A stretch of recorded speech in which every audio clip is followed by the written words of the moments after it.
Go. 1, 2, 3, 4 steps I take from my bed to the floor. 5, 6, 7, 8. Will today be rough or will today be great? 9, 10, 11, 12. Lately I've been going through hell. 13, 14, 15, 16. Today's the day. Are you coming? Are you sick of being normal? I'm sick of being average. I'm sick of being mortal. I'm about to be a savage. I see a lot of things that I want, I will have them. I got a new mindset that I just established. I'll march through the cold with the nails on the pavement. I'll shovel that coal just to get out the basement. My story will be told, helping others make changes. I'll be so bold, they will watch in amazement. Am I gonna face it? Am I gonna chase it? Am I gonna start over? I keep waiting. Time is limited, quickly fading. Get my mind right, it's my time to take it. Am I gonna face it? Am I gonna chase it? Am I gonna start over? I keep waiting. Time is limited, quickly fading. Get my mind right, it's my time to take it.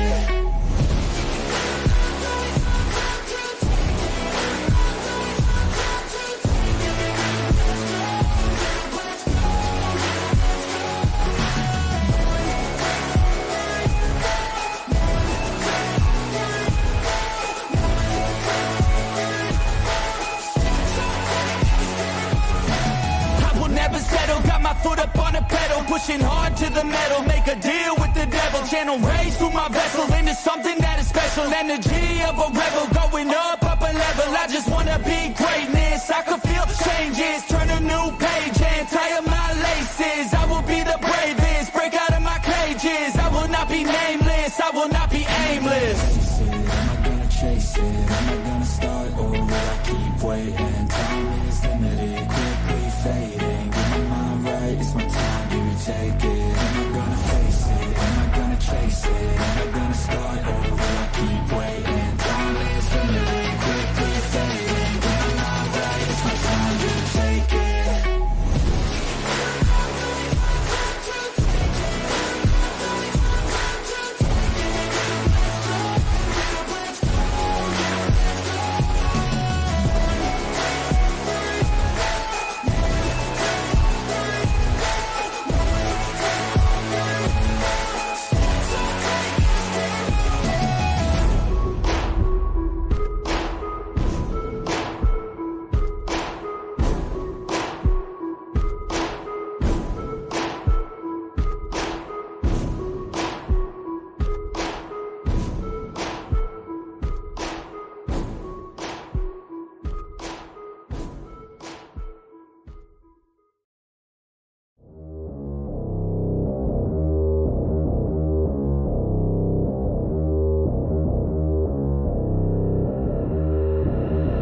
I don't listen to the haters, man, I treat them like the enemy. Had a couple traitors, man, but now they know the penalty. I tell them, see you later, fam, I do not need this jealousy. I got no time for failure, man, I wanna leave a legacy. I lock in and I'm sold out, pop up for the whole crowd. I got this, I roll out, I promise, have no doubt. I'm all in, here I go now, call in, you fall out. Take hostage, the pros down, they novice when I throw down.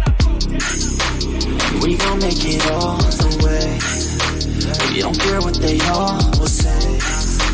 Don't listen to the hate, no. Listen to my fate, yo. Destined to be great, yo.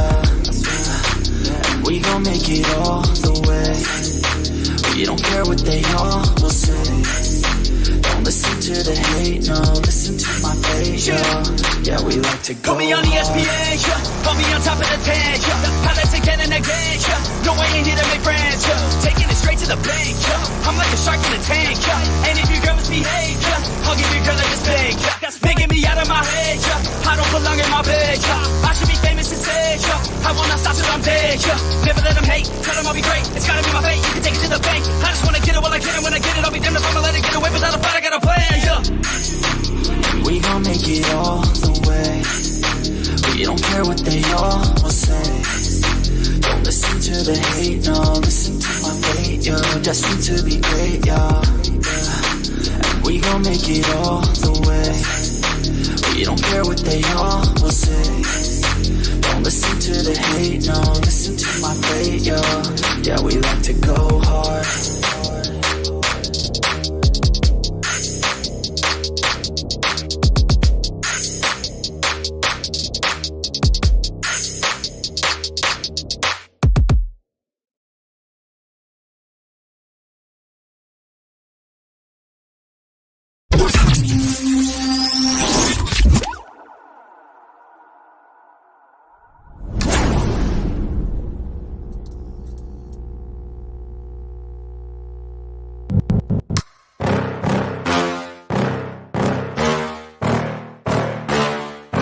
Yeah. Please tell me that I can't, that I won't, that I fail, that I'll never make it out, yeah. Please tell me all the bad, never good, fill my head full of every single doubt, yeah. Please say any negative thoughts, I pop off when I hear people say I cannot. I get off to the thought of proving everyone wrong, I won't stop to the top, so you better back off and get lost. I'ma stay loud, stay proud, never running out, never heading south. I'll be spreading out, call it word of mouth, can't put me down, I'll be getting loud. You can have your doubts, not what I'm about, have your fucking clout. It be raining now, I keep making sound, go another round, bitch I'm legend bound, can't stop me now. You don't wanna fuck with me, a slow burn like a disease. Just tell me that I can and I'll show you things that you couldn't believe. Just tell me that I can. Just tell me that I can. Just tell me that I can. Just tell me that I can.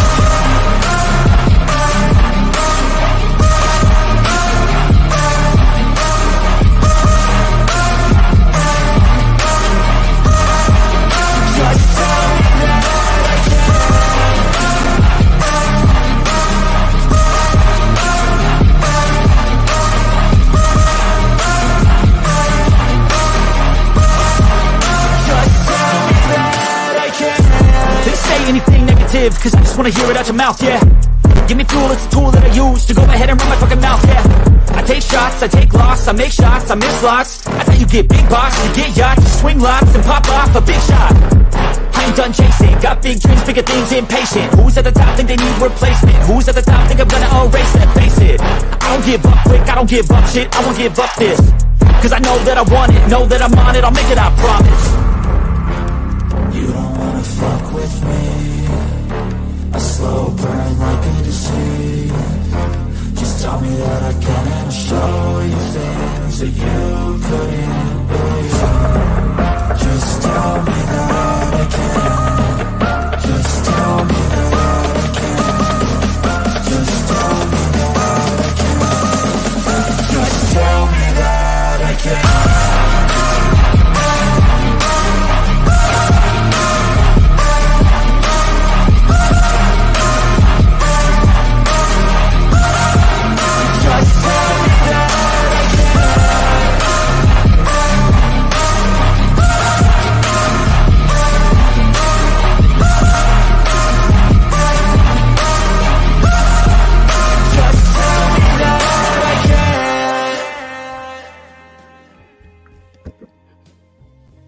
Hey, yo, welcome to the Late Show, everybody. We're just waiting on Wolf and the rest of the PRT team to join us.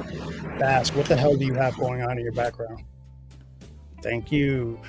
All right, what's going on, everybody? There's too many people in chat to do roll call tonight, but I do want to say you will see a lot of blue wrenches in this chat. Those people are called my blue meanies. They will bop you. We generally try to keep it chill over here. You know what I mean? So if you got something to say, be chill about it. Other than that, there's plenty of other channels to watch. Now, I do want to address something that happened on Facebook yesterday. Listen, you got to be a little bit more creative than that to get under my skin, buddy. Sorry, not sorry. All right. How's that? Sorry about that. Oh, that was way better. But we're waiting on Wolf, Mushu, and Anthony will be joining us in a couple of minutes. And for right now, we're just going to chill. I'm going to let you guys know this is how we do in this show over here. All right. So in previous season of Impromptu Truth, the Late Show, it was just me and my brother sitting over here ranting and raving and everything like that. Occasionally we'd have some few people in chat. But now with season 3, the way I decided to take it is I want to bring on everybody's favorite creators, like favorite content creators, be it paranormal stuff, creepypasta, stuff like that, anything like that.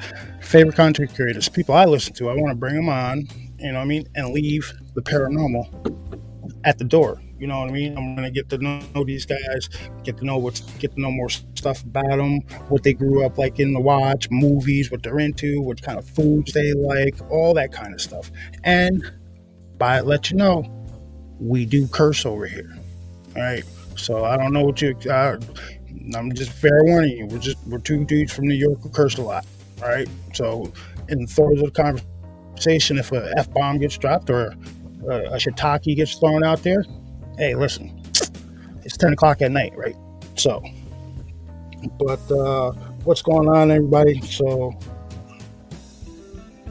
There's a whole lot of roll call tonight. yeah. I do appreciate everybody coming over here tonight. You're gonna learn that me and Bass are pretty generally pretty chill over here. You know what I mean? We are steeped in Americana and pop culture. Like if you look over here on the side of my mic, who do I got on this wall right here? I got Ghost Rider. I got the Punisher. I got a shelf dedicated to Red Hood. I got Goku and Gundams and Deadpool and all kinds of crap in this. Like, this is the stuff we're going to be talking about on this show, ladies and gentlemen. So I'm very excited to get Wolf, Mushu, and Tony on here. These guys, I love these dudes. They're awesome. I don't know why anybody has a problem. Everybody should just chill the fuck out, right? Oh, first F-bomb of the night. Hold on. I might have that music a little too. Wow. Is that better? Can you hear me now, Bess? Yeah, there you go. All right. So, yes, Blue Meanies. You know how we roll. Knock them down if you see them. All right? That's all we ask. Now, Beth, I want to talk to you about something real quick. Dude, you know how proud I am of your oldest nephew? This dude was absolutely less than 1 point away from making the principal's list. I did the math on it. He was like 0.23. Like, from making the principal's list his first semester in middle school. Like, that dude, like, I am surprised with these kids this year in 2023. They excel at football. They're excelling at school. It's cost Uncle Bass a lot of money. So for all you new listeners who don't know, yes, it has. We're over here. So I got 4 boys, right? 3 of them play sports. Why the hell does that music keep getting louder? But I got 4 boys, 3 of them play sports, and Uncle Bass has worked out an agreement that whenever they excel at doing something in their sport, he gonna pay them, and for certain amounts, he'll pay them a certain amount of money. My own personal NIL deal. Yeah. So it cost him a few $100s this year. It probably cost more than that. Close to $1,000 this year. Oh, my song's not on repeat. Hold on, get it back on. But yeah, it cost Uncle Bass. It cost Uncle Bass a pretty penny this year to pay out his nephews. But I think if the kids are excelling at sport and you enjoy watching kids and you have the opportunity to, like, say, offer your niece, nephew, or something like that, like, yo, listen, you score a touchdown, I'll give you $20. They go out there and score a touchdown, let them have $20. What's wrong with that? Makes them play a little harder too, I'm not gonna lie. It does. We're trying, Chico. Let me get that up on chat. Yeah. Like you said, we got, and then the unnamed number 5 is doing what, 3 weeks? Yeah, we still haven't come up with a name for that because she has this fixation. All of the kids have to have C names, but they all cannot have the same middle name. You get what I'm saying? It's her thing. So we still haven't come up with a name for it. One middle name I was throwing out there was Fox. I said my name. You guys didn't get back to me. No, listen. The second one's named after you. No. The name. Oh no. No, I said Clay Fox. Clay Fox. Yeah. Clay Fox. Clay Fox. Clay Fox. I don't know. She was like, I was like, yo, when she threw out the name Fox, the middle name Fox, I was like, yo, you can name the kid Chubster for all I care. I'm gonna call him Fox because all you guys know that watch this, I am like a huge X-Files fan. You know what I mean? So, hey, I'm all about calling a kid Fox. Had 2 middle names. What about my kid had 2 middle names and it's named after an actor. What actor? Yeah, yeah, dude, it is.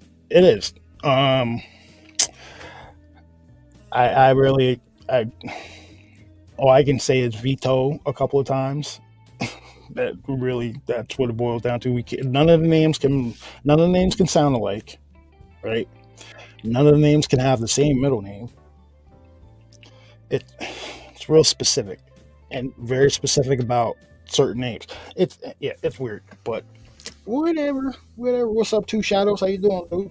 Welcome. There's only one person that calls me by my middle name, and that's the only person I answer to. When they Grandma, call me right? by my yeah, that's the only person I answer to when they call me by my middle name. The only person. She still called me JJ. Like, I'm almost 40.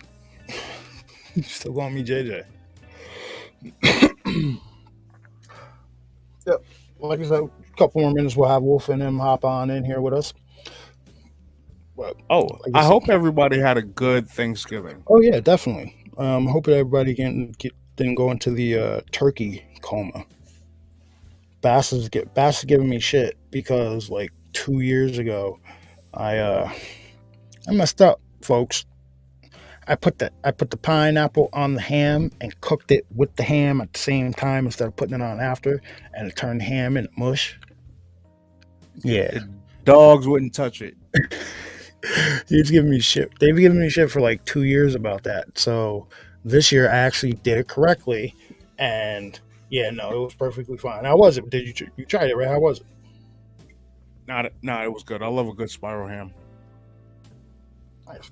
I don't know what possessed you to put pineapples on it when you initially started cooking that. Like, when you told me that, I was like, I looked at you like, what? Are you serious? All right. Honestly, I'll be honest with you. I might have taken one too many bowl hits that day. Yeah. And pineapple sounded really good when I was like getting ready to shove that thing in the oven.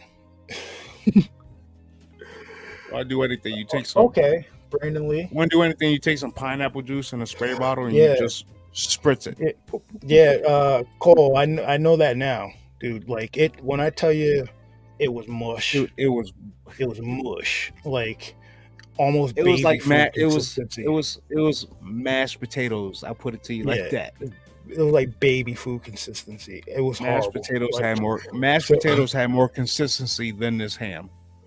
I forgot. Didn't I end up making some damn spaghetti or something that night with like everything else instead of having ham? It was disappointing. Yeah, you did baked ziti. What's going on? Hold on. Right. Wolf, what's going on, brother? How you doing? Hey, what's going on, man? Welcome to the show. How you doing? What are we doing here? What are we talking about? Dude, me and my brother was just talking about how I messed up a ham 2 years ago by cooking it with pineapple on top of it before you were supposed to do it. It turned into mush, brother. It's hard. The dogs wouldn't eat it. I got 2 dogs and they wouldn't touch it. Baby food consistency. So are you the one that usually cooks the Thanksgiving meal or what? Yeah. I'm the one that does the cooking in my house. Yeah, pretty much. But then again, I like to cook. I like to experiment. Like I've made countless things in an air fryer now. I don't know, buffalo mac. How's that working out? I've made 3 different versions, dude. It works. Or you can just make your cheese sauce in the air fryer thing and then pour it on top of your mac and throw it in the oven. Either way, you can use air fryer for just about anything nowadays. I'm not trusting that. I'll tell you what, I could cook a good brisket in about 2 hours in the air fryer. Really? You don't use no garlic though. Wow. You don't use no garlic. Get out of here with that. Put no garlic on your food. Yeah. So, we're gonna be getting into like different kind of foods you guys like to eat, different kind of comic books. I got a question for you right now, bro. Where the hell do you get those shirts and those hats from? Because that Cobra Commander hat earlier this week, that was killing me, dude. The one you had on Tuesday, I think it was Tuesday night. Your shirt and hat game is killing me. Yeah, I had some guy at the conference who was just asking me. He just kept asking me, and wanted me to tell him where I got them from. And I broke down and I told him, I'll tell you in private, but I'm not going to tell my sources on the show. Okay, no. I'll tell you in private, though. Y'all are my friends. I'll give it to you. You guys can do what you want. I got you. Because listen, I got to keep this baldy game is covered. You know what I mean? So what's up? Bastion's going to show himself? He don't like being Nah, on camera. I really don't. His thing I figure is like this: if you see him, you see me. Just I don't have a big beard like him. That's all. If you see him, you see me, because you're twins, right? Yeah, we're twins. Yeah. So I mean, therefore, you see him by default. I mean, I'm like 15 pounds lighter with a better beard, but we're gonna keep that. When we hush. first started, people thought we were a couple of. I hate to say it like this. People thought we were a couple of fat Italian guys from New York. The way you talk, they thought they were Italian. Yeah, they thought we were fat Italian guys from New York. Yeah, because we never appeared on camera at first. So when everybody finally saw us on camera, they was like, "Yo, Truth and Bass are black." Yeah, we're black. It was funny as hell. That's funny. I was reading the chat as it was going down. It was funny as shit. No, I know some fat Italians from New York. I have a couple friends up there, and you guys don't sound like Italians, but you do. You can tell you're from New York, though. I mean, not the city, but you can tell it's a certain accent. Yeah. Oh, listen, when we were younger, we used to go visit our aunt down in Virginia, and we used to get made fun of the way we say coffee. Because I guess they say it like coffee down there or something like that. No, it's coffee. Pronounce it. Enunciate, please. Thank you. And not to get ragging on the southern folks. Some families based out of Alabama. So you guys wanted to talk about some pop culture type stuff from our era. I'm good with that, but I can't talk a whole lot about what's going on now because I'm not really into it. But I can talk a lot about the 80s and 90s. Oh, sure. We're into that. Absolutely. All right. So, all right. First things first. All right. I mentioned this to you on the phone a few weeks ago when I was describing how I wanted to do this show. Late 90s, early 2000s. What camp were you? WCW or WWE? I'm not a big wrestling fan, even though I've had multiple friends who've done it. Like one of my good friends is Lance Hoyt. He's a good friend of mine, and my friend Aaron, they're wrestlers. I don't know if you guys know Russian Gangster Eric Konevsky. He does the pranks and all that. He's a good friend of mine, and he wrestled for a while. And I just don't. When I was a kid, I watched the Hulk Hogan. Can we turn the music down just a little bit because it's like in my ears, just a tad. I got you. I like it. Just kind of, it's in my ears a little bit. But you don't have to turn it off. Just turn it down a little bit, just so I can, because I think these headphones are picking it up. The hair trigger on it. I used to watch that Hulk Hogan and Friends cartoon in the 80s. It might be before your time. You guys are a little bit younger than me, but I used to love that show. And Roddy Piper was the bad guy. He was the bad guy. And I remember that cartoon. Yeah, I remember that cartoon. Yeah. Iron Sheik was his ally. They were like friends, and then there was a couple others that were bad. Jimmy Snuka was friends. He was friends with the Hulk Hogan camp. They were the good guys, Macho Man, and all those guys. But it was funny because when I was reading something the other day about the murder of Brody. What's his name? He got killed in Puerto Rico. Yeah. Bruiser Brody. Yep. Yeah, and I thought, man, dude, the guy that did it got away with it. It's unbelievable. Like people can do things like that in other countries, and then they just there's no justice. It just happens. It's like whatever. And it's not good, man. I see that happening too. Like there was something else I was looking at too. Somebody did something, and I was like, how did they get away with that? And the guy that shot Big Papi, he walked into that bar in the Dominican Republic, and he shot what's his face? David Ortiz. David Ortiz. Yeah, I'm a Red Sox fan, so. But they're my third team behind the Rangers and the Astros. Okay, as long as you don't throw shade on the Yankees. I don't like the Yankees, man. Come on now. Come on, man. Are you a Giants fan, or you guys are upstate New York? What are you guys? I'm Cowboys fan. All right, I'm a Cowboys fan. Listen with the Cowgirls, okay? Oh my God! Here we go, bashing on the Cowboys, man. Listen. The way I look at the New York football system is there's only one genuine team that plays in New York, and that's Buffalo, because the New York Jets and the New York Giants play in New Jersey. I'm a New Yorker saying that. They're not New York York teams. It's only Buffalo that's a true New York team. Sorry, not sorry. Plus, my modus operandi is I'm only a Yankee fan, right? Like that's my one favorite team. Every other sport, I don't claim a favorite team. That way, I can bitch about anybody I want. I think that there's something going on in sports, and this is something we can talk about. I believe that it's starting to come out too. I think that a lot of these people who've been conspiratorial about the rigging of games and things that I think it's starting to come out now that it's real, that they've been doing this for a while, and they throw flags when and if they see fit. Certain teams, Buffalo included, for sure. Detroit's another one. They get Cleveland. They get the shaft because they don't have a big market, and so they get screwed. And Cowboys get screwed because they don't. Commissioner doesn't like them, so that's their thing. So what's up? What's up, Anthony? How you doing, man? Welcome. Hey, Drew. Of course, Tony, the late one. Okay. Can you hear me? There we go. Yep, we got you now. Yep. Okay, have you seen the videos of the football players when they're asked if the NFL is scripted, they start walking away and they give like funny looks? Yeah, I believe it's all scripted. Honestly, the NFL. I don't think they could pull off NBA. an entire. I don't think the entire league could be involved. I think that there's key people involved, coaches included.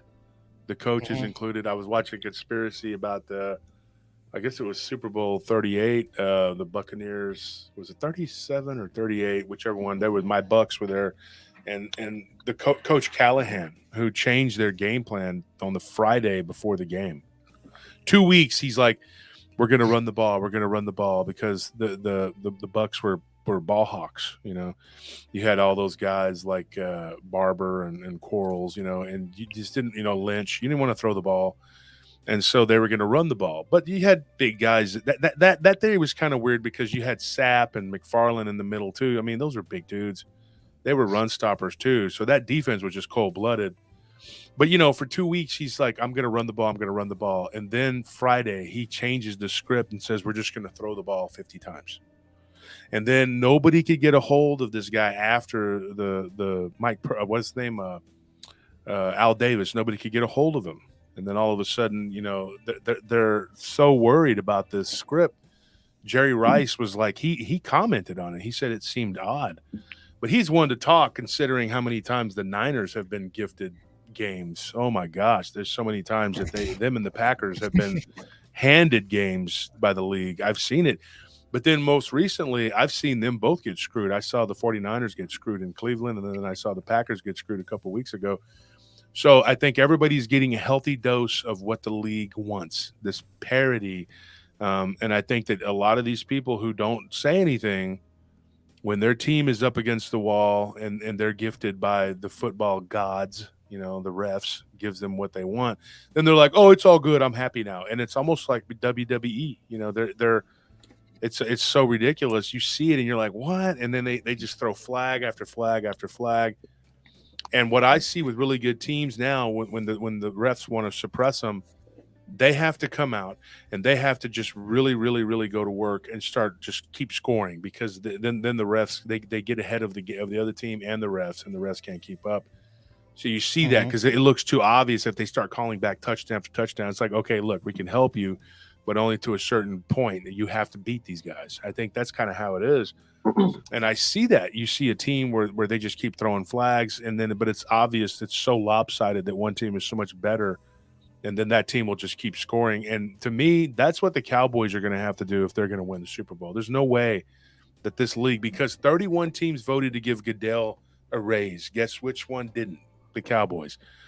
And that's because they've been at the receiving end of 20 years of his BS, because there's always something that happens. Just look at the year the Rams do what? Look what happened a couple of weeks ago against the Philadelphia Eagles. Like the last 3 minutes of that game. Mm-hmm. Not even the last 3 minutes. Like the last minute 30 seconds. Their flags put us in the red zone. Then all of a sudden we start getting flags and we get taken out of the red zone. But yet we still almost score. And then everybody wants to say, "Well, you had your chances. We shouldn't have been there in that position to be forced to score like that, because all game long we were getting screwed by the refs." And it was obvious. There were people who weren't Cowboys fans, everybody but Eagles fans. I even had some Niner fans, reach out to me and say, look, man, that was pretty blatant. And I saw them get flagged like 14 times or something against Cleveland. And I said, see, it happened to you too.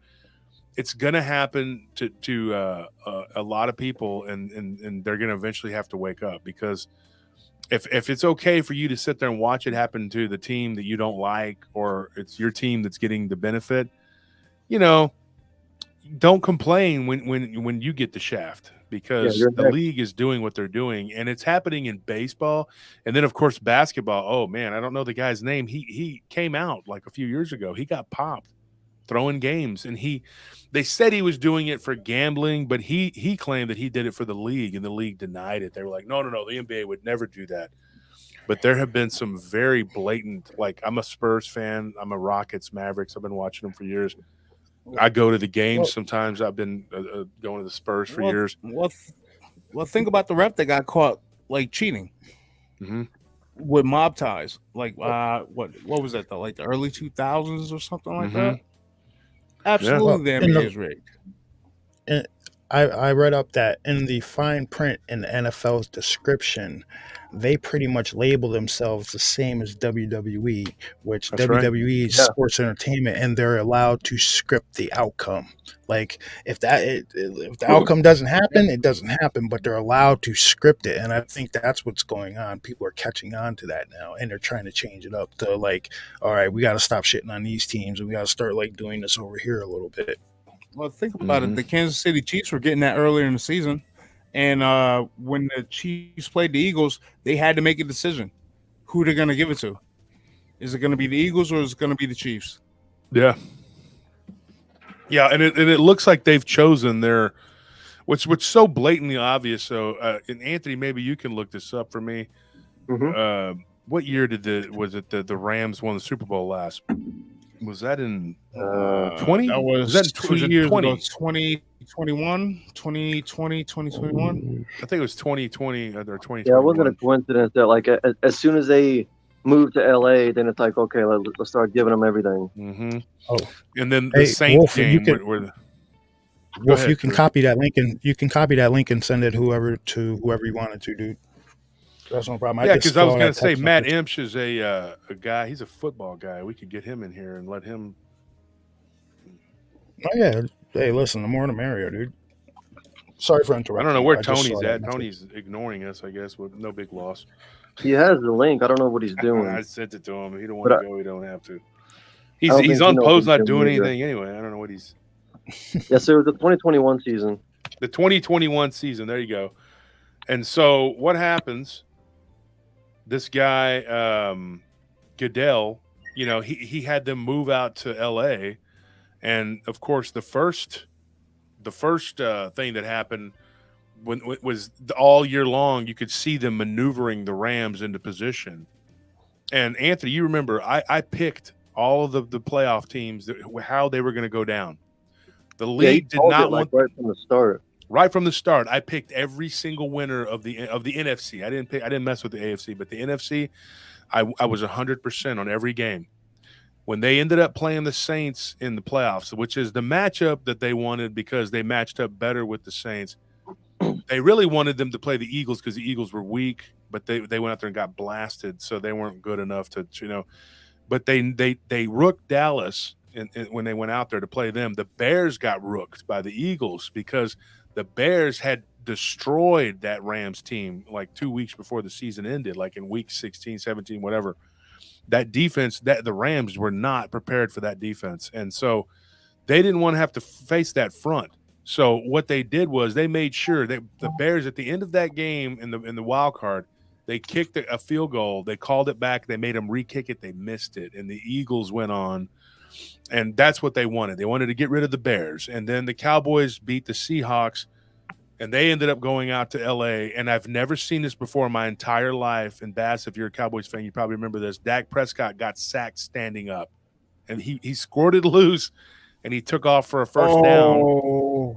And they called him 7 yards back on a sack. And I was like, that is the first time in the history of the league I've ever seen a guy with one dude draped over him, and he got loose and took off, and they said he was down. They blew the whistle that he was down, and I'm like, how is the play's not even over? The guy's not even on the ground. I mean, to tackle somebody, you have to actually tackle them and not just be draped over them. And I couldn't believe it. I was like, wow, that's really hard to take right there. Yeah, that's the same premise. Like if you go to tackle somebody and they don't touch the ground, you roll them over and they're still on their feet, they can get up and keep running.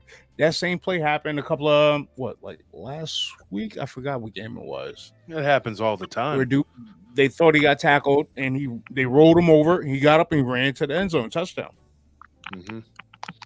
Yeah, and when you watch that play, that to me was just proof positive. I was like, we're not getting out of this game. We're not going to win this game. I knew that Cowboys weren't going to win that game. It didn't matter. The league had their darling, but the coup de grace. I mean, the blatantly obvious was the play. I don't even know who the defender was or who the guy that was receiving the pass. I can't stand either one of those teams, but I remember just seeing it over and over again.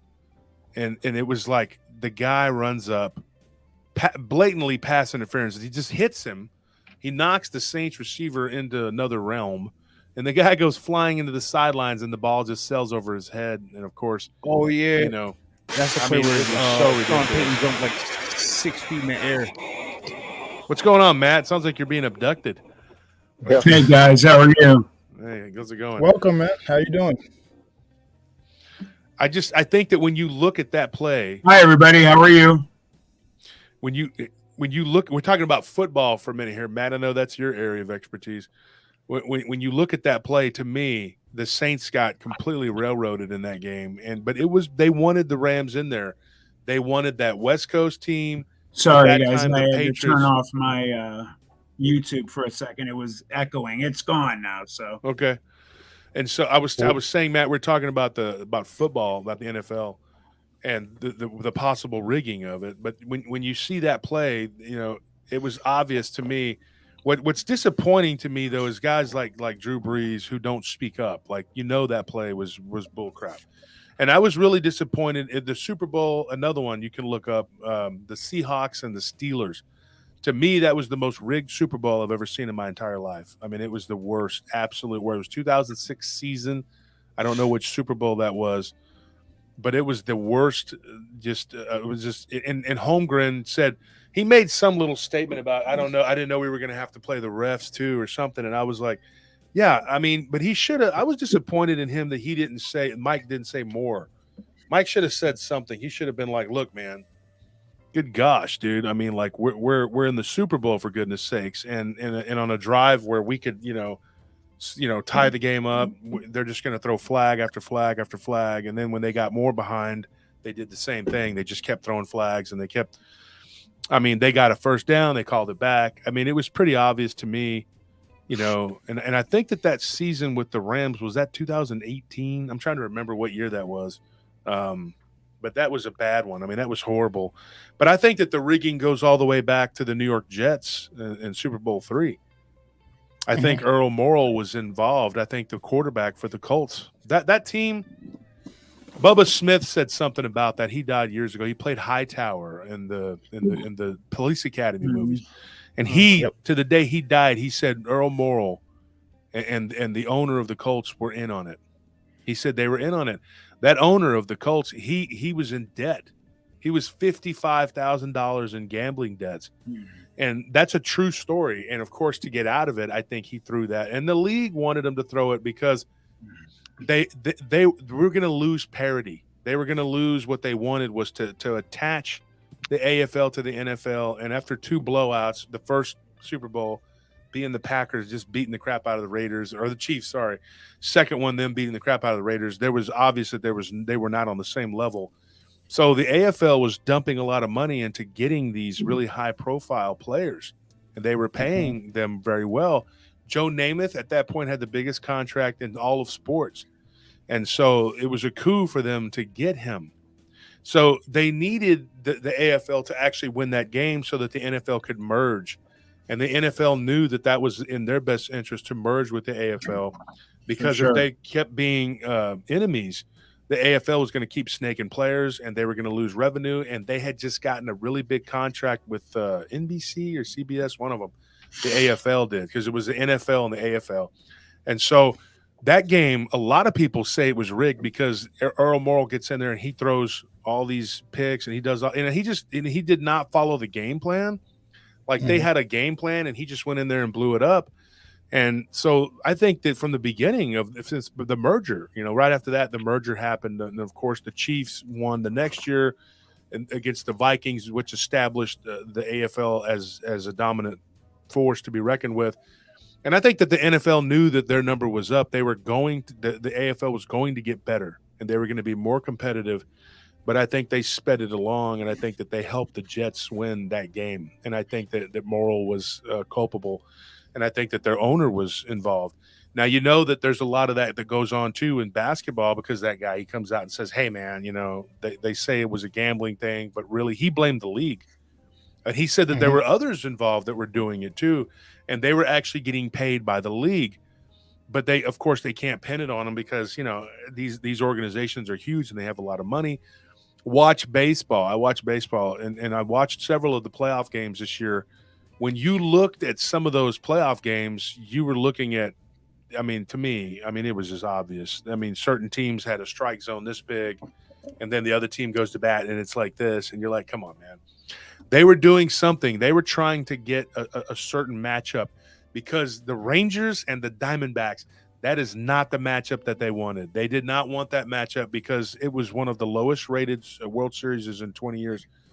So, of course, they're not going to get, what they were trying to do for years was get the Dodgers and the Yankees. But a little thing called the Astros happened, and they didn't like that because the Astros just beat their ass. And they were like, oh, well, they cheated.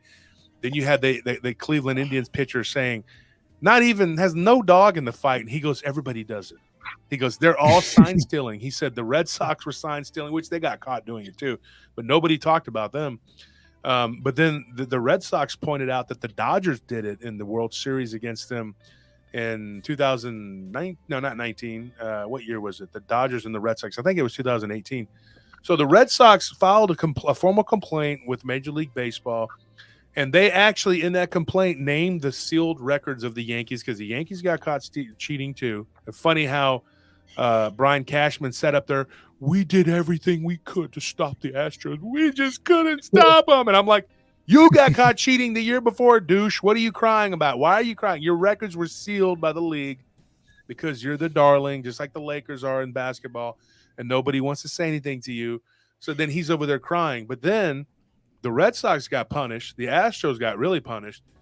But you see what the Dodgers did. And the Red Sox filed a formal complaint with Major League Baseball saying what they did. And that the Dodgers – and their response to the Red Sox – and you could look this up. It was classic denial. Just they're like, what are you upset about? You won.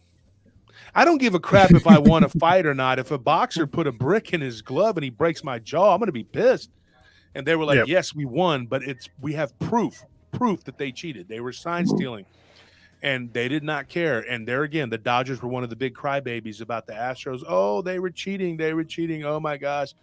Yes, and it happened. Yeah, they used the trash can or whatever the hell they did. And then you had the Indians pitcher. I don't remember his name. There was a bunch of them coming out and saying one of the Padres players, and they were accusing the Dodgers. They were saying the Dodgers and the Yankees were cheating too. And then there was somebody that left the Indians, and then he turned around and said, well, so were the Indians. I'm like, well, of course, everybody was when you were in high school or college, you were taught to try to catch the other team's signals. If you caught them doing, what does this mean? Still second. Okay, they're going to steal. We're going to do, a throw out. What's it called? Where the catcher gets up and he throws, it's a pitch out. You're going to take the ball. They throw a ball outside and the pitcher gets up and just throws it and he throws the guy out at second. We did that a few times in baseball, and you just kind of like catch the signals. Now all of a sudden it's illegal, right? So then these leagues, they have to make rules to try to back up kind of bullcrap they're pulling. The bullshit with Calvin Johnson with Megatron. You remember Calvin Johnson from the Lions? Yeah, that also wasn't a catch. Huh? I'm sorry to interrupt you, but you brought up a good point about like colleges as well. Everybody knows the big hubbub about University of Michigan and what's been going on with that. But what everyone needs to understand is everyone does it, just like Josh was alluding to. They just got caught. Now, when you draw the ire of the NCAA, you're really doing it bad. So, they were doing things college level of like what the New England Patriots were doing. And, they just, right. And they had to, smack them on the back of the hand. Now they're doing a good job, obviously playing well regardless. But, if you draw the attention of the NCAA, you're really getting bad. And, I'll bring up another game about the NFL. Your Dallas Cowboys, Josh, and in 95, I'm a Steelers fan, so I remember that 95 Super Bowl. I'll never forget it. That was the first time when I really, truly believed that there was setups going on in the NFL. End of the game, Neil O'Donnell threw that interception. Larry Brown. 2 Dallas Cowboys, not one Steeler near him anywhere. Then he doesn't go back home with the team. He flies to New York and signs as a Jet for a new quarterback. I tell you right, Larry Brown is a friend of mine. Larry Brown used to come to our club. I actually got a picture from the old days. It's not a camera picture from the phones or whatever, but he came into our bar and hung out. I got to meet a couple of the Cowboys years ago. I knew several of them because they used to have training camp here. But Larry Brown, nice guy, really cool dude from L.A., ended up ending his career with the Raiders. And I was talking to him, and he showed me his ring, and then I wore it. I got to put it on and took a picture with it, whatever. Awesome. He was missing one of the diamonds, but he was a Super Bowl MVP. I mean, and why not? He caught those 2 interceptions. But Neil O'Donnell, one of those, though, I got to say, was a broken route. What the heck was his name? I think it was Thigpen. He broke the route. Thigpen. Yeah, so he was supposed to be the designated spot, and you could see that he either slips or something. It was like a skinny post, and then he cut in, but it was like behind, Brown, and Brown just sat there and waited, and he got it. But there was another one he threw. Pick. The other one, though. The other one was like, what is he doing? Maybe there was another read that he didn't see.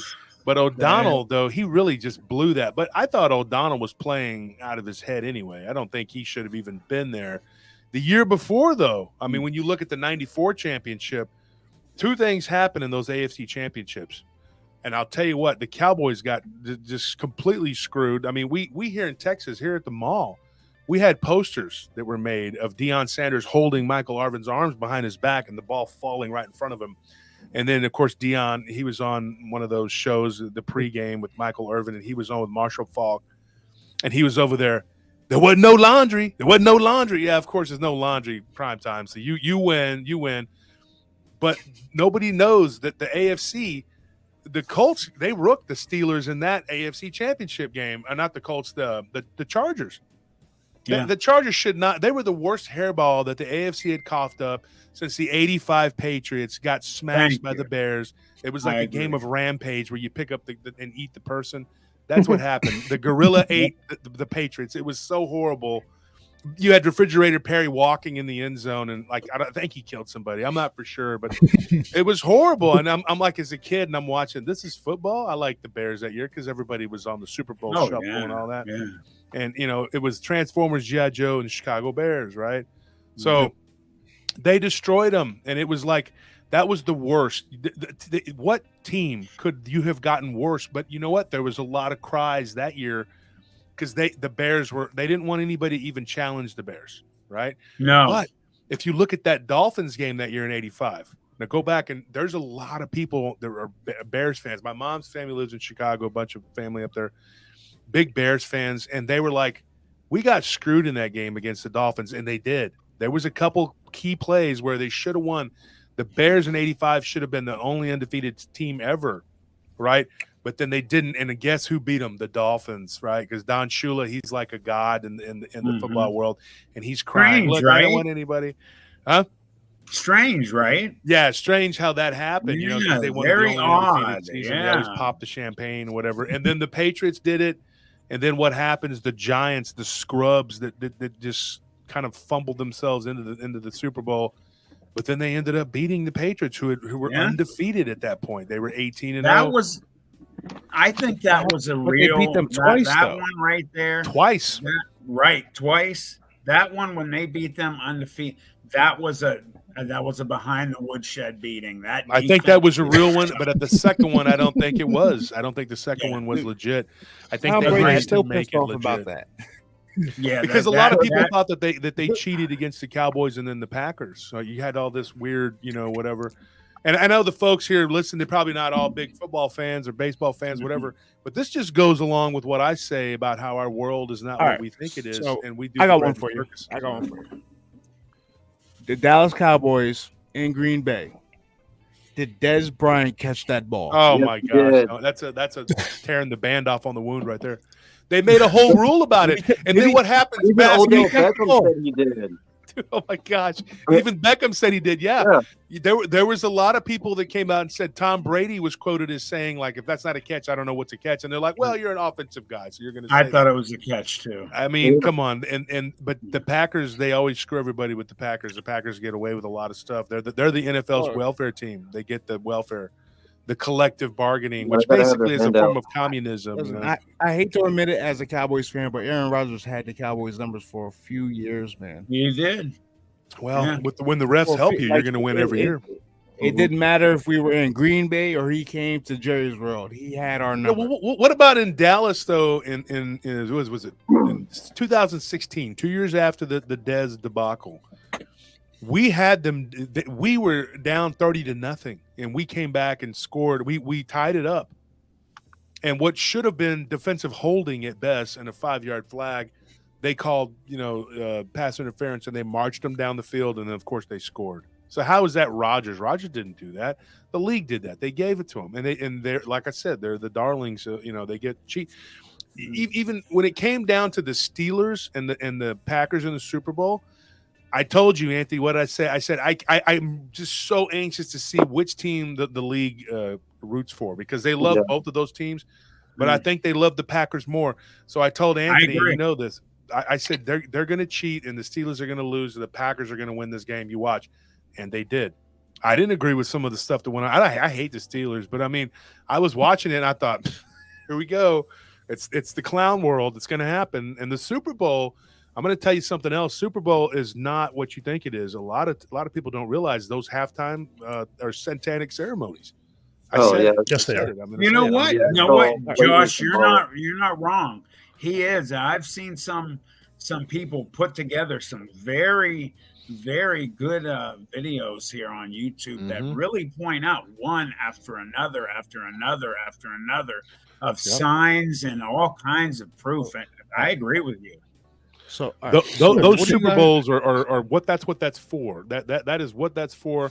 And don't watch those halftime shows because millions of people, they get 50 million people or whatever, 60 million, whatever it was last year. Hypnosis ritual. Hypnosis, yeah. And there are huge numbers of domestic abuse and violence, people committing armed robbery, killing people after the Super Bowl. Why is that? They said, well, a lot of people go out and they drink and they're gambling and they're doing all these bad things. But, have you ever thought maybe that the halftime just kind of puts you in the mood to be a sinner? I mean, come on, it's pretty obvious. Right. So, because when you're watching TV, what do you guys think about the debacle that happened between the Ravens and the 49ers in the Super Bowl when the lights went out down there in New Orleans? Set up completely, dude. Yeah. I mean, they wanted that to be a closer game, for sure. Yeah. Goodell was up to a lot of stuff in these. Goodell was up at top. He was like, shut it down. I think Goodell is. Everybody was like, Rozelle is this and that. Rozelle is nothing compared to this guy. Goodell is the beast.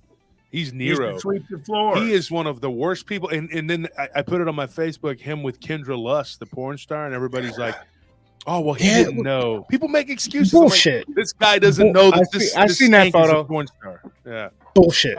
I call bullshit on that. You know that's Kendra Lust guy there. Because I'm sure your assistant's next to you is like, yo, that's Kendra Lust, dude. What the fuck? You know what I mean? Bullshit. He's like, doesn't know who she is. And he took a photo with her. Like, he's so okay with that. He's so dirty.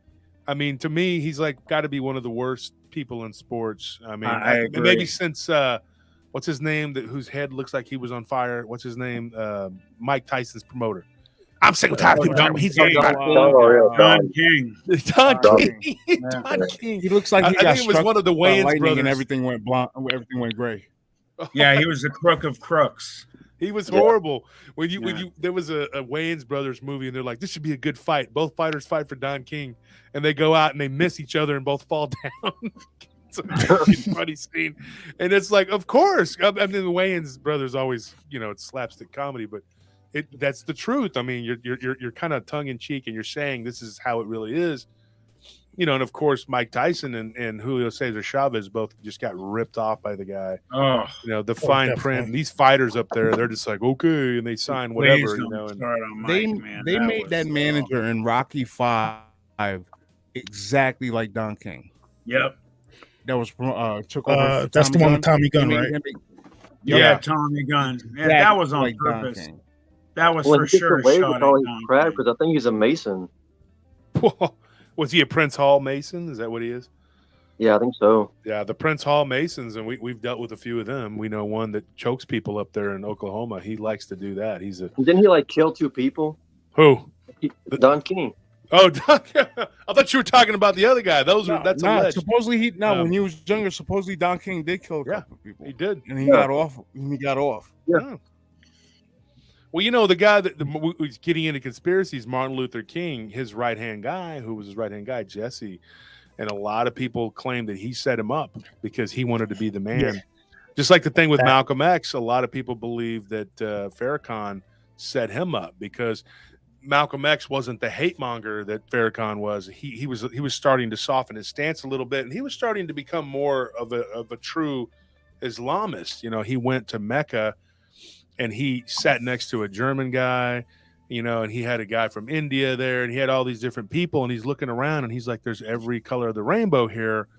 Maybe this isn't a black religion. Maybe this is just a religion. And of course, Farrakhan was like, oh, no, we're not doing that. We're this is going to be about hate, But there are some things that Farrakhan says, and sometimes you're kind of sitting there going, well, but it's still, though, you got to bring yourself back to reality and go, hey, this guy he's not playing full deck, man. He's bad. I was reading up on that the MLK assassination. They were saying that Jesse refused to have his room on that top floor the day that happened. There's very, very suspicious behavior going on that day. He knew what was going on, and I'll take it a step further. Getting into the Kennedy assassination, when we talk about JFK, oh my gosh, I've done a deep dive on that, and I've really, I was told by another guy that does, well, he doesn't actually do this anymore, but he writes books, and he told me, he says, dude, you don't want to touch that on your show. He's like, because that's still something that these certain people don't want being brought up. Nixon wanted to look into that, and what did they do? They were like, "Oh boy, we already got one of them. We shot him in front of the whole world."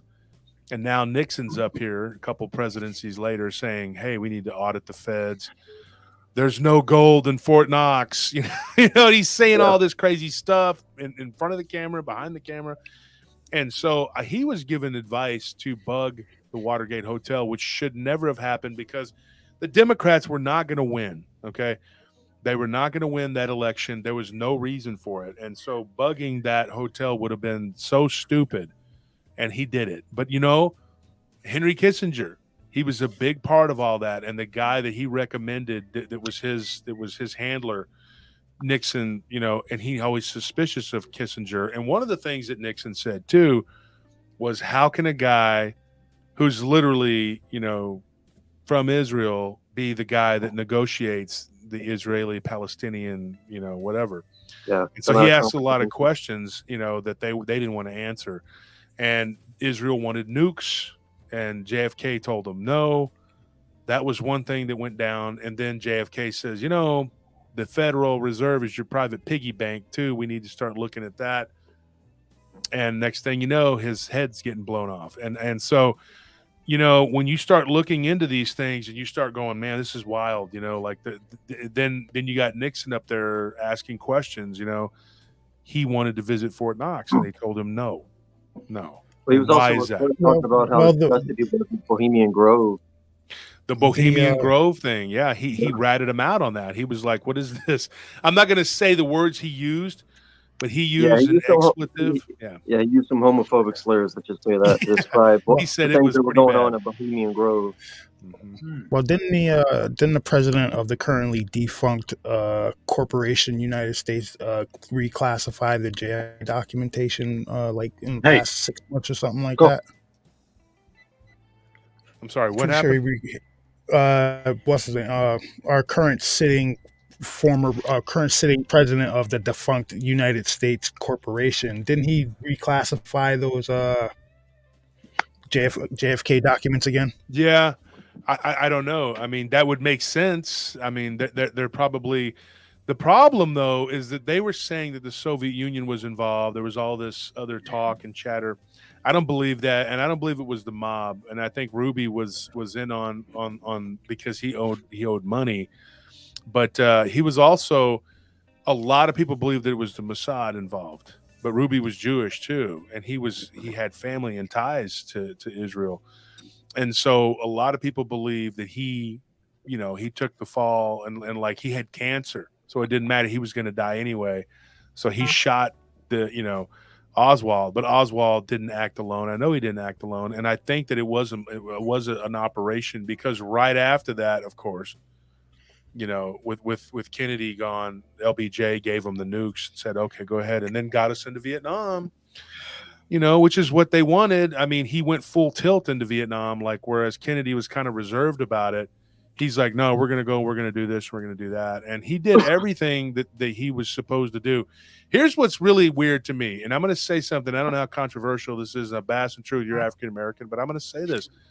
I believe that LBJ was culpable for the destruction of the Black nuclear family.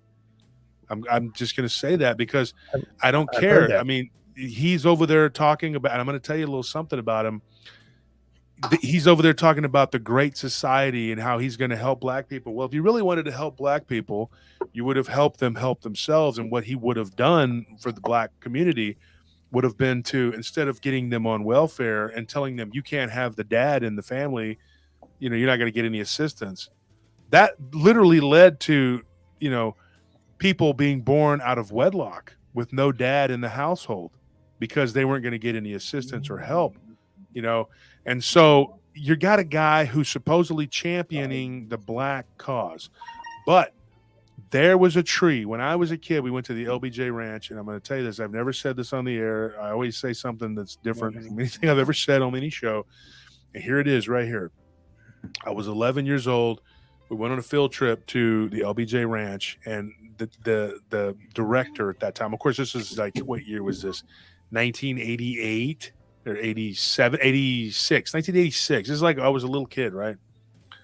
And so the mid 80s, and it was still just, Texas, So we go to the LBJ Ranch down there in Johnson City, and the lady that's on the tour bus thing, whatever, not a bus, like a long trolley looking golf cart thing.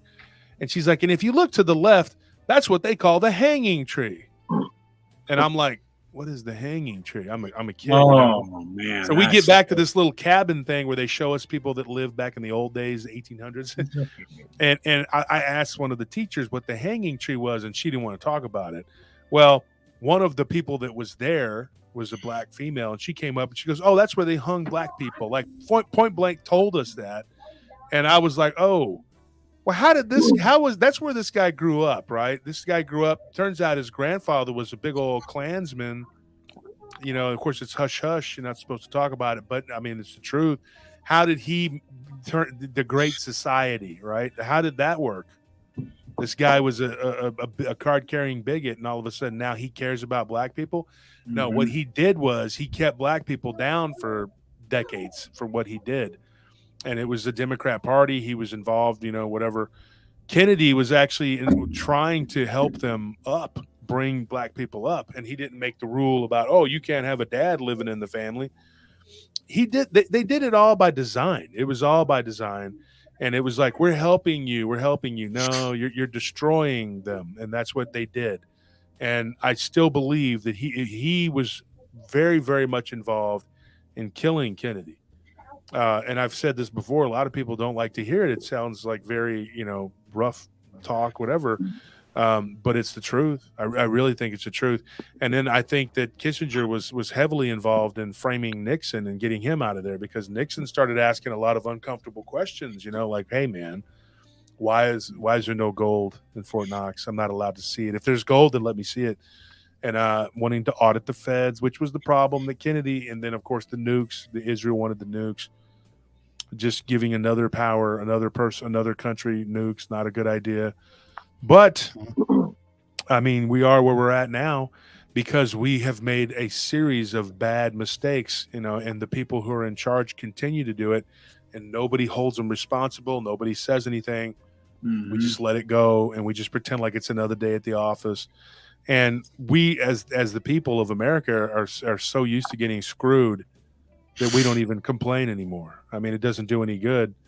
And then even the bread and circuses that we're being shoved down our throats, they're not working anymore because it's not. We're starting to see that that's not real.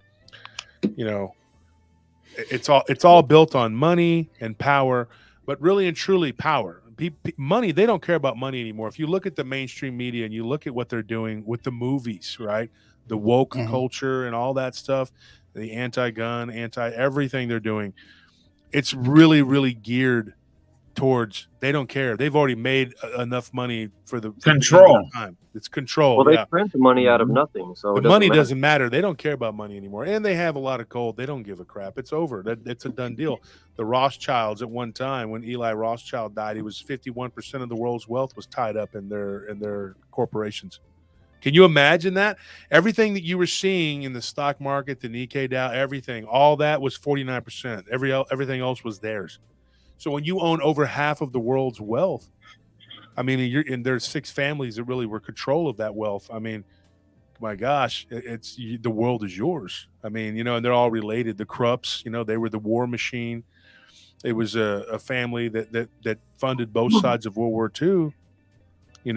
Joseph Kennedy, he was JFK's dad. You look at him and you start thinking, man, this guy, he supported the Germans, and everybody was like, oh my gosh, this guy's terrible. Well, he was Irish, and he was a big IRA guy. So when the British were fighting the Germans, he just looked at it as like, this is an opportunity for us to do something to the British.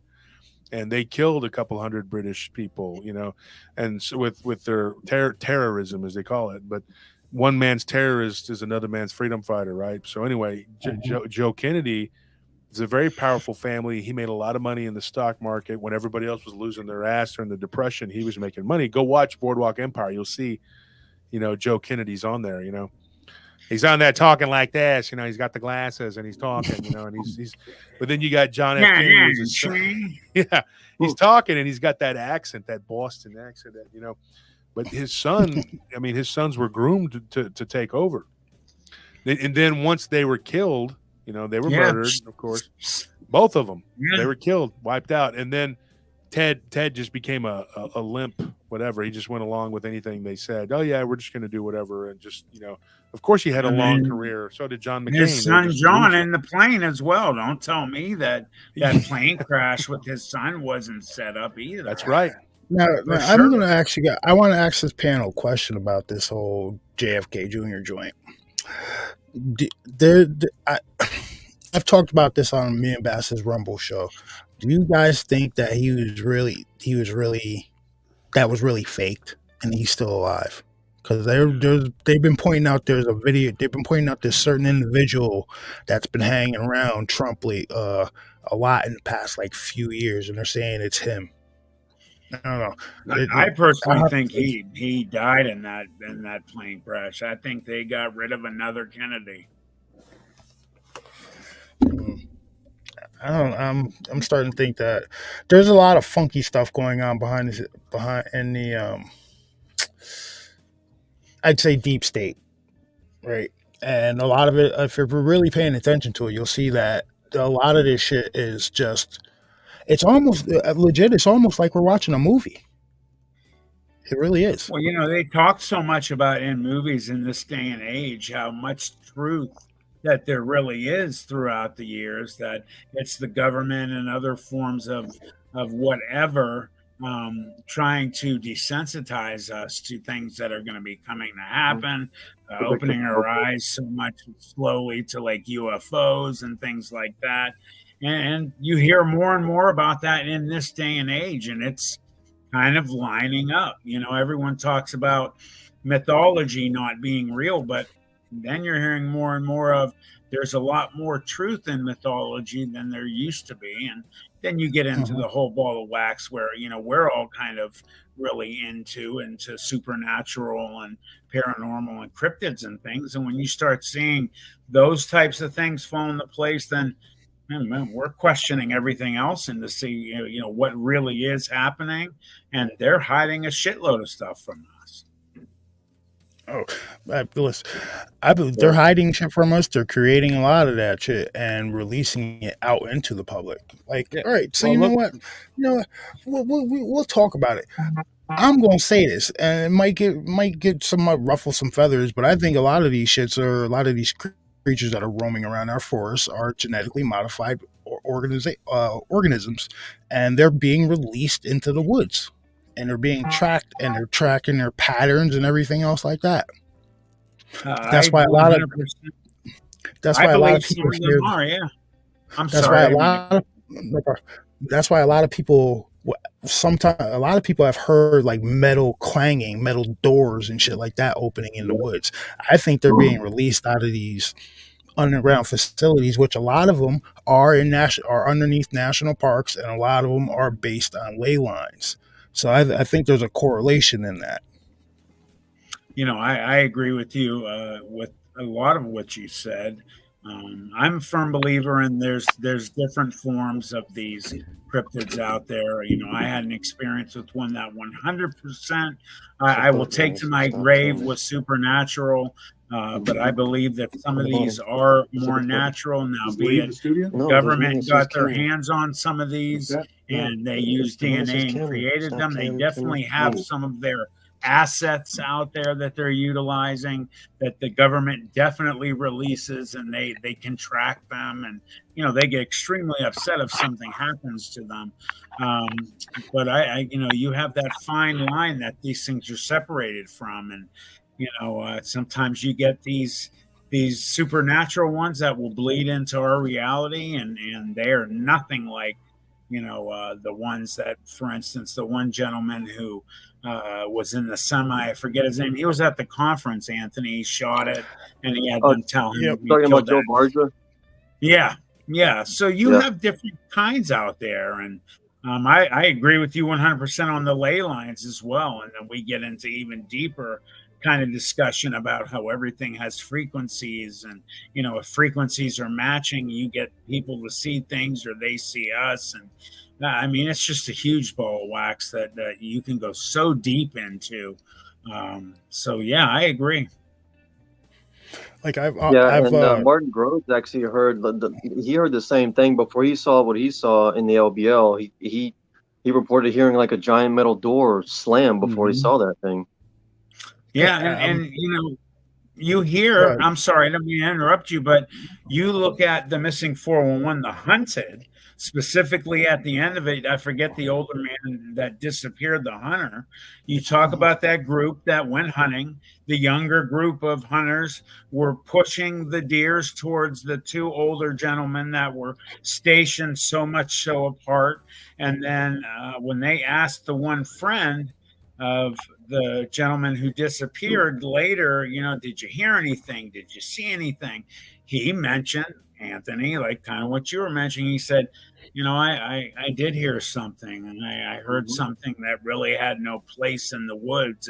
It sounded like a metal door or a metal trap going off. It had no place in the middle of the woods. And, they searched for him and they've never found him. You hear about, like you just said with Martin Groves, Anthony, and then some other people as well, hearing that door scraping sound. Is it portals opening?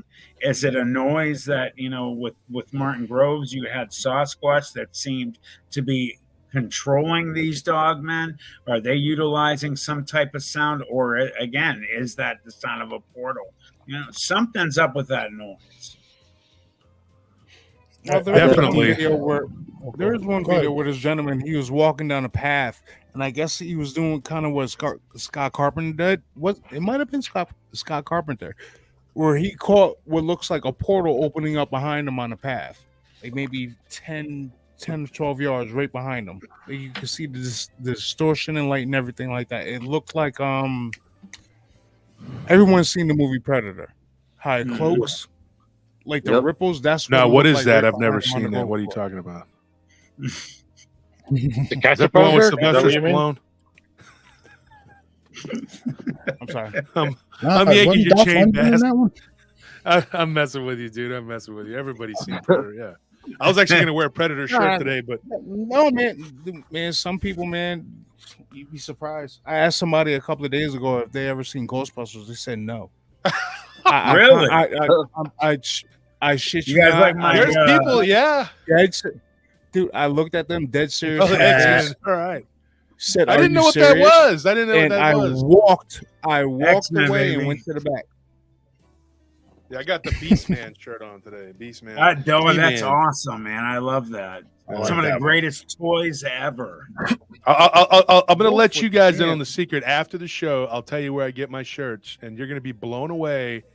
I can give you the secrets, but because you guys are fellow podcasters, nobody else is allowed. I can't do it. Awesome. But because Bettina's in the chat, and I don't want her stealing our game. She's too good already. She'll wipe us out if she gets a hold of shirts and stuff. We're not doing that. What's up, Bettina? How you doing? Welcome. Yeah. Hey, girl. I told her and Nelly they need to do a show together. They need to start because they would kill everybody on that. And I agree. Blondes and Booze, I mean, like if they get a little more popular, I mean, people are going to want to look at women. They're going to bet more than they're going to want to look at us. I can just tell you that. Well, They're going to be like, why wouldn't look at these ugly guys when you could look at Nelly, Bettina, Blondes and Booze, whatever. What are you talking about? I think this beard makes you look pretty good, man. No, If you're I pretty shaved this ugly, off, I'd be Anthony. horrible. You're really Oh, ugly. come Matt's on a now. little better looking than me. I'd say Matt is the cute one. Matt, if we were a boy band, James would be like the tough street dude. You know, I'd just be the fat, goofy one. Probably that's how we'd be picked, right? Anthony my would be the grandma one that said I'm doesn't talk handsome, much. so. You would be from India, and then Matt would be the cute. He'd be like, "Hey, girl, you know I love you." I'm He'd going to be the let that sly, slide, you know? Josh. That would be you, Matt. You'd be the cute one, right? He'd be the I'll top. He'd be take the being the Timberlake. cute one, but I definitely wouldn't talk like that. That's Well, yeah, of course not. But behind the scenes, we just No, talk for about sure. crap. But, I'll when take we it, go for out there, sure. though, we have to put on our personas. That would be the persona lineup. Yeah. for sure. Tony would be the young, goofy one, you know, like with the hair flopping around, right? Tony, that would be you, Mushu. He would be that one. Mushu, I are you like- there? You're like, I Yo, see Mushu, the face man, of some weird little unmute- dude on there. What is that? That's like Unmute the yourself, dude. You Joker. have not Yeah, said I'm a here. word. It's just, I have to do a job. So Oh, okay. He's telling us what's up, man. Oh, now you He's care about got, doing like, that the job. Huh? There's miniature no work Joker. now. oh yeah, it's I like that. so, Now the job's important for Moochie. It's important now to work. He's like, guys, I'm being serious now. Okay? Yeah. Yesterday, when I didn't do the report and didn't give a shit, left trash in the patrol car, I didn't give a damn. Today, now it's on. It's on no now. one was bro. recording me yet. Okay, yeah, it's on now. And now you're Will Smith. You're slapping people over here. Mhm.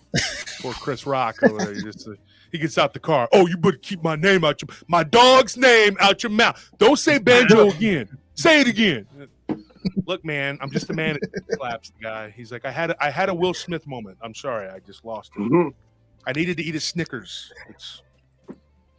Get a little hungry. Hey, get a little angry, you mentioned hungry. Blondes and Booze, Josh. I'm actually going to be a guest on theirs on the 30th. So, Nice. Now that you're doing Blondes. okay, what is your show again? Tell everybody what your show is. We're talking about. I have a new channel on YouTube. It's called Planet 412. Actually, if you want to pronounce it, it's 412.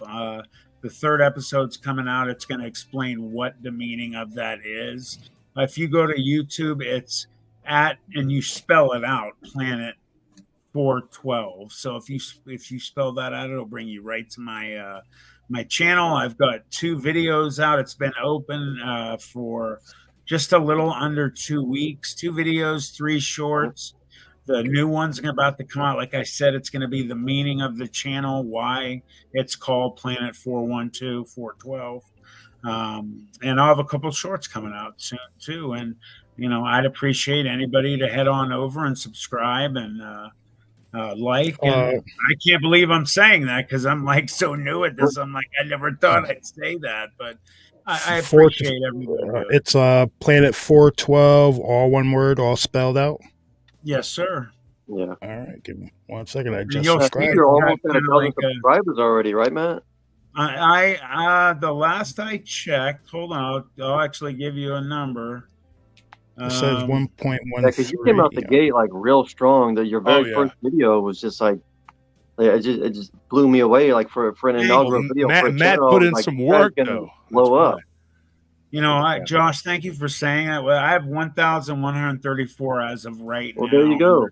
Under 2 weeks, but Josh, you touched on it. I'll admit it, man. I busted my ass for 2 years contacting every single show I could. And, I'm so thankful to you guys at PRT for having me on. And I'm grateful to every single one of you guys that have honored me to be a guest on your show. Absolutely. Thank you. I see Donnie Cho in there. Let's bring Donnie Cho on. Send him a link. What's up, Donnie? We want to hear what Donnie has to say. He says Donnie Cho says stuff. We want to hear him say some stuff. I want Donnie. I love that name. Yo, I just shared the link to Planet 412 in the chat, everybody. So make sure you go over there and subscribe. People in our and I subscribe to you already as well, Truth. So thank you. I appreciate it. For sure. Let's see. Do I have Donnie Cho on Facebook? Josh, if you got Donnie Cho on Facebook, you can add him. I don't know. Are you on my Facebook, Donnie? I don't know if you are. I tell you what we need to do this Christmas, though. Everybody needs to pitch in $50, and we need to get Bettina a better laptop. She admitted to me the other day that her laptop. I'm going to put you on blast, B. She said her laptop was from 2008. I said, "How are you even on? How do you even get on the air with that?" Is it still using dial-up? What the hell going on over here? Count me in. That's like, how is that exactly right? It's that's what it does. Oh, that's bad. Come on, B. That's real bad. Count me in, Josh. You're a pretty girl, B. Some guy, you could sucker some dude into buying you a laptop. You could probably go to Best Buy and be like, "Hey, sugar, I'm broke. I'm just gonna admit to you. Can you just get me a laptop?" But they'd be like, "Okay." Yeah, man, that sounds like quitter talk, and we don't believe in that here. 2006. Oh, she said 2006. Get it right. It was 2006. Oh my gosh! I was still committing crimes. We need to get her a new computer for sure. Freaking heck! Yeah, you know what? Even with that old laptop, she still does a better job than a lot of other people. So that's for sure. I mean, like, indeed. And then they get mad. They throw a rock and say it's Bigfoot, and then they're mad. They're like, "Oh, I don't know why people don't like me no more." Well, because you're a fraud. How about that? That's probably why. And then they're like, "I'm a massive brand in your own mind, amigo, but you ain't in for real life." All these smaller channels he's talking about. No, you're not. You're just a big fraud. Somebody said if Donnie comes in, we're going to go back to wrestling chat. Well, if you know what, I know a little bit about it. I remember Starman from Nintendo. I remember. Starman from Nintendo. I remember that guy. For the young guys. I'm old enough to remember all of Nintendo. I can't think of Starman. Starman. It was on the Nintendo Wrestling. It was just called Pro Wrestling. Yes, I do now. Yeah, you remember the guy that had the claw? He was the Amazonian looking dude. He was like Blanca, but like just tall and skinny. Stone Cold Steve Austin was my hero back in the days of WWF. Anthony, you were into Stone Cold like you wouldn't believe. Yeah. Excite by. I'm gonna ask you guys a question. Anthony, this question. I'm gonna ask you guys a question. This question for you. Hold on, Anthony. This question for you. Obviously, you've been watching wrestling for a long time. Sorry, man. Give me your top 5 mic guys. I don't know, man. Give me your top 5 mic guys. I watched wrestling like when I was a kid, and the only two that I grew up with were the Attitude Era, and I forget their names. I'll remember them as soon as they're said, but you know who I'm talking about. Stone Cold and The Rock. I don't know. I Hawk think and Mike Animal. guys. Hawk I thought you were talking about. I thought you were talking about now. So we're talking about wrestlers, who. I'll answer that question for you. Okay, so hang on. Yeah, he doesn't know what the hell he's talking about. First and foremost, was Stone Cold Steve Austin. Yeah. He took the cake for me back in the WWF era, and then behind him, I probably like The Undertaker, and then behind him, I like Goldberg, but only because Goldberg looks similar to Stone Cold Steve Austin. I mean, he wasn't as cool, but like he kind of looked the same to me, just like a big, mean looking, like angry white guy. Yeah. And okay, so there's 3, and then I like The Rock. The Rock was cool. The Rock was cool. I like. Yeah, like I loved just his bad, like mean attitude. Like it's just real arrogant. Oh, and then of course Hulk Hogan. But I didn't like Hollywood Hogan. I thought that was kind of cheesy. The Hulk Hogan that we got over here was a completely different Hulk Hogan that was over there in Japan. Yeah. The Hulk Hogan that performed over there in Japan, he was doing somersaults, leg flips, hurricanranas, all kinds of stuff over there. When he came over here, he said he had 3 moves. When he came over here, he had 3 moves: a punch, a kick, and a leg drop. And he said all that mattered was how you sold it. Yep, and that leg drop cost him a couple inches on his spine. My generation, of course, Hulk Hogan, Superfly Jimmy Snuka, Andre the Giant, Junkyard Dog. Who else? What about Captain Lou? Ultimate Warrior, Lou Albano with the rubber bands hanging the rubber bands all in his beard. The Road Warriors were awesome. The Road Warriors were my favorite. Hawk and Animal were animals. They would do the bench press contest against the Barbarians. I mean, it was unbelievable, dude. I mean, they were up there throwing up. Do you not see how big The Undertaker is even now? How giant that dude is? The Undertaker just in real life. It's just a freak. He's like 6'8", 6'9". He's legit. He's humongous. Yeah. I went to a Monday Night Raw. Big Show made Shaq look small. I went to a Monday Night Raw back in like 2008 or something like that, and I was up in the nosebleeds, and you could see the Big Show. He was still making everybody look about that big, making everybody else around him look like, that man is a giant. And we were standing next to Sean Bradley one time at a New Jersey Nets game. We were on like the 4th level, and his head was like at our waist. He was like, "Yo, what the hell is wrong with this dude?" Just absolutely. I know that my friend Hoyt wrestled him. Lance Hoyt wrestled him as Vance Archer. Yeah. And Hoyt's, I think, 6'9" or something like that. He was a college quarterback, and we worked downtown together. That's how we met. And I was a real fighter. Like, I fought a lot. And Hoyt told me, he's like, you should go wrestle. You should do this. You should do that. And I wasn't interested in any of that stuff. I was interested in real fighting. But there was no money in it. I mean, I beat the hell out of a lot of dudes, man. I mean, and you guys, Truth Bass and Matt, y'all have all seen me in real life. I'm a big guy. I'm 6'4", I weigh 400, and I don't walk around with oxygen, needing to breathe oxygen like Choke Artist said something like, "You can't fight me, man. You know, Guy." I'm gonna do an imitation of him. You know, Guy, you can't fight me because you're like in your 50s and you need oxygen to walk around, and I don't want to have to hurt you with an elbow drop. You know, I mean, I'm gonna do the claw on you, and then I'm gonna do the purple nurples and then the titty twisters, and I'm gonna do all this stuff, and it's like, shut up, dude. Yeah, the fight would last 5 seconds. It would be me just hitting him so hard that his soul comes out of his body, spins around. His mom dies, from agony because she feels the pain.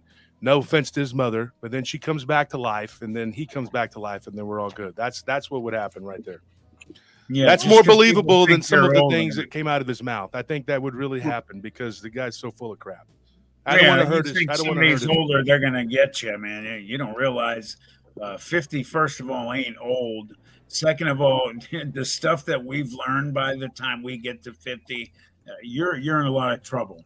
Well, and I don't move. You saw me, Matt, on this last conference in Truth and Bass. You saw me at the first one. I was on my feet for 15 hours, and 2 days of the last conference. 12 to 15 hours a day, every day for 3 days.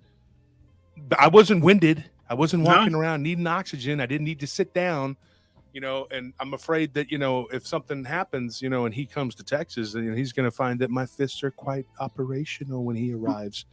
And it's going to be on and popping, because I'm not no chump. And he thinks I'm in my mid-50s or so. I don't know what this guy's talking about. Go look it up. He's got my record supposedly. What I've always learned in my lifetime is growing up in Youngstown, Ohio. I grew up in a rough area, and me and my little brother got, there's 5 kids, but there was a big difference between the 3 older and me and my younger brother. So we got picked on a lot. We were one of the only white families in the neighborhood. You're half Lebanese, though, right? Yeah, I am. And we grew up a block from the Westlake projects, and we lived there till I was 19. And we got picked on incessantly for years, and I learned how to fight.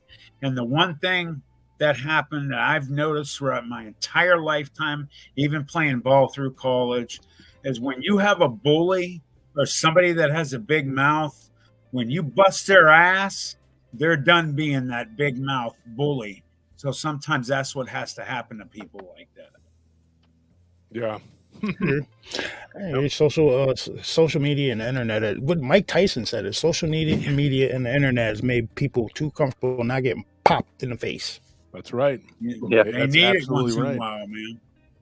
That's why. Yeah, and they can sit up there and talk all the mess they want, and there's no consequences. And that's the problem right there, and the bravery of being out of range. But I think, if anything, this last war that we just went through, and it was a war, it was a social media war, it really was, and I think that eventually they stopped because there was nothing else left to be said. They ran out of ammunition. They kept saying, we're going to do this big reveal and we're going to talk about, and so, me and Bettina were just beating them to the punch. I was like, go ahead, say something. I already said it. What else you got? I don't care. Talk about my past. Oh, he was this, he was that. I already admitted to my past. I was what I was. I don't deny it, But they were talking about all this weird, my eyebrows are satanic and I'm all this weird stuff, whatever. Shut it. I'm a poo-poo caca head and you're perfect, right? That's all. Listen. It got to the point it was that dumb. You see those eyebrows this gentleman has? See those eyebrows that gentleman has? Women pay hundreds of dollars for eyebrows like that, right? You know what I mean? So just, okay. That's what we call a backhanded compliment. Yeah, exactly. Exactly. I mean, Anthony has literally seen me slap a dude unconscious. You've seen me knock a guy off his feet. The guy at the gym. Remember the guy that broke the guy's leg at the gym? Yeah. Dude, tell me, can I hear the story? How did this guy's leg get broken? Oh, dude. Okay. I'll tell this when you tell the next one, Anthony. Look, this is the truth. I don't because people say, "Oh, Wolf thinks she's tough." You've never seen me in person. You don't know me. You've never, I've shown videos of me hitting the speed bag, heavy bag, lifting 660. I showed it. I did it 5 times. Who the hell on this earth does that besides an Olympic champion? Powerlifter, yeah. I lift. I am extremely strong, and I'm agile, and I train. There's a lot of people here in Austin who train. I know a lot of fighters. I know a lot of people. We're sponsoring some people at the World Kickboxing Champions this year. So, I know a lot of people. I've been around the block, okay? But there was this time when this dude, he was crazy, and I met this guy. He was an African-American guy, but he was extremely unhinged. And when I first met him, he was fighting with another dude, Melvin, who was a friend of mine. And they were going back and forth, and the manager had said, "Hey, man, this guy's over here, and people are complaining because they're being loud and they're saying the N-word." And I thought I was going to come up and meet some white redneck racist guy, but it was just 2 black dudes yelling at each other. And I went up, and I knew Melvin. I didn't know the other guy. And so I told him, I said, "Y'all need to calm down." He goes, "I don't need to do shit, man." He tried to get up on me, and I'm doing security there. And I said, "If you don't get out of my fucking face right now, okay, get out of my AO, I'm going to throw you out of here. Okay." And Melvin's like, "This dude's got a problem, man. This dude got an attitude, Wolf. This dude got some problems, whatever." He goes, "You're crazy, bro." And so he's walking off, and my friend Ciego was grabbing him. And so I said, "All right, are you cool?" And he goes, "I'll remember that. Bet that." He goes, I'm almost done with this, and I'm sore." He goes, "I'm gonna come in straight, and you're gonna face me." And I'm like, "What?" And he's like, real talk, right?" And I said, "Okay, lunatic, whatever you got to say. I'm, whatever. Finish your workout, crazy guy." I went back outside, got back on the phone, talking to my business partner. Didn't think nothing of it. 2 days later, we had a guard there, okay, a guy we call Chichu. He's a little dude. He's not a big guy. He's a little guy. And So he's like half Asian, right? And he's a very diminutive dude. And he's like, he calls me frantic, and he's like, we're at another site dealing with something. Tony, we were with Tony, me and Anthony. Remember, we were with Tony over at Cameron Village. Yeah. This is at a gym, right? A big gym, 24-hour fitness. And he says, Wolf, there's this guy over here. He looks like a monster, and he's just doing all this crazy stuff, blah, blah, blah. So I drove over there. It's literally across down the road, whatever. I drive over there to see what's going on. What is this nightmare happening, whatever. I show up, and it's this same guy. I don't know his name. He's just a big guy. And he had literally gotten so mad, he threw 95. This is a strong dude to throw in the air a 95-pound dumbbell while one of the ladies was doing that thing where they go up and down, where they try to do the butt and they make their butt back better or whatever. Yeah. And it landed on this woman's leg and just broke it like a stick, snapping a twig. Get the fuck out of here. Yeah, I saw the replay on the video camera. It was nasty. It was gnarly. Now, this ain't the first time I had a fight in a gym, okay? I've been a gym rat for a long time. So I walk in there, and Anthony's outside talking to the guard, trying to calm him down. When he's walked out, he slaps the dude behind the counter who's a little skinny. He's a little dude. He's gay. He's a little skinny dude. And he's just like, Wolf, this guy slapped me. I mean, like, he was, frantic, right? And so where's the guy at? He goes, he's outside. I said, I must have missed him. So I went outside and I looked around the parking lot. I didn't see him. And I hear a woman scream, help, help. We go around the corner. There's the guy right there, and he's in this woman's face, and he's grabbing her iPod. And me and Anthony are standing. We don't know what the hell he's doing. And so I'm like, "Are you okay, ma'am?" And he turns around, and he goes, "What? He got up in my face, and I'm standing there, and I'm like, "What is this guy?" I just reacted. I just reacted, and I said, "Get out of my face!" And then he went to grab my shirt like that, put his hand up, and I just hit him like twice, 2 times, right? Yeah. I hit him like bam, bam, like 2 times, and he was just cool, and he fell into the trash can or like up against the trash can. I looked, I wasn't on camera, it was just off of camera, and then I said, "Oh crap!" Just laid this dude out, man. Arm punch too. Huh? I said you hit him with an arm punch too. It wasn't 2 arm punches. It wasn't 2 even arm like punches, man. To it. I mean, and he was just going crazy. And then the lady, she's talking to Anthony, and she tells Anthony, she's like, "I don't know this guy, and I don't know why he's grabbing my iPod. I don't know what, She's crying, and he says, "Okay, just get your car, go, park in the other side of the parking lot till the police come. They're on their way." The police come. One of them is a cop from downtown who recognized me because this was in 2010, right, Anthony? Yeah. I believe it was 2010. This cop knew me from just a few years before, and he kind of looked at me, and he walks over to the other cop, and he starts talking to him, and I told Anthony, I said, "I'm going to go to jail." This cop probably remembers me from people falling downtown, and it's probably going to get me in trouble. He comes up to me and says, "Come here. Let me ask you a question." I hate when they do. They think they're big shit. He goes, "Come here." And he goes, did you assault this guy? Because he can't remember shit. I said, "Yeah, he fell down. He was running and he fell down." He goes, "Where's the witness?" I look across the parking lot. She left. I'm like, thank God she left. And I said, "Look, I you know me. I don't really know you that well.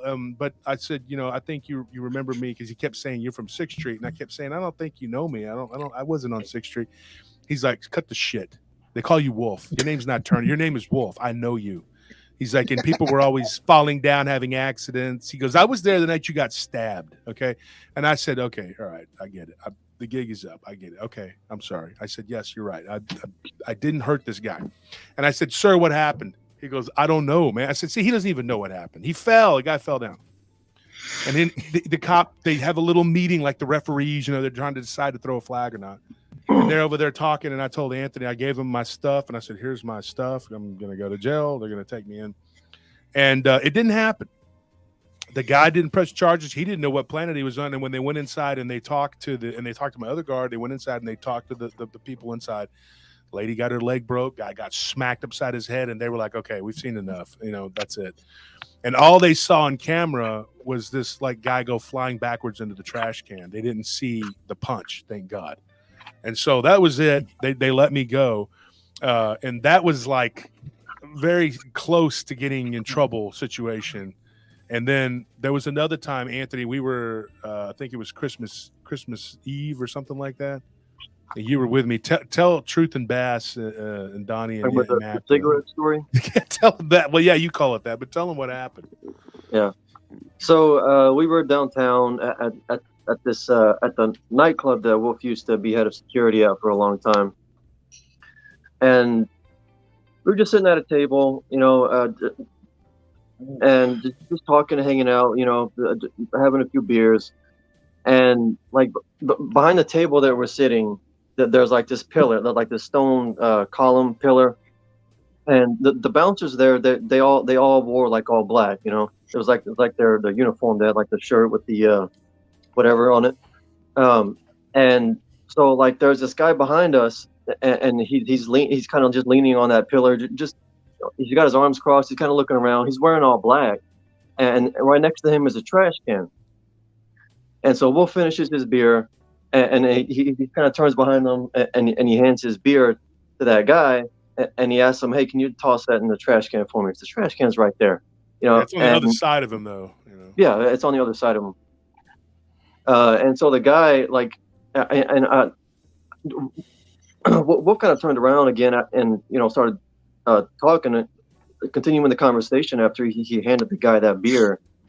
And like I saw the guy, I was looking at him, and like he gave Wolf this look, and he was still holding the bottle, and he looks down at the bottle, he looks at Wolf, he looks at the bottle again, and he looks at Wolf, and you could tell he's getting pissed off, and so he tells Wolf, like, "Hey, I'm not your fucking servant boy," or he said something like just talking crap, and Wolf was like, "What are you talking about? I thought you worked here, man. I didn't know." Like, hey, yeah, I thought you were a bouncer here. The trash can's right there. I didn't mean anything by it. Just chill out, kid. And the guy's like, "I'm not your fucking kid. I'm not a fucking kid, man. I'm a grown man, blah, blah, blah." And this dude was like a big old, like a big muscled up, like Hispanic guy, like tattoos on his neck and everything. He had a chain tattoo on his neck. Yeah. And he like got in Wolf's face, and Wolf had to stand up at that point, but he's still trying to diffuse the situation. He's like keeping his cool. He's like, "Look, I didn't mean anything by it. I thought you worked here. I thought you were a bouncer. My bad." And the guy just still keeps talking and talking. He wants to fight, and so what he does is he pours the beer out on the like the backwash, whatever. He pours it out on the ground, like right there in front of Wolf, like I guess trying to pour it on his shoes or something. And then the guy he has a bottle in his hand. He cocks it back like he's clearly gonna like try and smash it in Wolf's face, but he cocks it back like maybe like a couple inches before Wolf throws this punch. But it wasn't. It looked like this real quick arm punch. He didn't put his hip into it or nothing, and he connects with the guy right here. The guy comes off of his feet and just like flies like 6 feet back and hits the ground. But the funniest part about this, the reason I call it a cigarette story was because it was like a cartoon. The guy had a cigarette in his ear, right? Wolf hits him, and the guy comes off his feet and flies back, and the cigarette just like stays in place and kind of like does a flip and falls down to the ground. It was like That's awesome. Funny Looney Tunes That shit. is freaking awesome. And it Dude, looked so funny. like That's a beautiful thing. This guy was a big, mean looking dude, but when Wolf hit him, it looked like he just barely put any effort into it, and it's like smacking a child and disciplining him or something. Oh, you called it. You said it earlier, right? An arm punch. It's like some of those old school shows where you see somebody uppercut it. Yeah, because like when they were face to face, Wolf wasn't like in a. He was like right here. Stance. Yeah. Nah, there was no hip into it or anything. Boxing stance. He was just like squared up with him, and so his punch just came up like this. It was like a hook, and he connected right to his chin. It was like so fast. I like to call those Fedor punches. Remember Fedor? Yeah. Back in front, he would do a lot of those like they look like arm punches the way he punched, but they worked. So the way you just described that reminds me of the Bravo Married with Children episode where Al Bundy's trying. He's like basically the athlete for these shoes, and they put him up against a bunch of pro athletes. He's in a boxing ring, and the dude uppercuts knocking him out of his shoes, and he flies out of his shoes, and his shoes are smoking. Yeah, and they're smoking. Married with Children. That's Dude, I tell you what, man, I was training at the gym. Al Bundy, greatest TV dad ever. I don't care. He what was you also say. he scored 4 touchdowns in the game. What was it he was always talking about?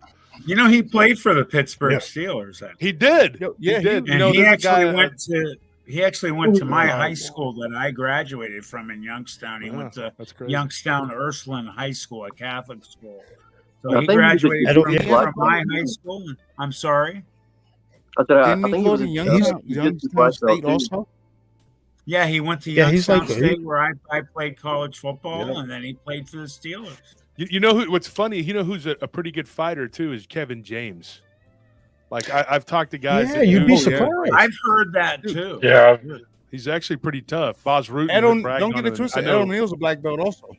Yeah, that's what Anthony was saying. Yeah, it's funny because I know a couple people who know Boz personally, and they're good friends with him, and it's kind of like 6 degrees of separation. I know a lot of people that are connected to, and I know some of these fighters personally.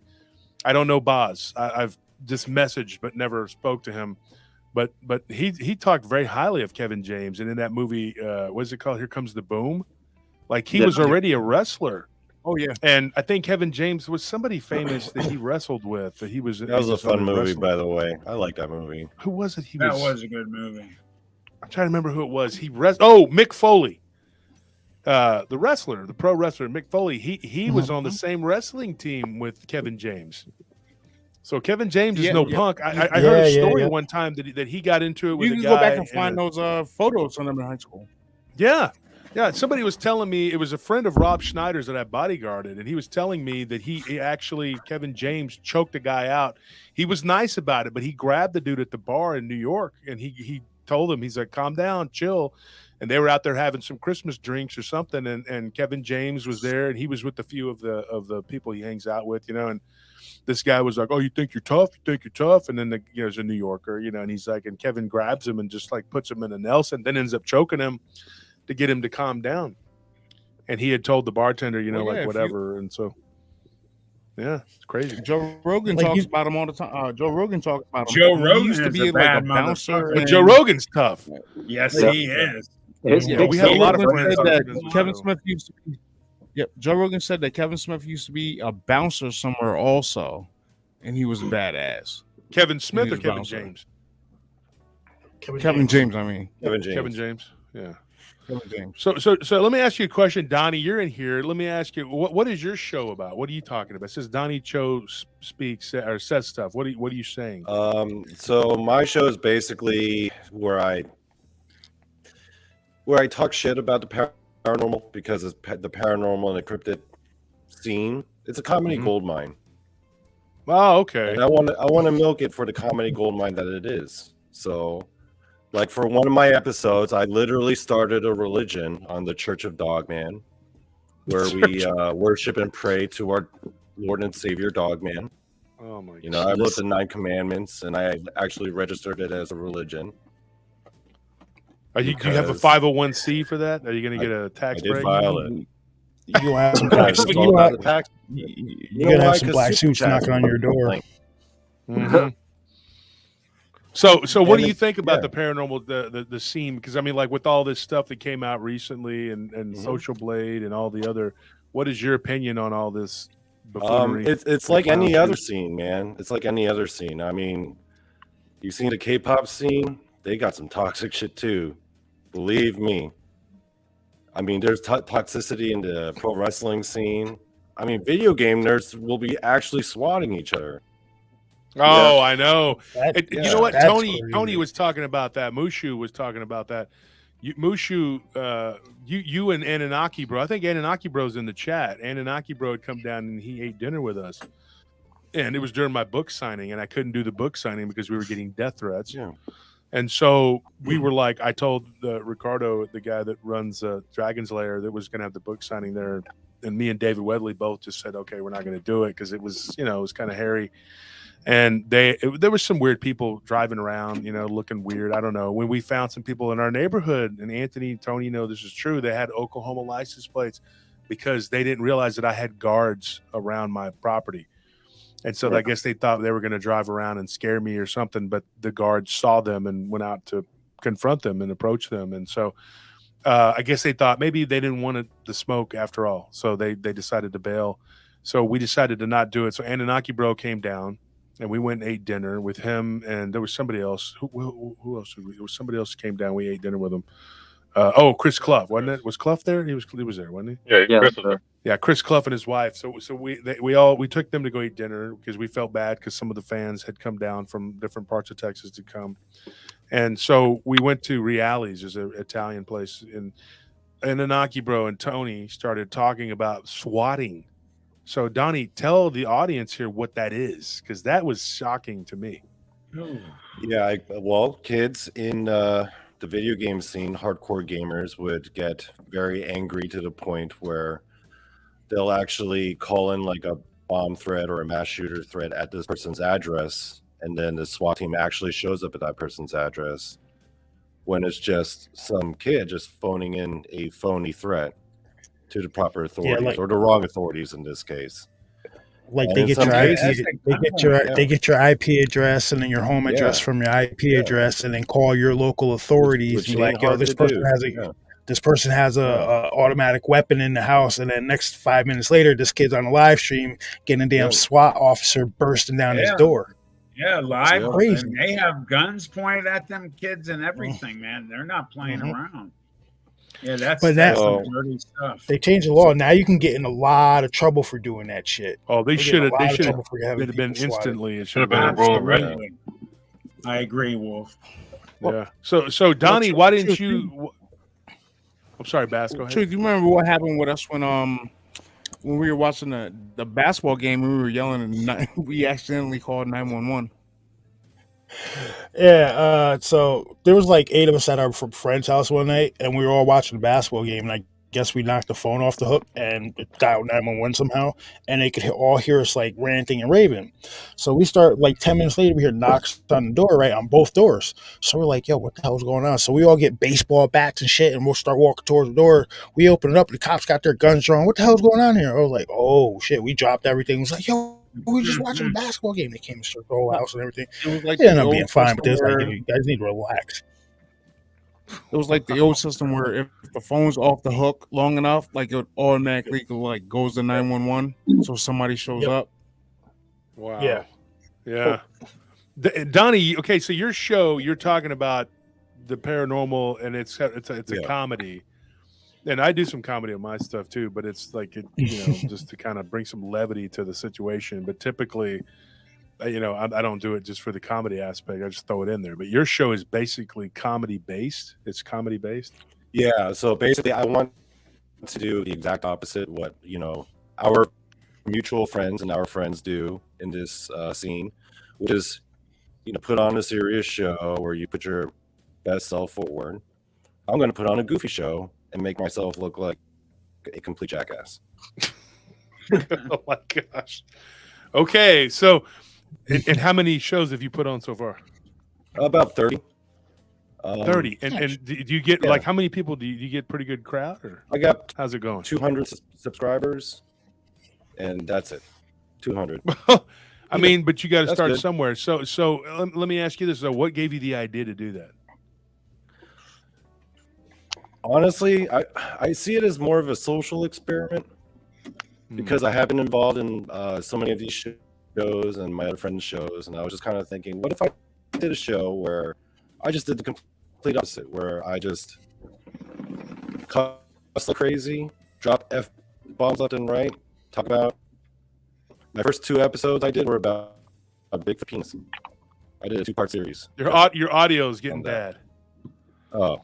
We're not able to hear you say stuff because your audio. Can't hear Donnie.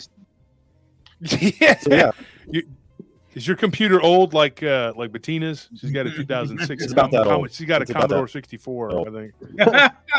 It's just that old. Texas Actually, Instruments. When you mentioned that about Bettina, I looked at my computer and I was like, oh man. Maybe that's what it is. Man. You guys got to get upgrades. Yeah. We need to do a GoFundMe for Bettina and Donnie to have some computers. Oh, Commodore 64, that's great. But yeah, I thought about doing one. We should go out into the woods and do a reenactment of some of these morons that like the guy that threw the rock, and just do a complete Is that Bigfoot over there? Did you hear that? Oh my God. Have somebody hiding in the woods to make noise like they do, ooh, something's going on in the woods, Yeah. Throw a sheet over a tree. Oh, look, there's a ghost. It's a spooky ghost. Like one of those parking things, the orange cones, and scream through it or something. Yeah. Because, we did a little impromptu. It's funny because the show's called Impromptu Truth, but we did a little impromptu to Turkey Creek, which people have actually seen Bigfoot, Dogman in that area. And we went walking around out there, and we got like 3,000 views on that just by going walking around. People are like, "Hey, we like this," and I'm like, "Really? We didn't do shit. We just walked around, at the lake." But if that's what people would, that makes people get all excited, Oh yeah, give it to them. More power to you. People that don't normally get into the show. I love the way you said. Matt's like, good, yeah, give it to him. What the hell? But that sometimes people like they go back and they watch the video and they zoom into it so like they can see what's going on in the background. Yeah, because it was shot with our cell phones too, and these aren't even like iPhone good quality phones; they're just crappy phones. And people were like, "Yeah, I like that. We should do." I was like, "Well, I guess if that's what they want, they'd rather go out, have somebody go out into the woods and wander around." I mean, I've said I give all the respect in the world to you guys that go out there and trample around there in the woods looking for these things. Not me. Ain't gonna happen. No. I've watched enough scary movies to know how that situation ends. You know what I mean? That's not a thing that us minorities are interested in doing. What was that, Anthony? First ones to go. I said it's not a thing that us minorities are interested in doing because we're always the first ones to go. We always get clipped like that. So what would happen to me and Matt? Because me and Matt are half. I'm half Hispanic, and y'all would Matt's be like, half let's Lebanese. let's split up, gang. Well, they just eat half of us, and the other half is like. I'll tell you what would happen. I tell you what would happen with you two guys. I'll tell you what happened. You guys would make it 3/4 of the way through the movie before you got off. 3/4. They have a set time.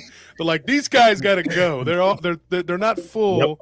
But they got. But they're we got. Well, I'll tell you exactly what would happen with me because of my leg situation. I would be the guy that goes, "You guys go. I'll hold it off as long as I can." And that'd be it. We give you a stick. Here you go, man. And then it's raining, of course, but I'll still give you a lighter. Or you can end up like the guy in the beginning of. Hey, guys. Or you could be like the guy in the beginning of the Jurassic Park movie. All right, guys. There you go. I can only think of 2 movies off the top of my head where the black guy survived at the end. Anaconda with Ice Cube, right? He lived at the end of that, and House on Haunted Hill with Taye Diggs, but his ass got stuck at the top of a haunted mansion at the end of the movie. So you can't really say that's surviving. You know what I mean? No, wait, hold on, hold on. Deep Blue Sea, LL Deep Cool Blue J. Sea, LL Cool J. There you go. That's a good one. That's a good one. Okay, What about Samuel Jackson got eaten by a shark. Samuel Jackson What about Snakes on a Plane? about ice being evil, and it's just like, wow, like good grief, man, that was crazy. Yeah, he was giving one of his hard ass. I saw it in the movies.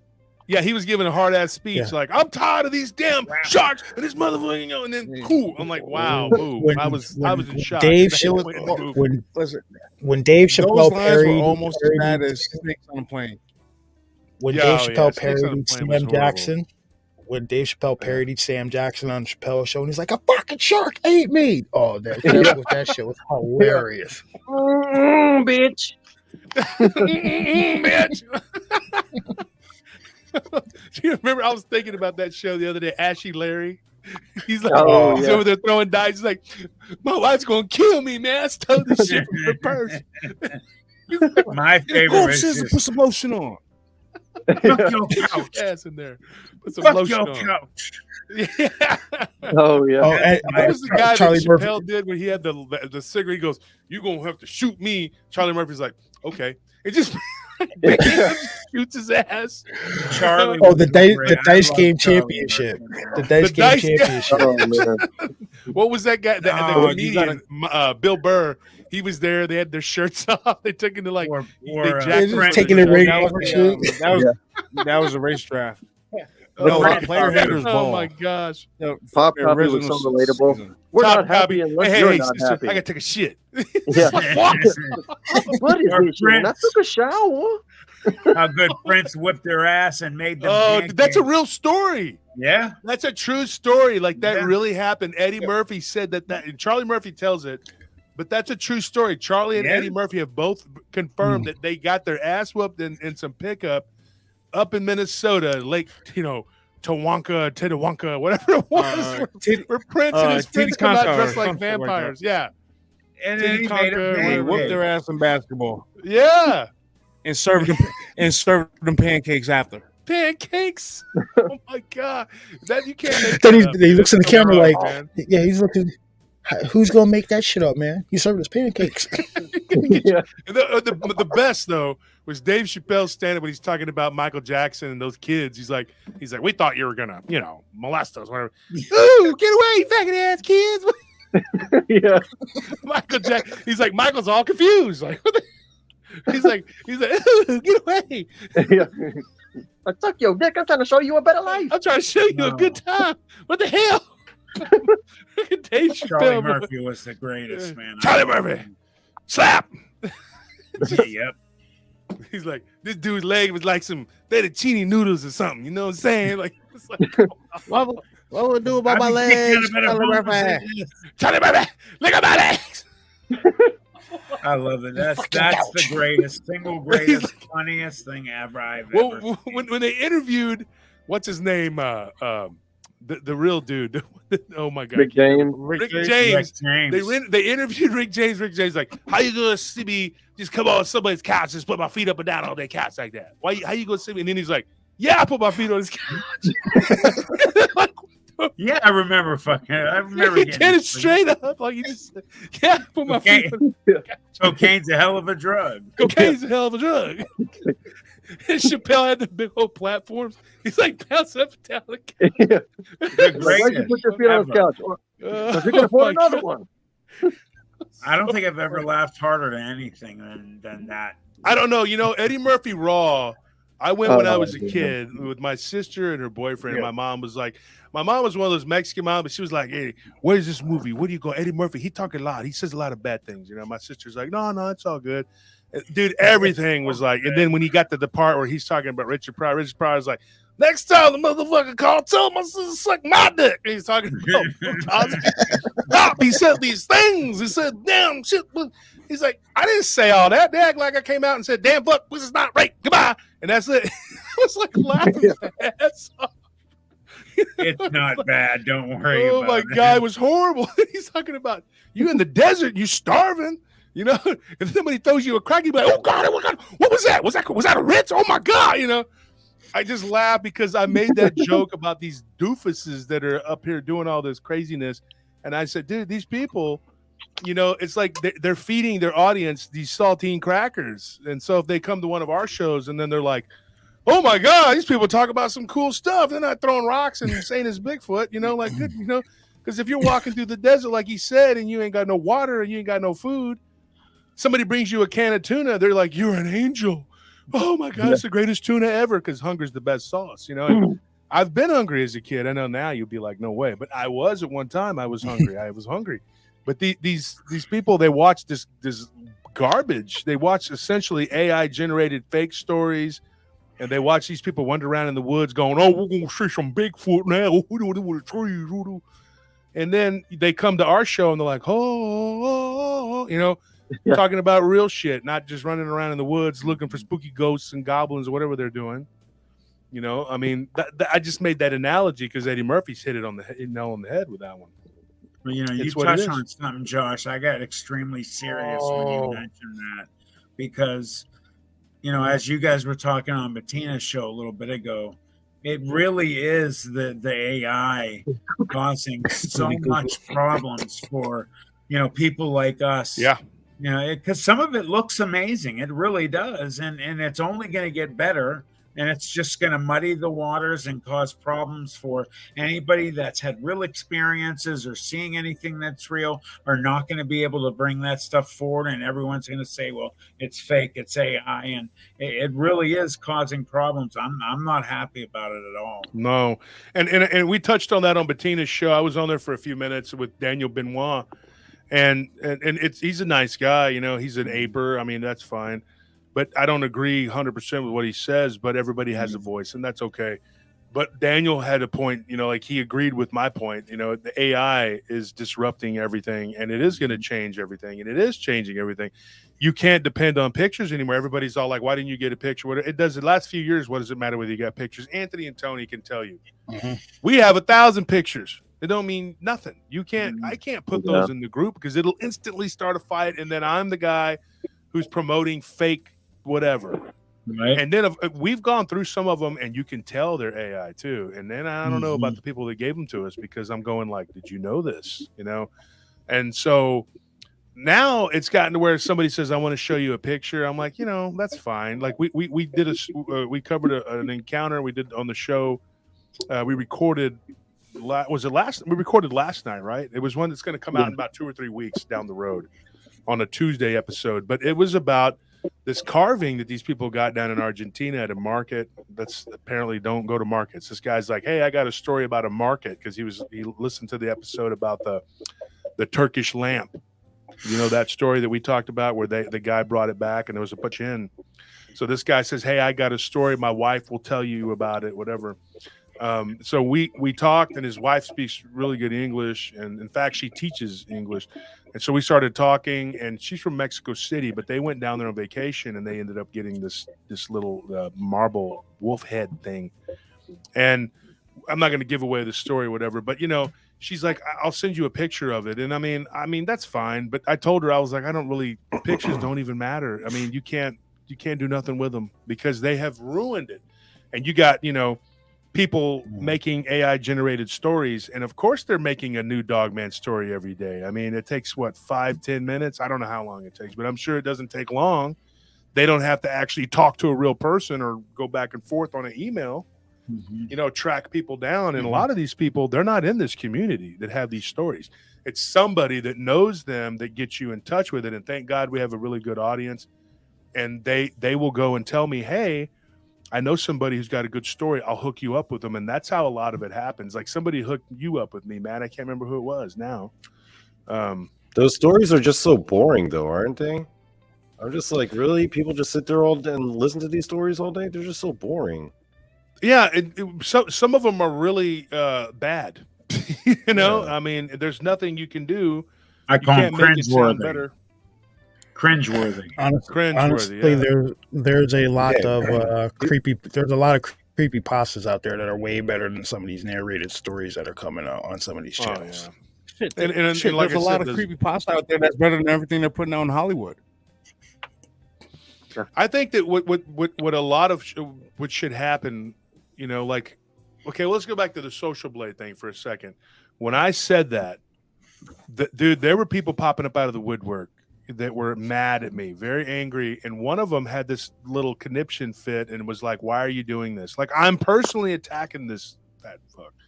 And I said, look, dude, I said, it's on you. If you're not doing what you're supposed to be doing, that's on you. That's your problem. That's your fault, and why are you getting mad? You didn't have a dog in this fight, but I know why, because he was fake. And he had been accused of it before. And when me and Ken had gone over who was going to go to the conference, this person's name came up, and we were like, nope. Ken vetoed it and was like, nah, dude, this dude's been called out too many times already for stuff.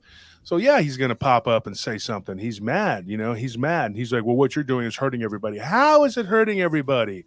The smaller channels who are doing real work, it's not going to hurt them. And I'll say something else. Last night, gentlemen, I said this on my show.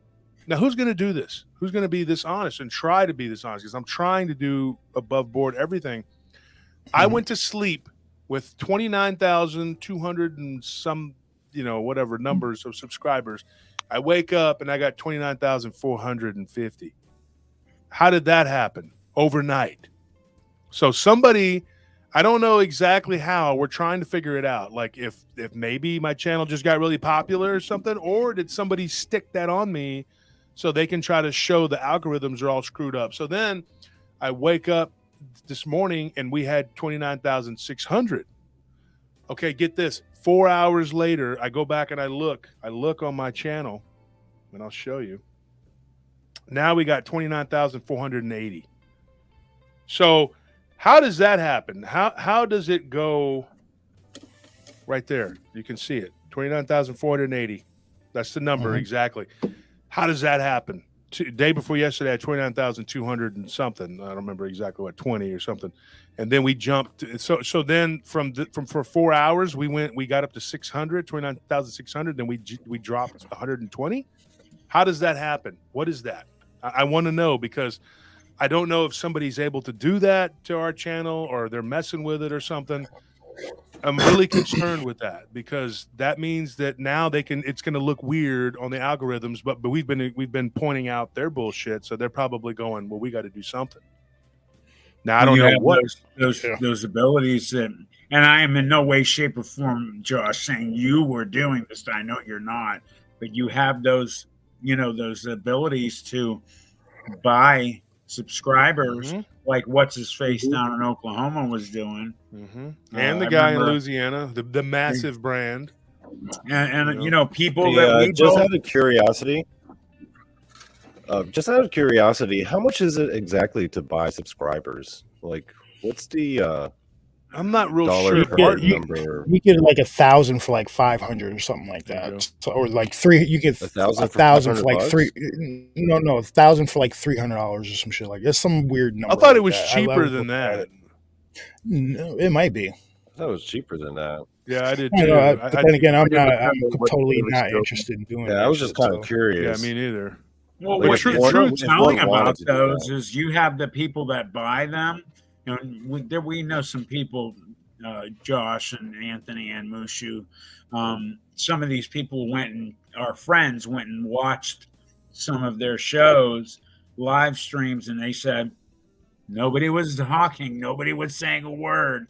It was just them and like one person, but they had a ton of people in their live stream. That's very telling, right? Yeah, and the chat, if it's moving consistently with the time of how many people you have, that's a thing too. When you look at some of these, like there was a really massive channel, he did a live stream and there was nobody in that chat, and I was like, that doesn't make sense. Like I think you said, Anthony, he had like 140 or something. Yeah, and it was weird, and I'm sitting there going like, this guy should have had a lot more people than that. And there's another big podcaster, YouTuber, whatever, I don't want to say his name. I mean, he's been on my show and we're not enemies. But I know he's been pissed at me because of the Social Blade thing. But in one day, and BMR told me about this, he got 56,000 subscribers in one day. Like, okay. So when I talked to him about it, about a year ago, we had talked, he said, yeah, when I shut my other channel down, everybody moved over to that channel, and I'm like, in one day, 56,000 people jumped on your channel in one day. So I started kind of distancing myself from him. Yeah, that's I call bullshit on that one. Yeah, absolutely. And so I just was like, yeah, in truth, you were on the phone with me and another person who I'm not going to mention the name, and Barton was the other guy. And when Barton was telling us about the Social Blade thing, and I had Truth on the phone, and he was a witness, and we were talking about it, and Barton mentioned a couple other major channels, and I was just like, I didn't say anything about them. I just thought, okay, so people aren't as big and powerful as they pretended to be, and I guess it looks like, there's certain people who have been faking the funk for a while. I went to war with one of these really big channels a couple years ago. Everybody knows. He took a major hit. Then all of a sudden he was right back up there. And I'm like, what? Like, that's whatever, man. Whatever happens, let it happen. Corey Cole says discount subs. That's where they go. I guess that's where they go to get them. I don't know. Well, one of them was over the course of 3 months. I was gonna say one of them, like over the course of 3 months, that they got like 60,000 subscribers over the course of 3 months. But prior to those 3 months, like their graph was just like a straight line showing like not more than like 1,000 new subscribers per month. But then like in February, March, and April, you just see this huge spike in subscribers, and it's like 60,000 more subscribers. But then the very month no watch hours. Yeah, no watch hours, right? No, it gets even better than that. So the very next month after that huge 3 month spike, that they got 75 million fewer views than on average of what that channel gets. So how does that work? Like how do you get 60,000 new subscribers over 3 months, and then the next month your views go down by 75 million? How does that work? So many. We're over here doing everything we're supposed to do. We're doing everything correctly. No fake BS AI stories. We're doing everything we're supposed to be doing. No buying subs, views, or apparently you can buy comments too. Really? None of that. Yes. Oh, wow. That's a real thing, dude. Yes, I found that out. I didn't even know that. Yeah, no, you can do How that. was that done?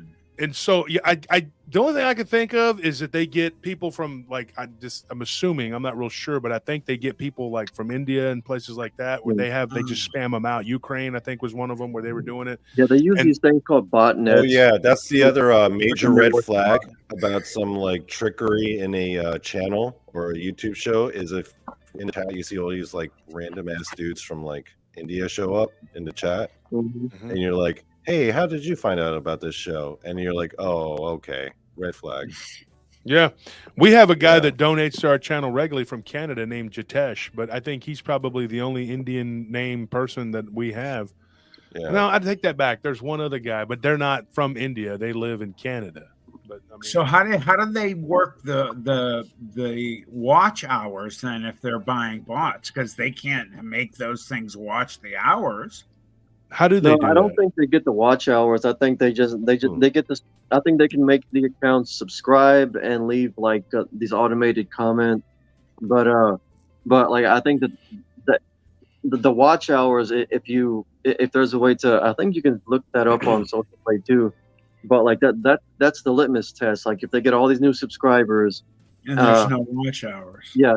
If there's no watch hours and the views don't go up with their subscribers, then that's a major red flag. Also, I'm just trying to wrap my brain around how that like business model would even work, right? Just buying subs for the opportunity to get YouTube clout so you can make some. Yeah, I guess so. Like YouTube could push you. Well, like look, my kids watch a bunch of these like family YouTube channels and everything like that, and these people have hundreds of thousands, if not millions, of subscribers. And the more subscribers you have, the higher the ad revenue you're going to get on your videos. You get what I'm saying? Like the better play. You're going to get better placed ads, meaning like companies that'll pay you more will be placed on your videos. Whereas like say somebody with only like 20,000 subscribers isn't going to get the same ads placed on their video as somebody else would that's got 200,000 subscribers. It's all money and numbers. That's a graph from ours right there. That is November, because it's not over yet. We got less watch hours, but we have right now from October 7th through October 31st, okay, 105,665 watch hours. That tells you right there. Good job. So we are doing, it's legit, and everything is above board. And I'm showing it all right there. I'm showing you the views. Here's the views right there. There's the graph of the views. 206,000. It says 206,799 views. It says, keep it up. Your channel got the same number of views as usual, which we hear that every month. That's pretty much the same. It doesn't, unlike my water bill that went up 800% in November. I don't know what happened with that. So did ours. And I don't know what's going on with that. I mean, I'm like, my YouTube channel is more stable than the water bill. I mean, come on. That's ironic you say that, Josh, because that happened. Ours went up like from $149 to like $326. We don't know what the hell happened. I think they figured out that we're not completely, you're half Lebanese and I'm half Mexican. Like, you guys. No, I'm joking. No. Seriously, though, I think this whole situation, though, I don't know if they're messing with us or if our subscriber numbers really went up for real. I mean, it says we're at 850. We were getting 18-something subscribers a month, and then the war kicked off, and then it just went tanked. And we got down to about 500 or 600, and now we're back up to 850. So maybe it just picked up. I don't know. Maybe there were a bunch of subs that came through and they approved them, or I don't know how that works. I don't know what they did, but it just doesn't make sense to me. You don't get 200 overnight and then get another 100 and then lose 150. So something's wrong, and I don't want my algorithms and everything else being messed up and distorted So we reached out to YouTube. We're waiting to see what happened. I mean, what's going on, because I want everything to be straight, and I don't want to be with these other fools. And I'm thinking that maybe somebody did something. I mean, there's a lot of people that know how to hack, and they'll offer their services to people. So if they know you're in a war, you know, they might go up there and tell them, hey, you're getting your ass kicked. You want us to mess these people up? Pay us, you know. So that could have happened. I don't know. How desperate are they? I know they don't work, so the money probably is not there. You know, I think one of them, he's a secretary for his dad. That's the only one that works. The other ones don't work. So I don't know where they would get the money. There's a phrase used by a football analyst. They call him the Schwam. He said, "There's lies, there's damn lies, and there's statistics." Listen, when the math ain't mathing on all this shit, man, you can tell people are being fake. Honestly, Mm-hmm.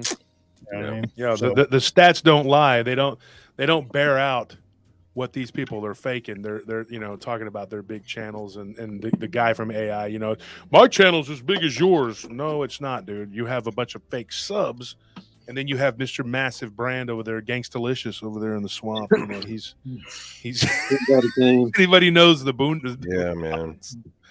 I don't get that mentality. I'm trying to keep my subscriber numbers low, man. I tell people don't subscribe. My show Is that sucks. reverse psychology or what? Yeah.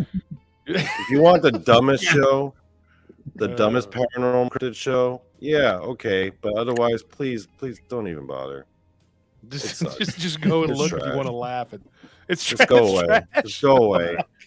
Don't even be offended. Just don't even watch. You know what you should All do right. though? I'll tell you what we should do. Some of these people that come to us with the fake stories, who obviously we had one of them, we just wouldn't take it, and it was a guy that just would not stop. A dog man wanted to. Okay, I got one for you, Donnie. Okay. This guy's. I know he's probably not watching this on the down low key for real. I'm gonna send this guy to you, and then you get him on your show. Okay? He tried to pull one on me and Nelly, trying to say that he had his couple days like, hey man, wasting my time. Time is, you can't get that back. I'm gonna tell the story. He said, man, I've been having dog man activity in my property over there in Massachusetts. I have a really nice piece of property. It's worth $3 million, and I'm doing all this and that. And he said, all this dog man stuff was going on, man. And there's a pair of them, you know, there's a pair of them. And then he said that he started getting a tap on the window after the second day. He's telling me all this stuff. Late that night, he called me up. He says, I'm going to come on your show. I'm going to blow everybody's minds. He could talk too. And I said, okay. His name's Kurt, is what he said. And I said, Kurt, what are you gonna tell us? He goes, dude, the female came back. He's like, I gave her some CBD gummies. And they were the Delta, what do you say? The Delta 8 or whatever it was. He goes, I gave her some. Mm-hmm. She likes them. When she came back, she was in heat, and she wanted to sneak into my window with me. And the male was hiding. You know, he went to hide. She was hiding from the male. And I was like, oh my God, I was so pissed at this dude. I was like, you wasted my time. 2 days worth of talking, and now you're gonna come up with this bull. Like, dude, for real. See that? So then he. Thank you. I thought it was a good question would've been story. my I was response- trying to my take it, response- but Wolf wouldn't let me. No, see, well, my response would have been the opposite of yours. My response, I would have leaned in closer and been like, "What happened next?" He's like, That's what well, I'm saying. I put That's a man in my Barry heart right White there, Donnie. on, you know, and I got a little Merlot. So did she make it in Some your Merlot. room? Put a little Barry White on. What did it look Yeah, like? there you go. Put some Barry White Did on, you dude. see it? All right. Wow, He's chicka, like, wow, she wow. had 6 Did you see the nipples. goods? It was unbelievable. Yeah, and so All right, she I have a climbed question into for the everybody window. on panel. I mean, what does a female dog man and he even look like? I'm like, please tell me, sir. You don't I want to need see that know. image. I need to know. You don't want to know. I I You don't don't need wanna that do fucking You don't ever visual. want to know. I don't need that visual. I don't need that visual. All I right, need to know. I have a question. Oh I have a my question God. for everyone on panel. Go ahead, Bass. Okay. Fire away. Now, you guys got me laughing about the damn dog man, female dog man. All right. What was I'm the mad first curious, that's all movie? I'm saying. What was the first like scary movie that ever freaked you out? It doesn't matter at the time, like whether it be man. like Exorcist or Friday the 13th, Being you guys are from Nightmare on Texas. Elm Street. Just Like, Texas what was came that from that. first movie that pitched that? Pee-wee's Big Adventure. they trucker lady. that gave you was that. Anthony's No, that favorite movie. gave you that big fear. Yeah, what's her name? Large Marge. What's that trucker lady's? Large Oh, Marge. yeah, Large Marge. Yeah, Oh yeah. that shit freaked me I out. remember No, but that was- no, hold on. Take this question serious. What was the Okay. first movie that generally scared the shit out of you? I'm trying to think. Jaws. I think Jaws because I was scared. Jaws to was death. horrifying. You know what really disturbed me though? The first one ever was The Hitcher with C. Thomas Howell when he pulled that girl apart. That really like fucked with my head, I man. don't remember that. I don't. Thank God. Yeah, he had her tied up to he had cops were there and everything. It was Rucker Hauer and C. Thomas Howell. He had a girl tied up to the back of a semi. There was ropes and had they all four pulled her limbs. ass apart. And then Yeah, he pulled big- her apart. He told C. Thomas Howell he had to shoot him to stop him, and he wouldn't do it. And he killed the girl. I don't know why. That just fucked with my brain, man. Okay, They kind here's of a played question that for you out guys. in that Paul Walker movie too. Mine where was they were kinda like supposed to do it with a life-changing. CB radio. Here's a question for you guys. Do you remember the first horror movie that you laughed at? No, No, hold on. Oh, we got you, Donnie. But let's get some answers from. Yeah. from Michael. Bass has a laugh question. at. So let's go around the horn. Okay. So Donnie said Pee Wee's Big Adventure that with the large Marge scene. That's a legitimate. Yeah. Oh, yeah, And Matt That Imps came told out us of now. nowhere. Tony, you do That came yours. out of What nowhere. is yours, Tony? Well, mine wasn't really a horror movie, but when I was younger, I really wanted to be a firefighter. And I saw this we know. one movie, this horrible, firefighter movie that scarred me for life. And I kept having nightmares where I was burning alive. And I was like, yeah, I guess I'm not going to be a firefighter. But it was more of a thriller, I guess. But that's the first movie I can remember that really Backdraft? left like a huge impact That of like sounds like fear on me. Backdraft. That I sounds can't like remember Backdraft. it. It was just, yeah, I think it was Backdraft. Yeah.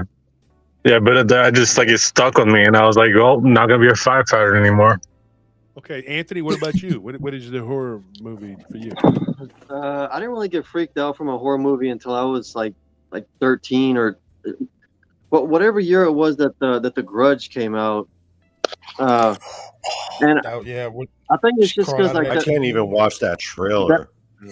that movie was just so full of jump scares and like the little boy with the black mouth and the girl that was like doing the I backwards can't even walk see and the trailer. son. There's something about Asian horror movies too. She had the lighter and she was looking through the ceiling and she turned and that thing was hell right no. there. Dude, the Yeah. Asian horror movies, like the Korean films, Yeah, they No, are no, way better. there are some and like Vietnamese to horror make it movies that worse, were like, when I saw the Grudge. Train to Busan. Like I saw it alone in the theater, like because Yeah, we like to the get theater in dark. Taylor, the That's for Howard sure. Theater.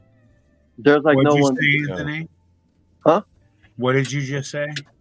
No, so we like Oh, to to get make dark. it worse, like the first time I watched The Grudge, I watched it at the theater in my hometown in Taylor. It was called Howard Theater, Oh god. and It's there haunted. was no one else there. Like it Oh, was just like me whoa. watching it by I myself. didn't know that. That'd be Yeah. That is Extra freaking me Let's out. get that Yeah, that was. that theater's haunted too. People see stuff in there all the time. Oh, really? Is it So really? you sat through yeah, the that's whole my movie? hometown. You didn't leave? No, Damn. no, I didn't. Leave. I mean, like, Were you stoned? That's the question. Back then, you smoked pot. Were you You're a stoned? Is that trooper. why you didn't leave? no, I wasn't smoking pot then. I didn't start until I was like a senior in high school. He waits until But, his grade point average is perfect, and he's going to go to college, and then he's like, you know what? I'm just going to tank all of this and throw it in the. Well, yeah, because stoners make great decisions. You did make some great Right. decisions. That's why I brought you to Austin. What about you, But no, Mike? yeah, like I sat through the whole movie because up to that point I had grown up watching horror movies. Like, I mean, I watched. My mom rented Faces of Death for I us when I was like 10 years old. Wow. My sister Your would let them mom watch the rented worst those. movies, dude. Yeah. They were little kids, and they would be watching Chucky and all this other crap. Yeah. That's some hardcore shit right there. Your mom rented you Faces of I don't think she knew what it was, but like by the time we Wow. put it on, it was just like it was too late. We were just glued to the screen and couldn't look away. Because like I Horrible, dude. grew up right with, there, with man. Michael Myers and Chucky and Freddy Krueger and all that stuff. My What about dad you- what rented about you, Chud for us. Chud. I remember Chud.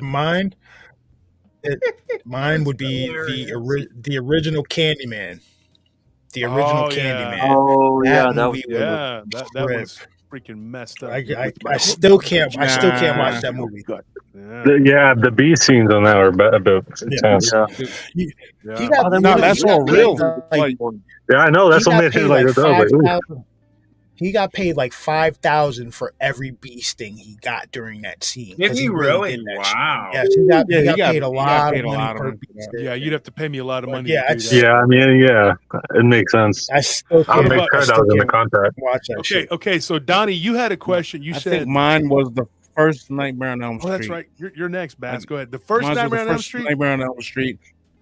Yep, because my older brother was like 11, 12 years older than us. So he had us watching that when Yeah. we were like 5 years old.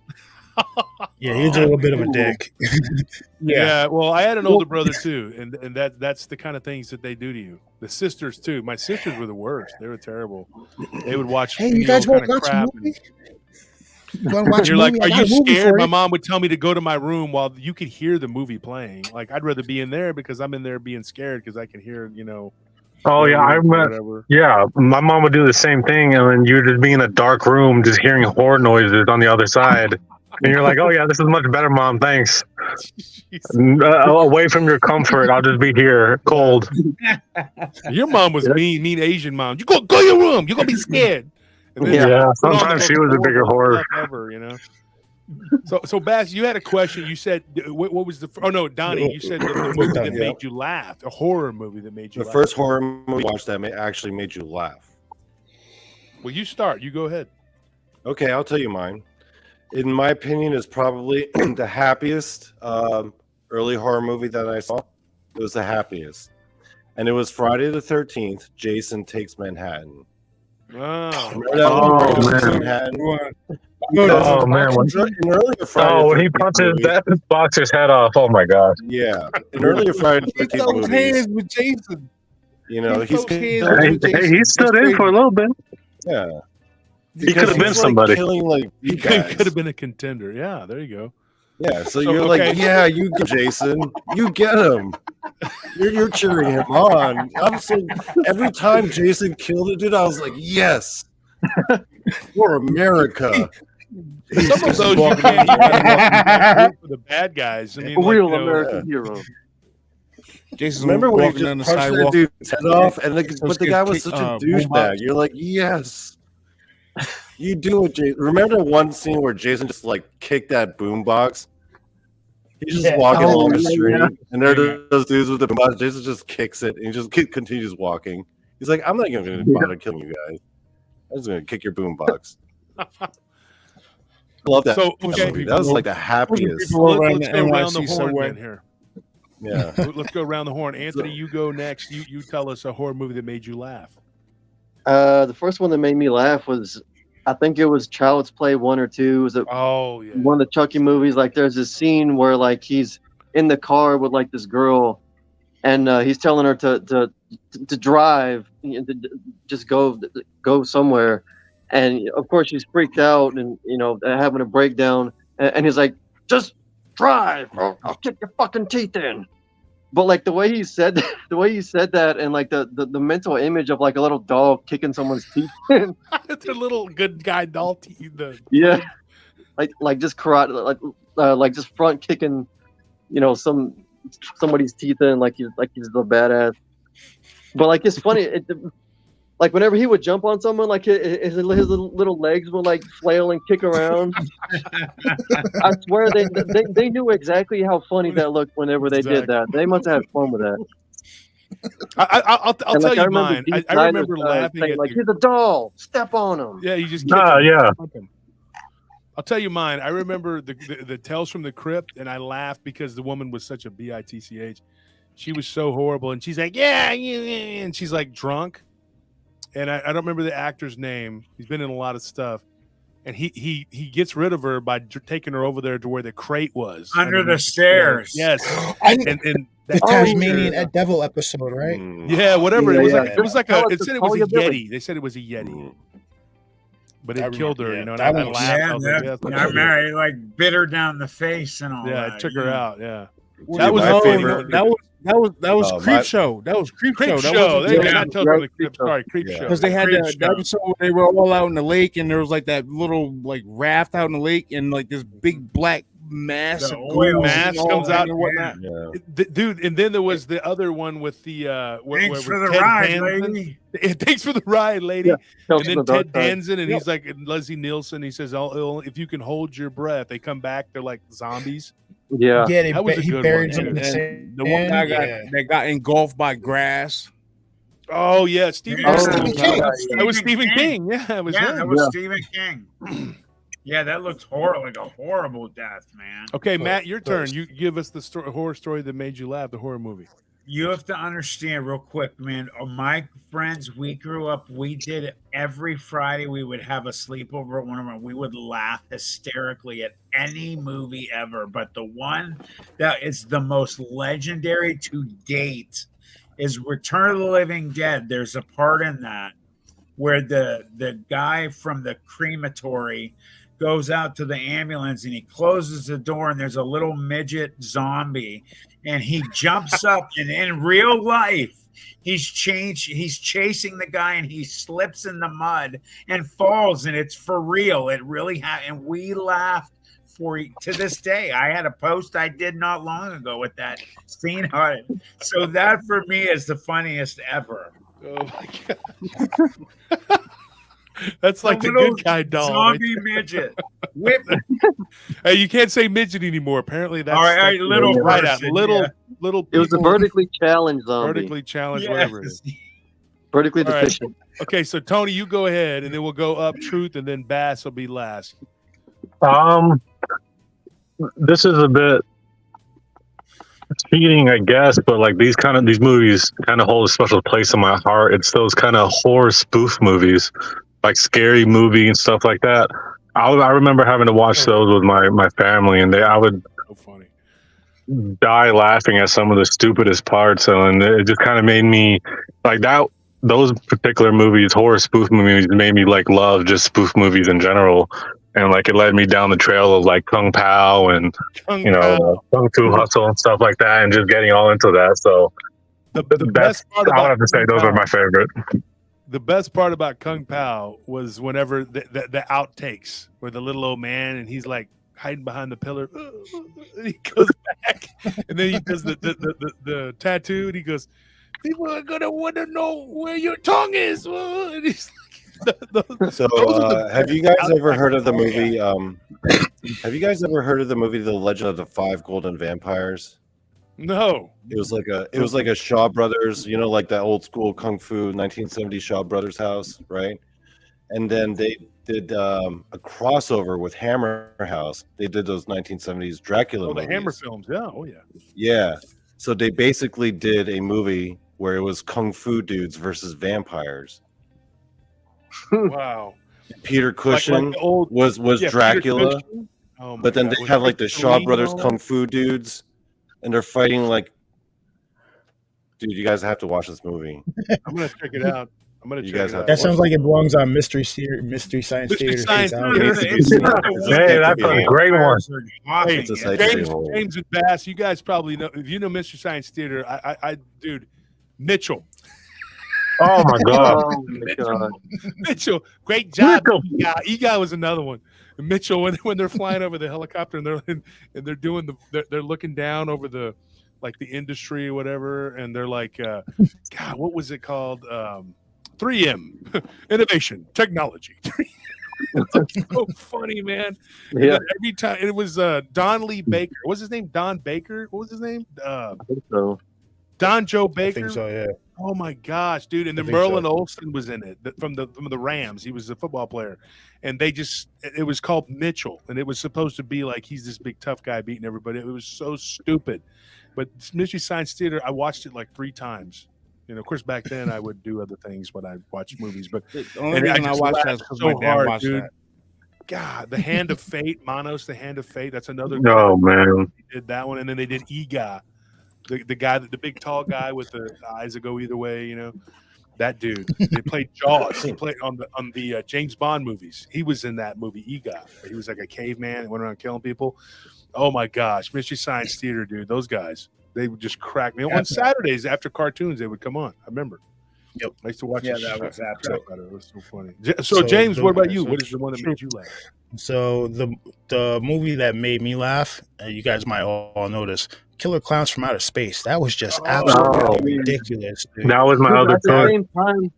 At the same time, those clowns are creepy as hell because they were they are creepy.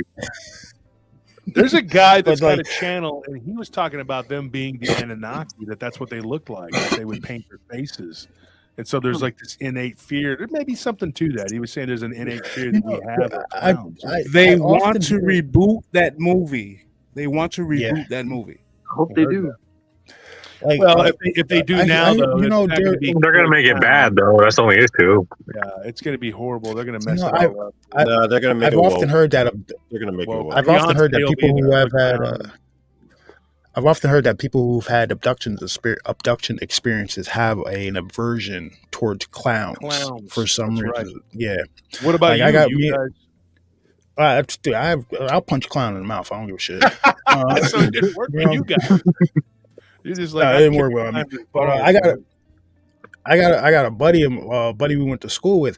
When I tell you, deathly scared of clowns. The man will have a heart attack if he sees a clown near him at any point. I tell you that, because we were at a haunted house one time, and a clown just walked up and stood behind him. He turned around and saw the clown standing in his face, and he ran. What was it? About a half a mile back to the bus we were on about, and sat on the bus for the rest of the night. And we were there for like another 4 hours. Jeez. Clowns suck. John Wayne Gacy. I mean, come on. Yeah, that's what makes me like. I don't hate them. I'm not scared of them. I just like feel uncomfortable around them. Yeah. I would just rather not be around them. Clowns, have any of you guys seen Terrifier 1 and 2? No. You have to see it. Art the Clown. Well, the second one, dude. It's quite honestly probably one of the most demented horror movies, murder movies ever. But the clown, Art the Clown, the facial expressions he makes is so fucking hilarious. You guys have to watch Terrifier. You have to. Yeah, he's real evil looking, just ugly little bastard. The second one starts to give it a little bit away that there's something supernatural going on. But the faces he makes is just because he doesn't make any noise. Yeah, and he'll like laugh when he's killing people, but there's no noise. It sounds fucked. It's hilarious, guys. Listen to this. Plymouth Puckwudgie says, I was followed out of a restaurant by a clown convention with my dad. I was so scared, and my dad thought it was hilarious. I'd be mad at my dad too. Puckwudgie. I would. Like, why is that funny to you? So Bass, you go ahead. You're the last. You tell us what made you laugh. What movie? Graveyard Shift. Old school 80s movie where they dealt with the big rat in the basement. Yeah. I remember that one. What made you laugh about What the hell was funny about that? Yeah, I don't know. The big rat. At the end, the huge rat, he was so gnarly looking though. I don't know how that could make you laugh. I found it funny. Yeah. Well, he Bass, I can feel you, man. We laughed at everything, so I can understand. I found that funny. There's any of the Leprechaun sequels. 1,000-pound rat. Leprechaun. That's a funny one too. Any of the Leprechaun sequels. Not the original. Not the original with Jennifer Aniston. Jennifer Aniston, the first one. Yeah, I forgot about Leprechaun. Leprechaun in the Hood was obnoxiously stupid. Yeah, it was stupid, but it was funny seeing Leprechaun in the Hood 2, Leprechaun in Space. Let's ask the audience. I don't know which one is worse, Leprechaun in Space or Leprechaun in the Hood? Oh, Leprechaun in the Hood was. Yeah, that was pretty ridiculous. That was ridiculous as hell. Okay, folks in the audience, what do you guys? I'm asking here. Mickey G says, "Wolf, my son loves those movies." What do you guys in the audience? Name your scary movies, and let's see if they match up to anything. Like, what is your most scariest movie? Right here. Let's ask the audience. I see Chud out there. Chud was a good old school movie. Chud was. Because they came from the sewer. I mean, it's like cannibalistic humanoid underground dweller. Brett LaFleur. Brett. Rawhead Rex. Rawhead Rex. That's a good one too, man. God, it was like this demonic, mindless creature. That makes me think of Pumpkinhead. Somebody said the Blob, the original Pumpkinhead Blob. scared me. The Shining was scary as hell.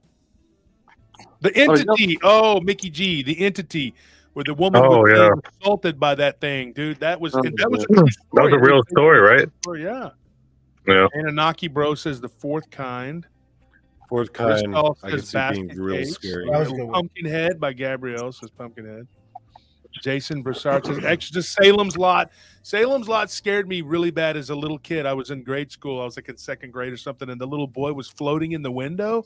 Yeah. No, dude, no. Oh, man. Or like that eye shine when the guy's sitting in the dark. Oh, my gosh. And then when they finally show the vampire, face the monster, you know, that was a scary one, dude. The Howling. There you go. Mike Turner says the Howling, yeah.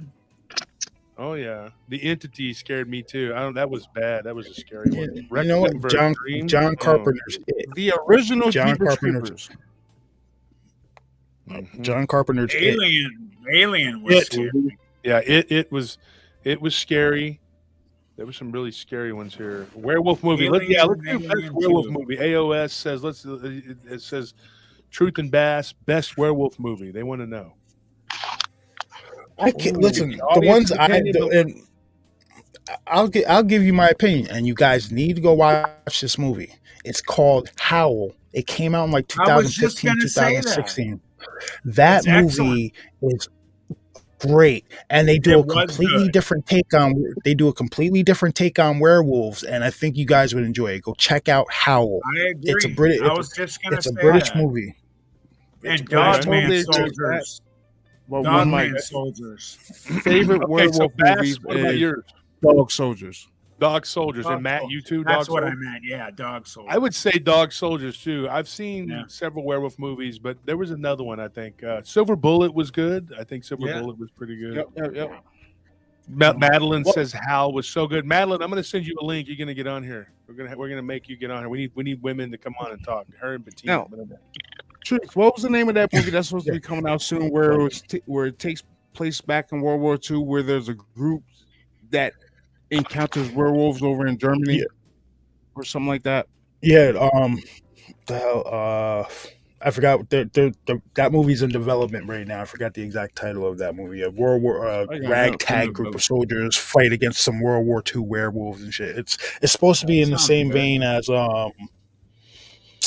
what was that movie that came out not too long ago? The shit where the Nazis were making zombies or doing a serum on people.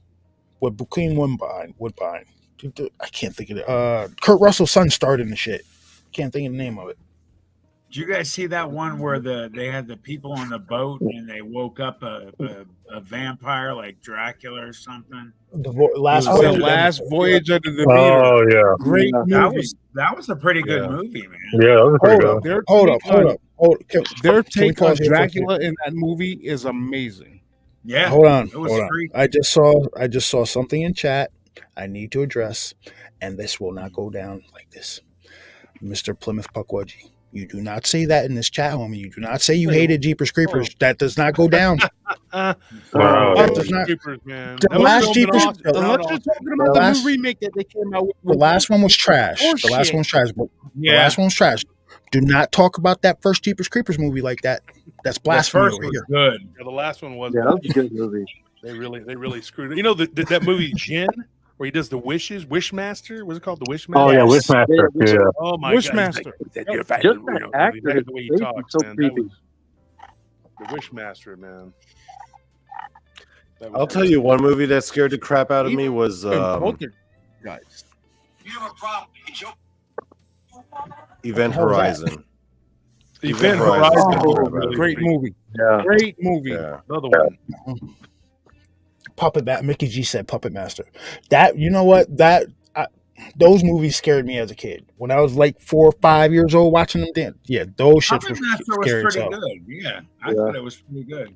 Like I said before, Aliens, the two Aliens. You know they rebooted those, right? Screaming. You know they rebooted Puppet Master, right? Right there. Yeah, they're So rebooting another everything. They have movie no that- original content. Yeah, the Scream. Nelly, you hit the nail on the head. That was, we've talked about that. That's my wife. We talked about that Hey, Scream Nelly. that he does. I met that guy at the bank in Round Rock. We were at the bank, and I looked at him and I was like, "You're an Justin actor, Long. right?" And he's like, "Yeah, I'm an actor." And I was like, "Jeepers Creepers," and that Scream at the end. He said that a lot of people had told him that really freaked him out. That the ending of Jeepers Creepers, the first one, you know. It's pretty scary. Okay, Maddie, you got to show your up, Maddie? face. How you Can't doing? hide. Oh, And- great. Got to show yourself. Don't hide. She's Okay. from Chirac, folks. You might hear gunshots. in the Okay. background. Oh, One yeah. sec. Hold on. Hi. There you go. From the Show, hood. show who you are. There you go. So Maddie, you're the only female here. We're trying to get Bettina to get on. She needs to come on and Yeah, tell Bettina to get on. yeah, so we Come can on, B. have another female up here. Come on, B. Don't be scared. Even though you have that Commodore 64, Donnie says it's pretty bad too. For Christmas, folks, we got to get Donnie and Bettina a better computer. We got to do a GoFundMe. The Christmas You gotta- kids, they need their Got a computers. tech 'cause they gotta instrument do more work. graphing calculator. So Maddie, let me ask you this: you just joined in the chat, and this isn't my show. It's Bass and Truth or the Yeah. MCs here. But what is your most terrifying, scary movie? That's a tough one. I'm probably Mirror. gonna have to say The no Mirror. judging. I think The Conjuring, because I didn't want to watch it and I was forced to. And I think anything with like demon possession just freaks me out. I'm just like, nope. So, What and I about still watched the Insidious? second movie, and I think I watched Annabelle. So I'll have to go with that one. Dude, Annabelle cracked me up. We were at the Choctaw Casino, and me and Tony couldn't stop cracking wise during that movie. My Oh, wife, Annabelle. Oh yeah, we're killing Nelly. she's like, "So how are you?" And I'm like, "She's in a freaking wheelchair because she got thrown from the ceiling." Like, how are you doing What today? question I'm was not that? doing good. My legs are fucked up. A demon just threw me across the room. How do you think I'm doing? I'm doing great. Let's have a Kool-Aid party. I mean, so bad. The movie was so stupid. You know what? I got Speaking one. of Demon, the movie When- Demon was actually pretty When the The movie Blair was- Witch first came out, I remember we walked down to the movie theater. Oh, Yep. When we walked down to the movie theater, we had to like walk down basically like a highway to get there. And to get back to where we were going, we had to go like cut through like a quarter mile through the woods right after seeing that movie. I'm not gonna lie, that's just scared the hell out of me. Then I figured out eventually that it was a fake wasn't movie because real, yeah. they were on the MTV Awards. Yeah, it just ruined it for But the everybody. original When you Blair put them on Witch. the board. The Yeah, I thought it original was Blair real for Witch. some You know shit. what? That scared me too, man. Yeah. That freaked me out. The advertising that they did, the viral campaign that they did for that movie made you believe that shit was real, dude. The websites, the wanted missing posters, the little tidbits they were putting out on there, I believed it. And that was and we saw viral them on the in the MTV beginning movie before awards. My anybody wife even was knew my what it was. girlfriend then, man. We were freaked out. We turned every house light on that night. I remember that. It freaked us out. The way that movie ends is just like it just creeped me, The, me out. Yeah. With the guy just standing there in the corner. the second one was horseshit. The second one was Oh yeah, the second one was Oh absolutely yeah, it horseshit. always is. Book of Shadows. mean- that movie sucked. Yeah. you know, I like the funny horror movies too, like Army of Darkness. Oh yeah, Army Oh, Darkness. the greatest. How? That one was terrible. Absolutely. I loved how. Yeah, Bruce Campbell was the man. Well, what did you Big Trouble in Little China. what did you think of the recent Cabin in the Woods? The Cabin in the Woods that came out a few years ago, where the guys That were one like, was pretty good. Chris Hemsworth. That one was good. where they were sending I liked creatures. it. Yeah, that was. Yeah. Yeah, that was a fun Now movie. we're gonna was expound a on good that, one. right? So we gonna take that movie Cabin in the Woods, right? And you saw what they were doing. They had all these monsters hanging out in the bottom of the basements and everything like that. Yo, question: do you guys think they're really doing that shit? And they're back to the clanging and the banging in the woods? Do you think that's what's going on down That's a there? weird thing. Yeah, I wouldn't doubt it. I mean, that's a weird thing, Martin Groves, you know. But since Martin came out at the conference, and you know, Bass and Truth, you guys were there at that conference. Maddie, you were there at the first one, and Martin talked about that in the audience. And there was a guy in the audience that came to me and said, "Yeah, I've heard something like that." When he saw Bigfoot up in the Northwest, wasn't in Washington, it was in Oregon. And that's not, since then we've heard it several times, but there were people who were like, I didn't think it was connected. There was a guy who gave us a story out of down in South Texas near Raymondville, and he's like, I didn't think it was a connection there. Like he saw this pterodactyl looking creature, right? And it's funny because I think is it Jorge Salinas that's doing the show? I think because Ken said he was just down there with him. They're making the show, the Raymondville Terror. They're making the movie down there, or a documentary, whatever it is. I don't know. This is doing something down there. He's directing it. Hey, Garitano, there he is. That's the guy to talk about horror. Hey, Chris. Oh yeah. What's up, Chris? So you got that weird clanging noise that this guy Miguel. What was his name? Anthony Miguel, right? Yeah. Okay, he said that he heard a slam bang, and then him and his brother saw this weird tail thing with the spiked tail. I mean, I don't know. I think the horror, fiction imitates art, and vice versa. You get this weird. So Garitano, folks, if people don't know, right? Hold on. Well, we all. Where's that music coming from? Oh, it's God speaking directly to you. All right. I thought that was coming from my computer. Where's that? Like somebody got it on there. It's my back. It's the background music I got. Oh, all right. This is like the Truth. Do you know Garitano? Do you know Truth and Bash? Yeah, just a little. Yes, That's all it is. I have been a fan of his since well before the Montauk, his Montauk video came out, and I was waiting for that for a long time. Yeah, I've been a fan of yours for quite a while. I'm sorry, can I call you Chris? Because I'm gonna kill your last name, and I apologize for that. Yeah, but yeah, me and my brother have been fans of yours since your first project about the Montauk. Thank you. And I thought that was really, really well done. I appreciate it. I made that really for almost no money in a couple of suburban basements, and then traveled on my own to the locations to shoot the interviews. And it was all about creativity. That's how that was made. And that's pretty much what got me the gig in TV, because they were like, how did you do this? And I'm like, I don't know. I figured it out. Yeah. He does a great job. So we've been diving in. I am so. Yeah, we've been diving into movies and everything like that. Go ahead. Yeah, Chris was at the conference. Bass and Truth, you were at the first conference. Matt, you were at this last one. So was Maddie. Donnie was there. You were there too, Donnie. So, and Chris, you announced your new project. Tell the audience about what you got coming up with the hunting. We will go. I have this.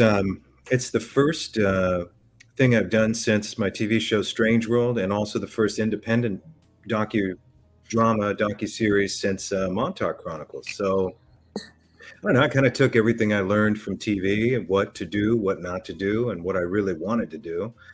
And A Haunting We Will Go, I would say in short, is the antithesis to the constant barrage of ghost shows that you're seeing. I think there's a lot of good people on those shows, but in terms of production, they are afraid to take chances, and they won't let you. I mean, I got really lucky with Strange World. I got to tell you, I would say it was about 65% of my vision by the end of it, but I want 100%. If I'm going to work that hard, I want 100%. So A Haunting We Will Go is 100%, for better or for worse, what I want in a documentary about hauntings and horror movies and the history of Halloween and the supernatural, and also it's personalized like a lot of my shows too. So I'll give you an idea. So the documentary opens with a little boy on the ground. It's a cinematic scene. He's in the 80s. He's playing with toys, right? His mother comes up to him and she has a box and she says, I want to show you something, Christopher. And this is a true story. And so she got my attention. She pulls out this Dawn Post witch mask and just puts it on, and I'm like, oh, that's really neat. And then she just continues to stare at me, and eventually I got scared and started crying, and then she just leaned forward and looked in my eyes. This is why I'm the way I am, by the way. So then it cuts into an interview with my mother, and I'm saying, why did you do that to me when I was a kid? And she says, I don't remember that, but you want to talk about ghost stories? There was a tragic accident in my family when I was a kid. My cousin Cindy died in a horrible car accident. And So my mother had inherited some of her sweaters, and it was a winter that she was trying on the sweaters in her bedroom. All the windows were shut, all the doors were shut, and all of a sudden her bedroom, except for her bedroom door, and it got freezing cold, and then her bedroom door slammed. And this is an experience she truly had. So I grew up with, just like a lot of you, the familial ghost stories, and my head was filled with that stuff. Plus, I grew up in a video store. My parents owned a video store, so and they were hippies, so they didn't care about what I watched. I watched everything. I think I saw Last House on the Left when I was like 6 years old. So they didn't, or maybe they didn't pay attention to what I was watching. But that's a rough movie to watch at any age. Your parents were hippies? Yeah, they were at Woodstock. Wow. Yeah, I didn't know that.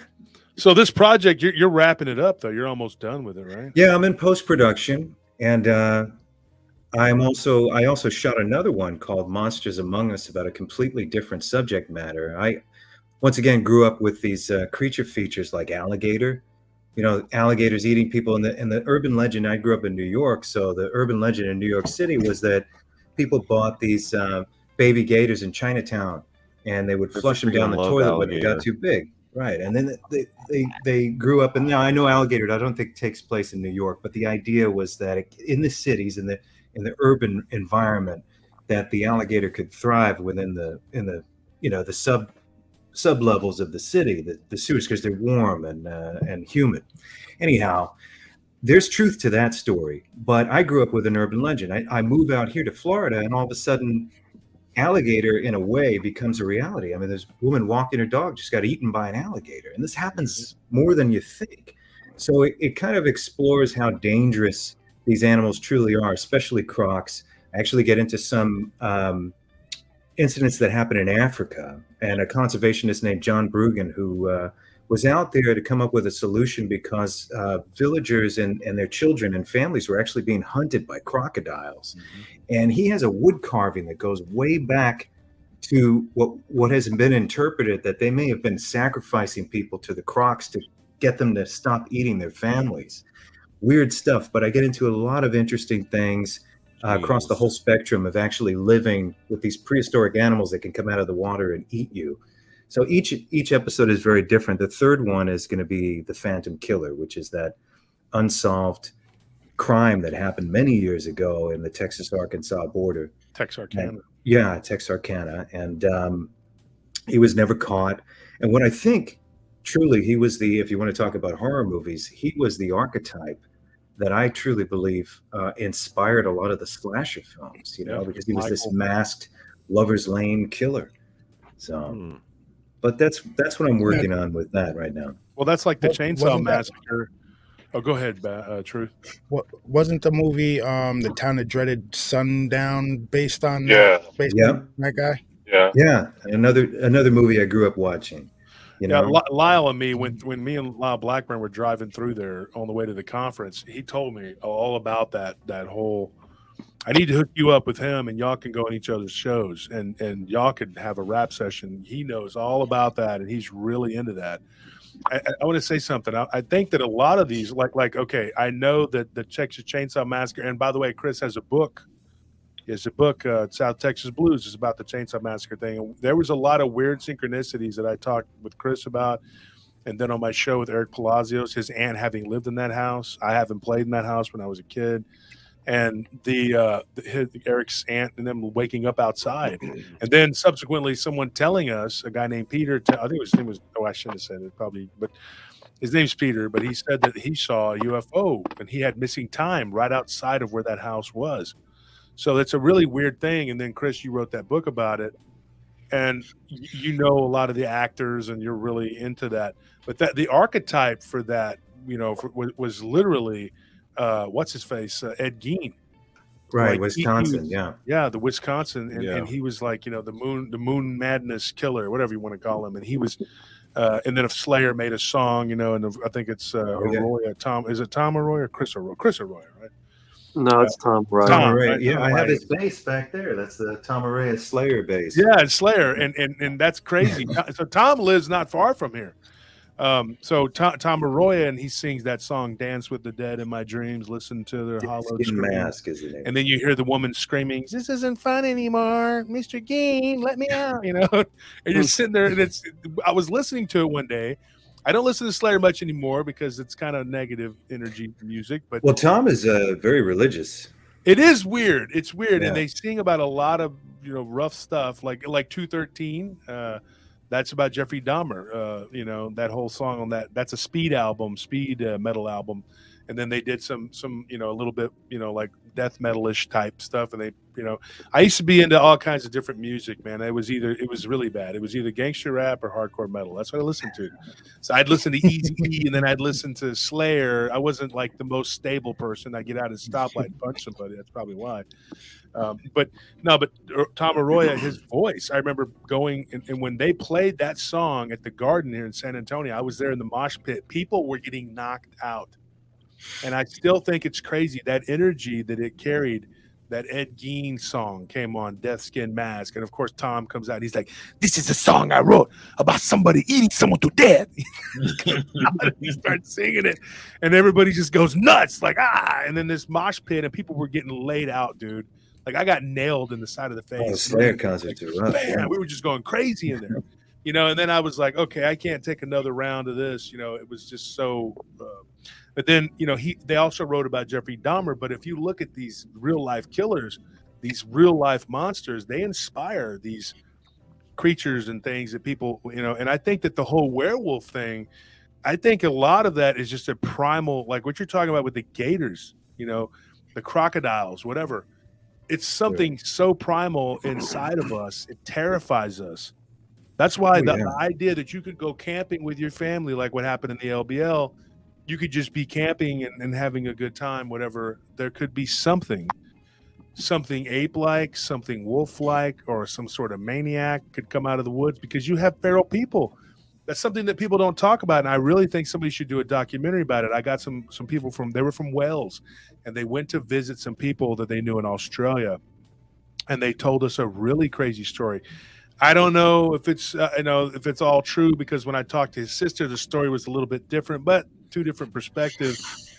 But they got chased in the outback by some people back in 1997. They got chased, and then of course there's the whole Wolf Creek movies, which is about Mick. Yeah, he's over there with his knife and he's crazy, and he's head on a stick.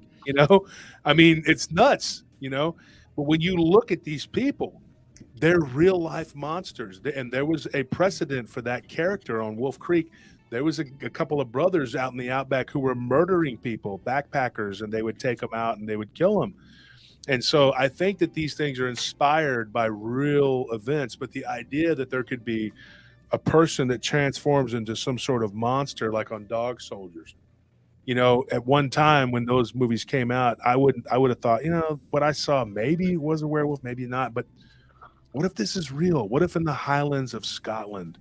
Because if you read about Hadrian's Wall, if you know history, the Romans said some really weird things were going on. And Hadrian was just like, we're done. We're just going to build a wall, and those shape-shifting maniac berserkers are going to be on the other side of that wall, so our people don't get killed by them. And the Roman soldiers were telling their commanders, these Scots are turning into wolves and bears, and they're eating us. Now, were they feral people, cannibals wearing skins? We don't know.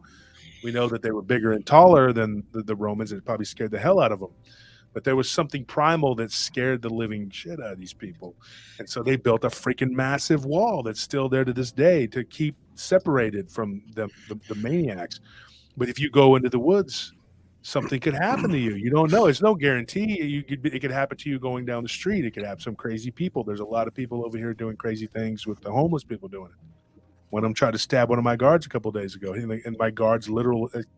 He told you, Anthony, told me, it was like the guy was possessed.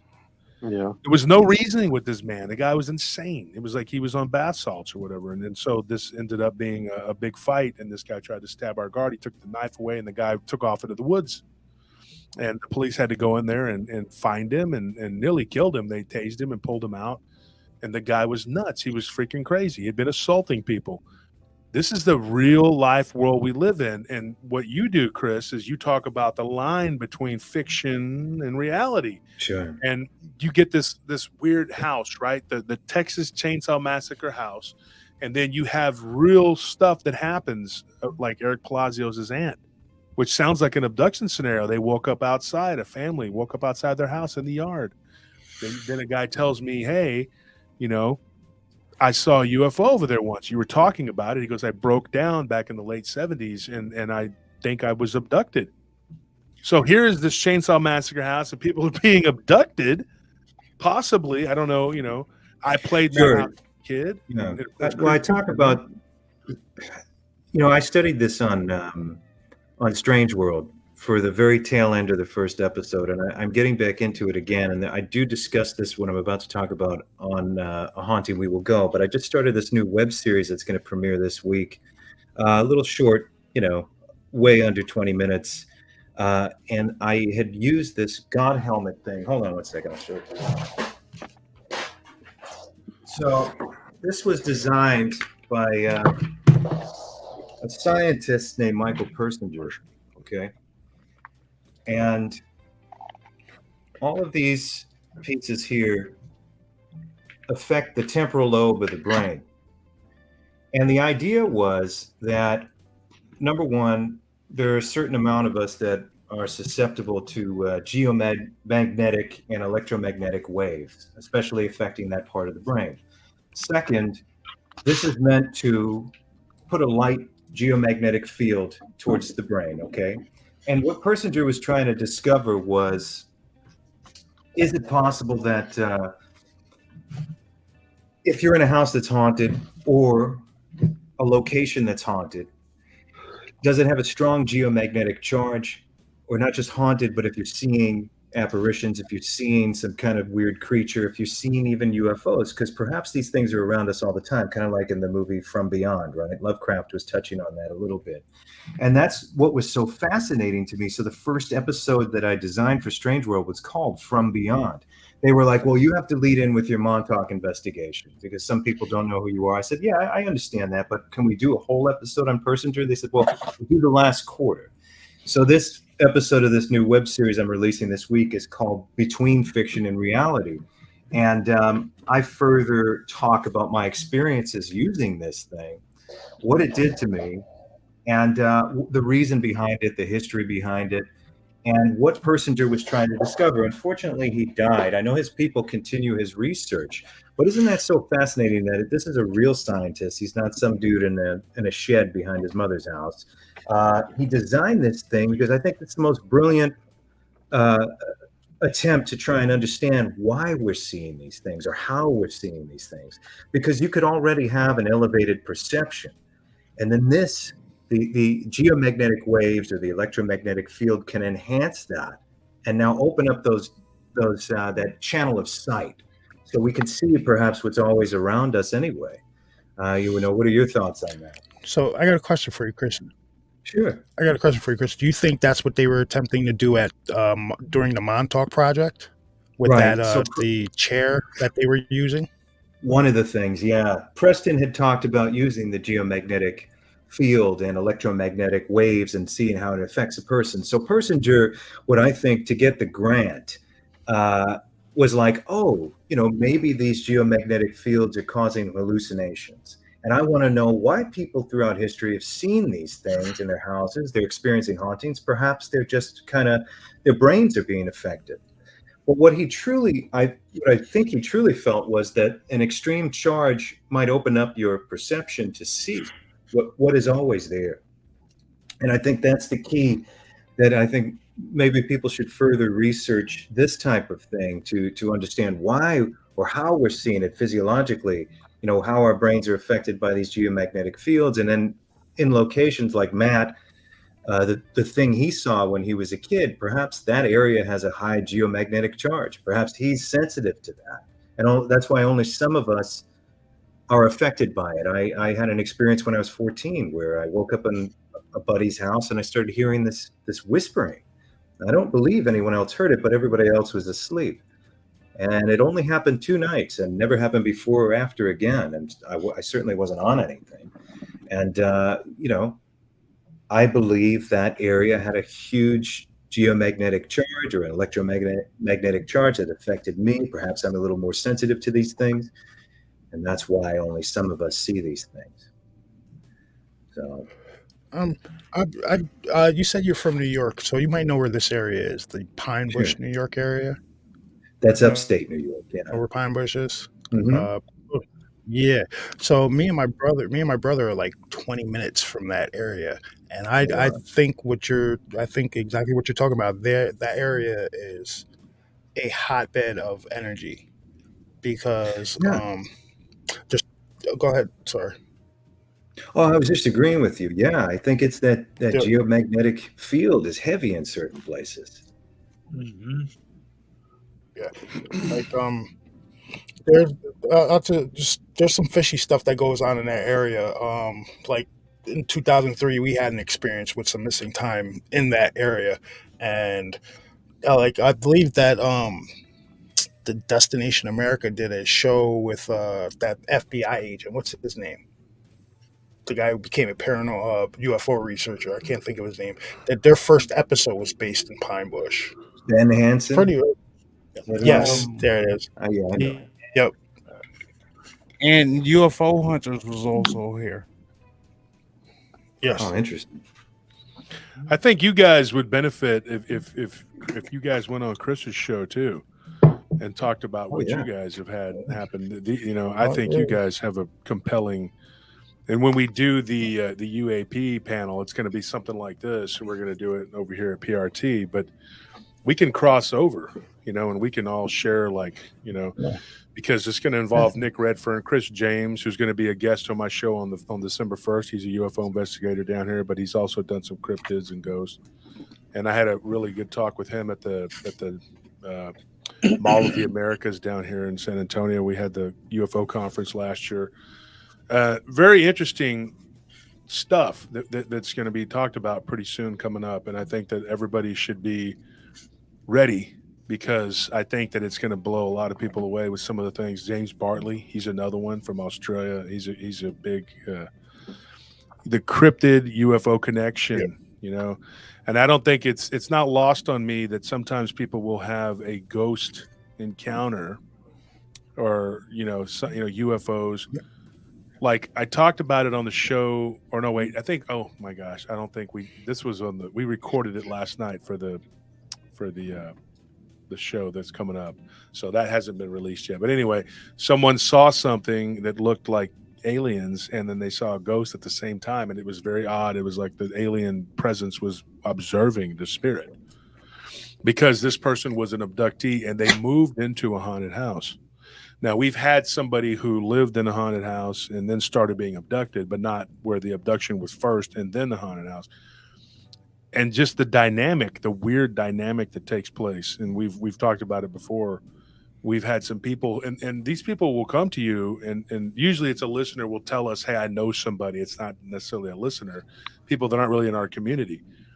But nobody wants to listen to what they have to say because it doesn't fit into the ghost people don't want to hear it because they'd rather go walk around with jump scares and take their shirt off screaming at the air and waving it around like strippers than let's be honest. I mean, let's be honest. I'm gonna beat you up, ghost. What's up, Johnny Bravo here? Oh, it's so Nobody tired. wants to hear that crap. I mean, and like you said, Chris, nobody can watch a rerun of that. Who the heck? You'd have to be brain dead to do that. And then, but these people go back, they'll rewatch our show 2 or 3 times because they want to hear what this is, But this person told Anthony, he's like, nobody wanted to touch this. The ghost people didn't want it because there were aliens, and then the UFO people like, we don't want that. It's a ghost, But so it falls through the cracks, and these people don't have anywhere to go. So they come to us because we're the real deal, I had mentioned this to you on the phone. The way I look at it is the whole community as paranormal as a general, cryptids, UFOs, ghosts, all of it. I look at it as a 1,000-piece puzzle, right? And without every piece, you're not going to figure out this puzzle. So the UFO guys, they got a little piece of it. The Bigfoot people, they got a piece of it. The ghost people, the reptilian people, it's all combined. It's just there's a lot of a lot of camps out there that are wishy-washy and like, oh no, that can't be part of us. Oh, you had a Bigfoot sighting, you saw some strange lights. Oh no, we don't want to deal with that. You know what I mean? And you'll never get all the you'll never get all the information you need if you're not taking in all information. You know what I mean? You'll never get your answer. Truth, I'll tell you something too. I'll tell everybody on this panel, everybody that's listening. Tony and I, we covered a case with a woman who had Dogman and ghosts and whatever, and it was toward the beginning of our show back in 2019 when we were just really getting started. And I didn't take it. And I look back. Tony did a lot of work on that investigation, and the lady she was an experiencer, and I thought. I went over it with my co-host Armando at that time, and Anthony, you know this, Tony, you know this, and we vetoed doing it because we thought it was too out there because she had all these experiences. And then I just keep coming up with, up against these scenarios that made me make a decision. Do I talk about this? Do I not talk about this? And I finally just said, I can't keep ignoring the simple fact that these things are connected in a way that maybe it wasn't palatable to the audience at the time, but I just started talking about it, and it was, I didn't think it would be, but it was, and they wanted to know, they wanted to hear, because this stuff does come up over and over again, and there wasn't a lot of people who were talking about it and doing it. And I feel ashamed because in the beginning I did think, okay, we're going to push people away if we talk about these weird aspects along with the cryptids and it's all connected. So whenever somebody would come up with something and they'd had multiple experiences, we kind of pushed it away. And then we also would take their accounts and kind of break them up. And then we do a show about this, and that person's account for that might be on that show. And then on another show, their account for something else. And we finally had a talk, and we said, look, if we're going to tell the story, we need to tell the whole story. And that was something that I couldn't do on DER. And that was something that kind of pushed me away from that because I wasn't able to talk about all the aspects that went along with the Dogman encounters. And when you start to pick and choose and that, then you're basically doing a disservice to everybody who's listening because they're not getting the whole story. And so I just had to jump feet first into doing that. And I'm going to be honest, there wasn't a lot of people doing that. They were like, hey, we're doing ghosts, we're doing UFOs, we're doing Bigfoot, we're doing Dogman. And I had a lot of people that were bashing me and scoffing at me and pointing and jeering and saying, look at this lunatic. He's over here giving these people a platform. These people are nuts. A lot of the people that were giving them stories, they had these encounters, but they didn't give them because they knew that they weren't going to take it. They were just going to have to talk about what the specific thing was. That story we talked about earlier with the Turkish lamp or whatever. Well, it wasn't a lamp. It was like a bowl or whatever.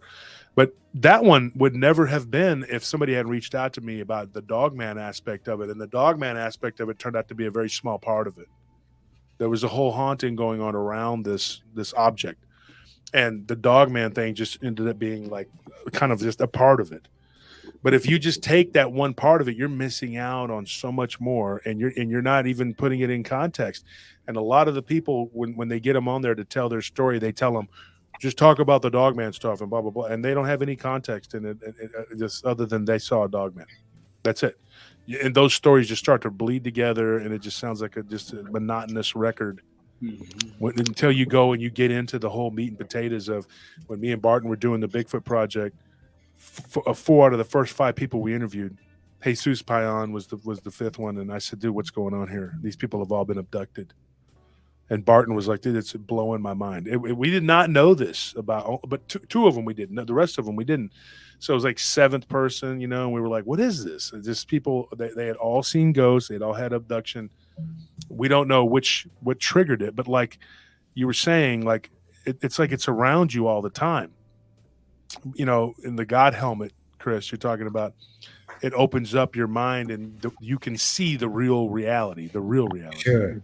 Yeah, that was the concept for H.P. Lovecraft's From Beyond, right? That doctor created this resonator that allowed us to see what is all around us all the time.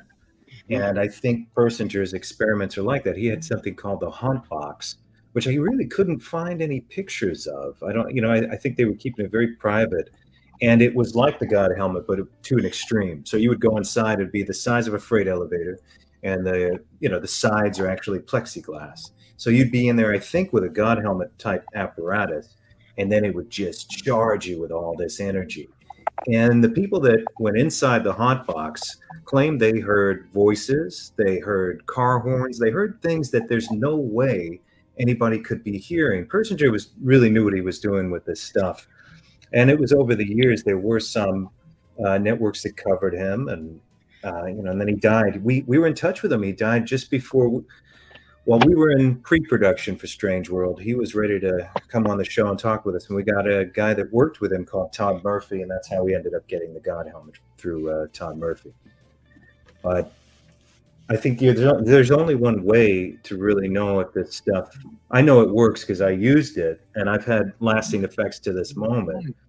But I've never used it to an extreme, and I know there are people out there that use it every day, and they claim that their psychic perception is way elevated. So I don't know. I think we all have a similar perception. I mean, maybe some of us are just more open. Now, is there any adverse effects to, say, using the God helmet? For me, there was, because Todd Murphy said, are you well rested and have you had any coffee? And I'm like, I lied, and I said, oh yeah. I was doing 17-hour days, and I think I was drinking about a gallon of coffee a day at that point, and I had to go forward with the experiment. So I had, to answer your question, I had some odd headaches after that, but they went away. The one thing that hasn't gone away is whenever let's say I'm just kind of mildly tired and I just doze off for a minute, I am immediately in a vivid dream state, very vivid. Wow. Yeah, and I've always had vivid dreams, but in this case, ever since I've used the God helmet, it's like I'm just in between two worlds, and I'm very conscious of it. And it's funny, for years, from the time I heard those voices, it spooked me out. So I have been leaving the television on since I was a kid. But in recent times, since I used the God helmet, I've been more interested in shutting everything down and really going deep into that dream state and experiencing it. And so it's like I don't even have any fear of it anymore. It's just kind of like I want to go there and just see what I can see and see if I can record it. So I write things down. Further episodes of the new version of Strange World, which A Haunting We Will Go is, and so is Monsters Among Us.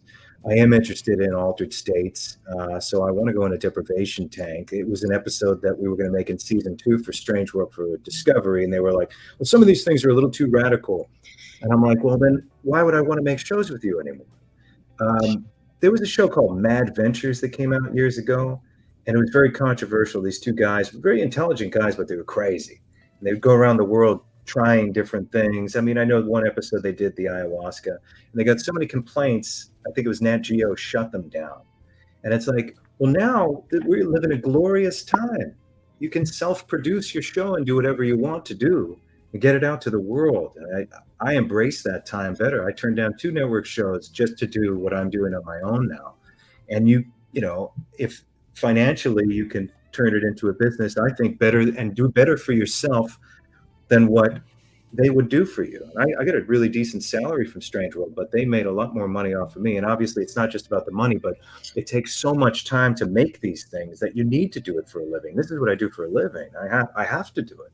Otherwise, I'm not independently wealthy. Otherwise I would just do it and not care about what I made. But that's what I committed to for many years. So I have to find that line between, the creation of these shows and commerce. What was that, Tony? What was that? Okay, the peanut That gallery. I think a ghost just goosed Mushu. Banjo's messing with me. Okay, all right, yeah, that's great. So there's a question from chat asking if the God helmet is available for anyone to acquire. Yeah, it is. You can. Let me see. I'll look right now. I'm pretty positive that you can order it through Todd Murphy's website, if he's still making it available. Yeah, go to god-helmet.com. And what are they charging for it these days? Maybe get $649 plus shipping, and you will own a God helmet. This, it's kind of like Kozarev's mirror. Nikolai Kozarev, he was a guy that was imprisoned. He spent 10 years in the gulag because he was smart. And communism is always known for, elevating smart people. No, they put him in jail. But Nikolai Kozarev, it's still in use today, these Kozarev mirrors that do the same thing the God helmet does, but you can travel through space and time. I mean, and it bends the space-time continuum. That's supposedly, and he came up with all this with nothing but his own mind when he was locked up in the gulag. And when he got out, he was furiously doing equations, and he locked himself in his study. Well, not his study, but in his what would be a study, basically his bedroom. And he didn't come out for like 3 months, and then he came out and he had all of the equations and everything ready to go to build this contraption, which became known as Kozarev's mirror. The idea came to him in dream sequences while he was locked up in the gulag. Some people, of course, he's not going to say this in the Soviet Russia because they don't exist, because there's no spirits in Soviet Russia.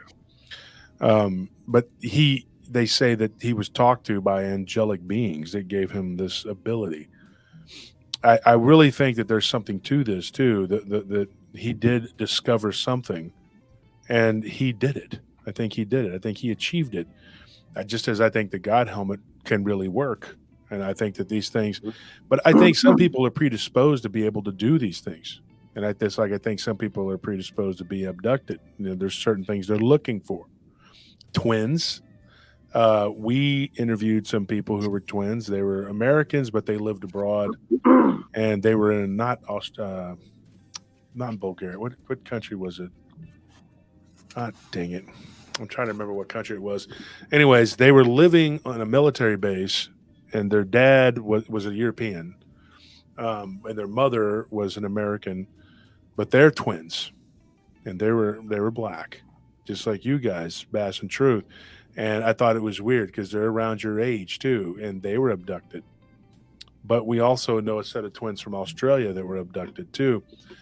So I think there's a soul connection there that these beings are looking for. I think that they're experimenting with consciousness. I think that they're doing things like, I think the MK Ultra thing gets off into the weird, I don't know. I mean, I don't know. It's really weird. Some of it, I think, goes off into alien abduction and alien intelligences, questioning them, and the way that they come in contact with these beings, just like you were saying with the chair, and all these other things. And I think that one of them, the twins in Europe, they had said something to me about they went into a mirrored room, which was like, there were all these bended mirrors, in these different angles. And immediately I asked them, I said, have you ever heard of Nikolai Kozarev? Of course, they were like, no, we'd never heard of it. And I said, that's a Kozarev mirror. That's where they put you. And these beings came out of there, like they just kind of materialized. And I think that they were able to see them and communicate with them because of these contraptions that they built. Now, I know you have done a lot of research and study into the MK Ultra phenomenon, Chris. And I'm actually in the process of maybe, I don't know. I'll be honest. I'm writing a book. So I don't know if I should release that now, but I mean, I'm just going to tell you, and I'm going to need some input on it from you, Chris. We need to talk, but I need to know, because there's some people that we interviewed recently, and we had a guy his name was Brian, and we talked about what had happened to him from a military base. And oh my gosh, this dude, I mean, he was like a giant experiment. His whole life was experiment from beginning to now. Yeah, Charles Manson was MK Ultra experiment. Mm-hmm. And there's a lot of evidence to support that. Oh, yeah. A lot of people. There's a lot of people. There's some of my listeners. Of course, one of them, Chris. She's reached out to you too. But, there's people who come forward and say, hey, this happened to me. Now, there's several Dogman witnesses now that I can't say 100% because I had one of them kind of alluding to it. And he said, hey, there's a couple people that I know, and they're regularly in your chat on your show, and they're Dogman, experiencers, and they had weird MK Ultra type things happen to them. Now I haven't confirmed it with, I know one of them who he's talking about. He's never gone on. He's from Canada, and he hasn't told me a whole lot, but he did say that there were some things that happened to him when he was young. But this person says, "Oh no, there's more." And some of these people that see Dogman, they have gone through some of these programs. Okay, we were talking about film earlier. You remember the movie The Watchers? What was it? Yeah. Dean Koontz. Yeah. The connection with the dog and that weird chud-looking It's creature. very Montauk-esque. Yeah. that Yes, whole thing, and my dad is not. He doesn't like fiction or anything like that, but he became obsessed with that book. He thought it was a really awesome, and he liked the movie and the book, which I thought was really weird. He was like, So one day, me and my dad were having a conversation, which I don't even talk to him anymore. But he said, "Do you think that could be real?" And I don't know why he would even ask that. And I said, "I don't know. I have no idea." And it was just, just something kind of off the cuff because he knew that I was into, paranormal and stuff like that. And years ago, before I ever thought of writing a book or my show, whatever, I'd just been collecting stories. And I had no idea. It was like the tip of the iceberg. The Dogman phenomenon took me down the road of alien abduction, ghosts, everything just came full circle to me because it brought everything to light, everything that could be. And I think that a lot of people are missing the boat because they choose one little facet of this whole phenomena and they ignore the rest of it. Yeah, that one facet is pretty fascinating, but if it's taken as a whole, it's a lot more fascinating because then you start to get to the bottom of it. These like Joe Barger, Linda Moulton Howe, when she had my book on there, when talking to Joe Barger, it was pretty neat. There were some people that reached out to me after that show, and I wasn't on the show, but they were talking about me and my book. And when they were asking me questions, they said, "What do you think the connection is to the inner earth and this and that?" Because Linda Moulton Howe's a big inner earth person, And I told them, I said, "It's definitely there. It's definitely there." And I think a lot of these facilities, like Brian was talking about, a facility where they went from one base to the other. Oh my gosh! I mean. This is all underground. I mean, the guy that was on my show, Arsalan, we talked about in Iraq. He saw the mirror, that weird mirror thing where this lizard came out of, and the two Anubis-looking dogmen, and they told him to be quiet, whatever. He gave us that story, and it was a very shocking story when he told it. But it's not. Doesn't surprise me that when the U.S. military went into Baghdad, the first place they went to was the museum. And you can't tell me they were there to protect it. They're like, "Oh, we got to go protect the museum." It's like, no, they knew what they were doing, and they were looking for something, and they were told to look for something. Yeah. You heard about the emails about finding Gilgamesh's tomb and everything like that that's popped up recently? That's exactly what they went over there for. It was no weapon. Their weapons of mass destruction was the DNA and the evidence they were trying to gain from over there, so they can bring it back to the labs over here and manipulate it and do whatever they wanted to. Because these people never think that, "Oh, should we?" They think, "Oh, we could do this. Why should? Yeah, let's do it." Mm-hmm. Yeah, like Weatherly says, there's people always doing things, and David Weatherly was telling me, he said, just because you can don't mean you should, and me and David both explore this area, and we do a lot of research into this area, and there was a guy recently who gave David a story about the Bear Man, down in Marble Falls.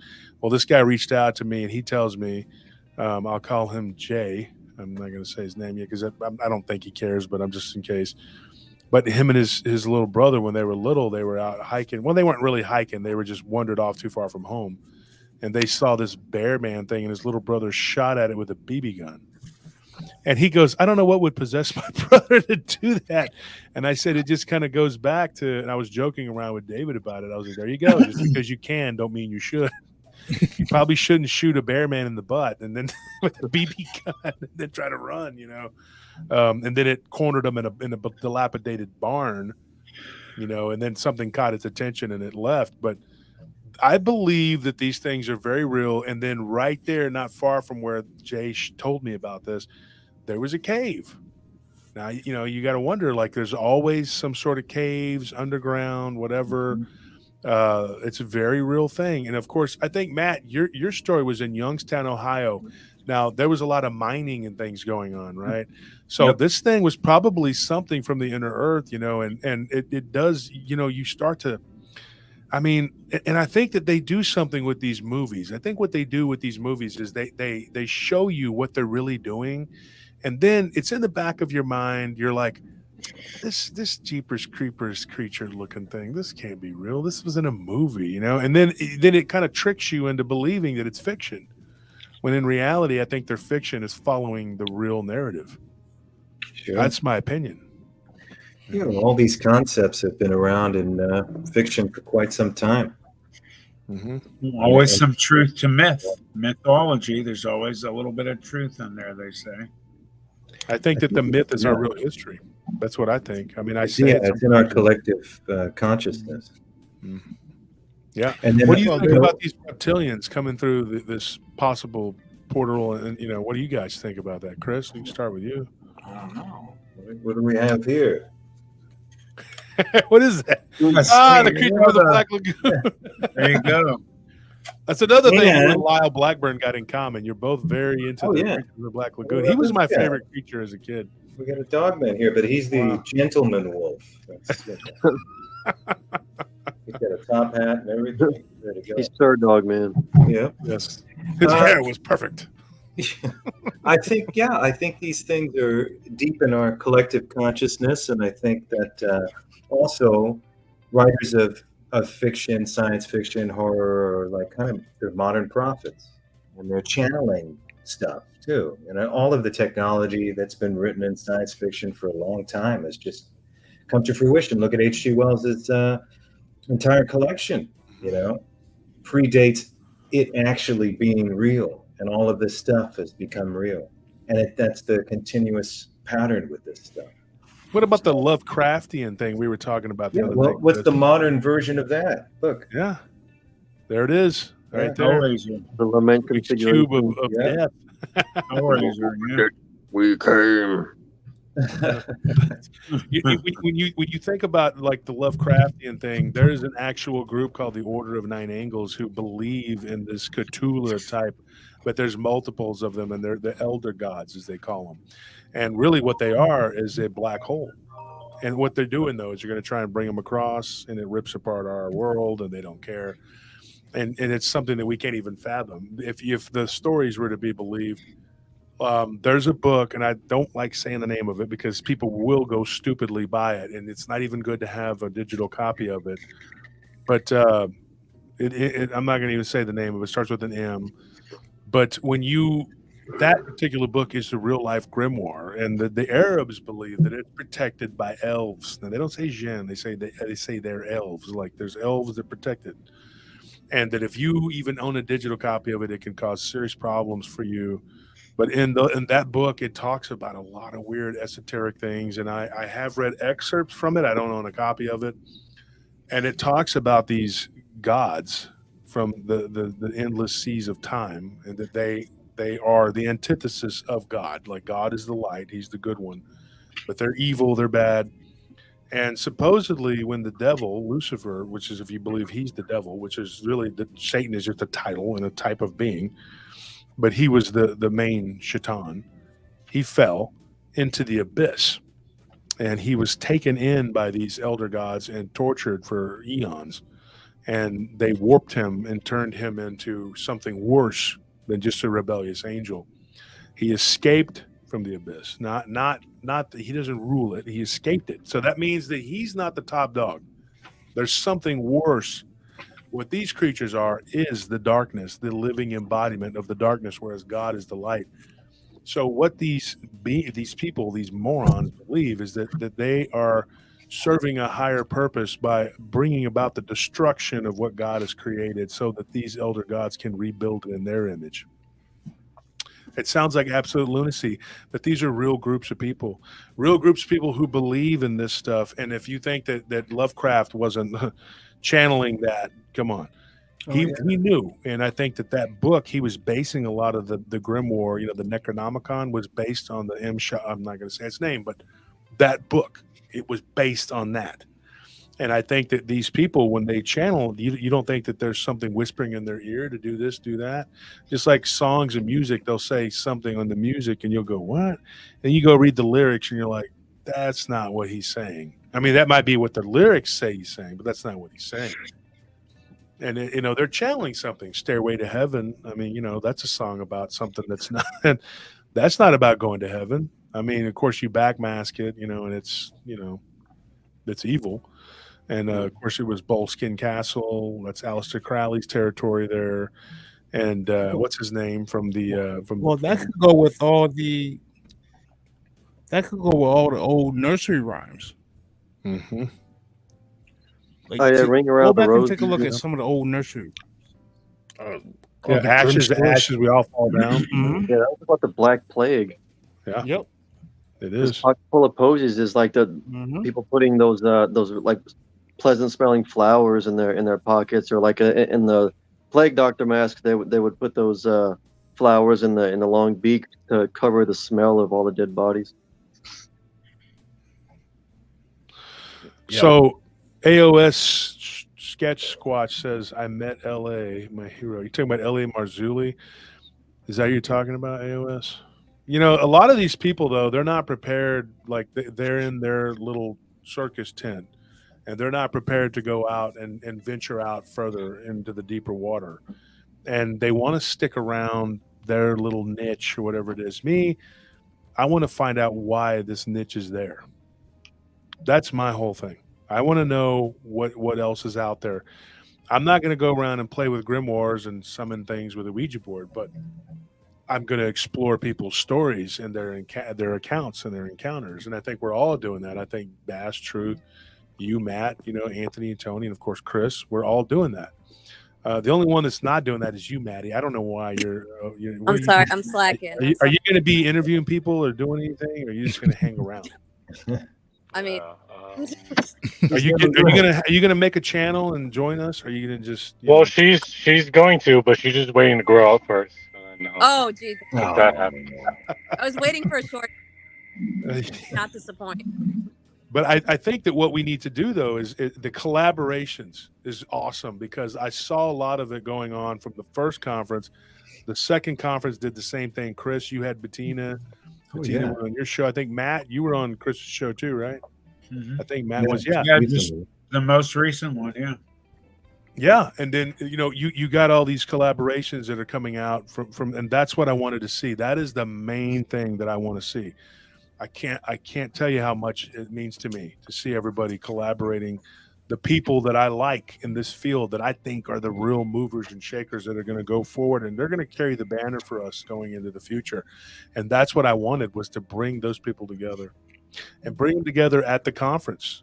Like, I was proud to stand there with you, Chris, up there and talk. Likewise. Yeah, man. It was an amazing time. And I really enjoyed Bettina's presentation. I enjoyed everybody that was there, everybody really good friends of mine, Chad Lewis, Ken Gerhard, Lyle Blackburn.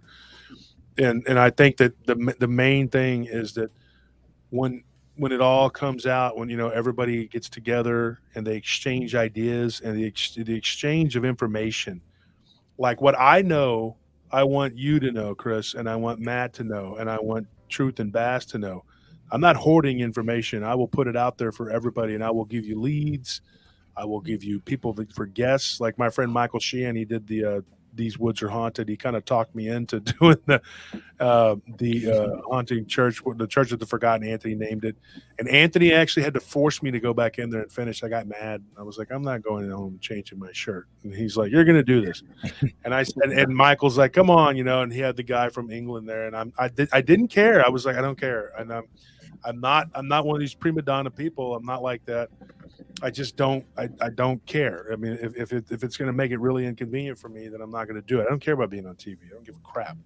But what I do care about is the information, and I care about my friends, and I want everybody to share that information. So you're armed with that. So when you have somebody come on your show, you're like, oh yeah, I have this. I've heard this before. My friend, Josh Turner told me this, and you can look it up. And I don't need credit. Just it's there. You have it. And you can throw it out there, and you can get more out of the people you're interviewing or whatever, because you have that information. I think it's very important. And then you have these stupid people who are just like, it's mine, yeah, this is mine, you know, like Gollum, you know, and my precious, this is my information, my witness, you can't. Why? You don't own that person. You don't own their story. The you person don't. gave that story. This guy said, I heard that story on the Supernaturalist channel. I said, congratulations. He went on that channel too. Wow. Okay. What's next? Do you have something else to throw at me? I mean, because probably most of the stories will make the rounds, because that's what happens. Matt's told his story to a lot of people. I don't own the rights to that. But the fact that we get all that information out and everybody collaborates, it's really cool, because to me, if you're a monster fan, right, you always wonder, what would it be like if Godzilla, you know, what if he fought the creature from the Black Lagoon, but the Black Lagoon creature was his size, you know what I mean? And then you got it. What is that? What could happen if the Wolfman fought the creature from the Black Lagoon? So everybody's got to, you know, I kind of feel that same way. Like, what would happen if Truth and Bass interviewed Chris, and you just talked about, you know, and what happens if Chris goes and he talks to Lyle Blackburn, and then everybody connects? Imagine how much information we're going to get out of those shows. The exchange, the talk, the exchange, the audience is going to be wowed. They're going to like listen, and they're going to learn something every time this happens. They're going to learn more, and I'm going to learn more. And I think that that's where this field needs to go, and that's where it needs to be headed. Not this, I'm a cryptid person and you're a ghost person, we can't mingle, you know. I was at the Kling Brothers, they have the Ghost Lab or whatever the show, and I was at their conference back in last winter. And when they got up, they said, oh, well, we know we have some of our cryptid brethren here, and we're kind of like cousins. And after the show, I was like, you call it cousins, we're all the same. To me, it's all paranormal. You can't say that it's not all paranormal. It is. It is paranormal. You're not cousins, you're brothers, you know, you're brothers and sisters, you know. Just because they do ghosts and you do this or do that, you know, and people look at you kind of like you're an oddball because you do all of it. Well, it's all part of a greater whole. Like when you look at religion, they're all correct, but they're not. They all are missing something. And I tell them, you're right. You got the truth, but you don't have all of it. That's the problem. But people don't want to hear that. They want to hear that they're right. They're right. And it's like, yes, you're right, but you're not. You don't have all of the facts. So the collaborations and all the shows and everything that people do together, that is where you're going to get. That's where it's all going to come out. And I think that we all need to be working together and doing a show like this. This was a great idea that you guys had, Truth, like Bass. I can't tell you, just to have, and then we just brought people on, and now we got Chris here and Matt and got on, you know, and Donnie was on for a little while. I am loving this, dude. I am loving this. Like, plus, yeah, I'm a total fanboy right now. I mean, it was a great idea. You guys said, "Hey, we're just going to talk." I like the vibe. I like the background music. The background music's chill, right? Funky. Yeah, sometimes that shit gets a little loud in my ear, so I'm glad you pointed that out earlier in the show, Wolf. I just didn't know if it was coming from my computer. No, I like it. Oh no, I think it creates a nice atmosphere. Yeah. Because this was different. I had a great time. I was honored to be here with everybody. Chris, it's awesome to see you again, man. Likewise. Yeah, and Matt's a good guy. I want to say something about Matt. When Martin Groves was at the conference, Matt he was not feeling well, and Martin, straight up tough guy. He didn't tell anybody that he was feeling bad. He just took it like a champ. But he had double pneumonia, and then Matt, you know, if I can say. You have a disability. You have one leg, right? And with that one leg, though, you carried that guy up the stairs, and he talked to me about that. I thought that was an amazing thing you did. You know, Chris has been a real friend to me. There was somebody, I'm not going to mention names or say anything crazy, but somebody had made some wrong comments that were not correct, and Chris stood up for me and was like, no, that's not what happened. I appreciate that. You know, same thing with you, Truth and Bass. At that first conference, somebody tried to say some crap, you know, and y'all were like, nah, man, because, you know, people are jealous too. And if they're not, you know, if they see people getting ahead or doing better, it's like, instead of jumping in and joining and trying to help, they just want to bash you down and bring you down. And it all goes back to the real versus the fake. That's all it is. You know, I mean, and we're going to do bigger and better and greater things. There's a saying from the Crusades, and it says, For those that I love, I will do great and terrible things. And that typifies me. I mean, for those I care about, I'll do great and terrible things. Terrible things in the way that people you want to mess with me. I'm not playing games. I'm gonna, you don't want that smoke. Believe me, unless you've been to war with the Decepticons and you got something I don't know about. I mean, you need to back off. But they don't want that smoke. And I tell people I'm going to defend my people. I will absolutely defend anybody in this chat, anybody in there that's you defend me, I'm gonna defend you. I went to war with these people because of Bettina and Abe to back them up. I could have just sat on the sidelines and be like, "Whoa, that sucks for them." No, dude, no, I'm not gonna do that. I'm not gonna let. And then they dogpiled on me, and they thought, "Oh, we got this guy. We're gonna beat him down." No, I'm nobody's punk. And that right there, though, they got their ass whooped. Period. There is no other way to look at that. You can mental gymnastics and spin it 1,000 miles an hour. They got their ass whooped, and they're over there skulking in the desert or wherever they're at. I don't know where they're at, but that's it. You know what I mean? It's over. Game over. I don't need to even mention. Nobody even needs to talk about them anymore. They can just be a footnote in this field. But that's what should happen when good people get messed with. We as a community don't take it. You don't take it. And the social blade thing, oh my gosh, that was the bomb right there.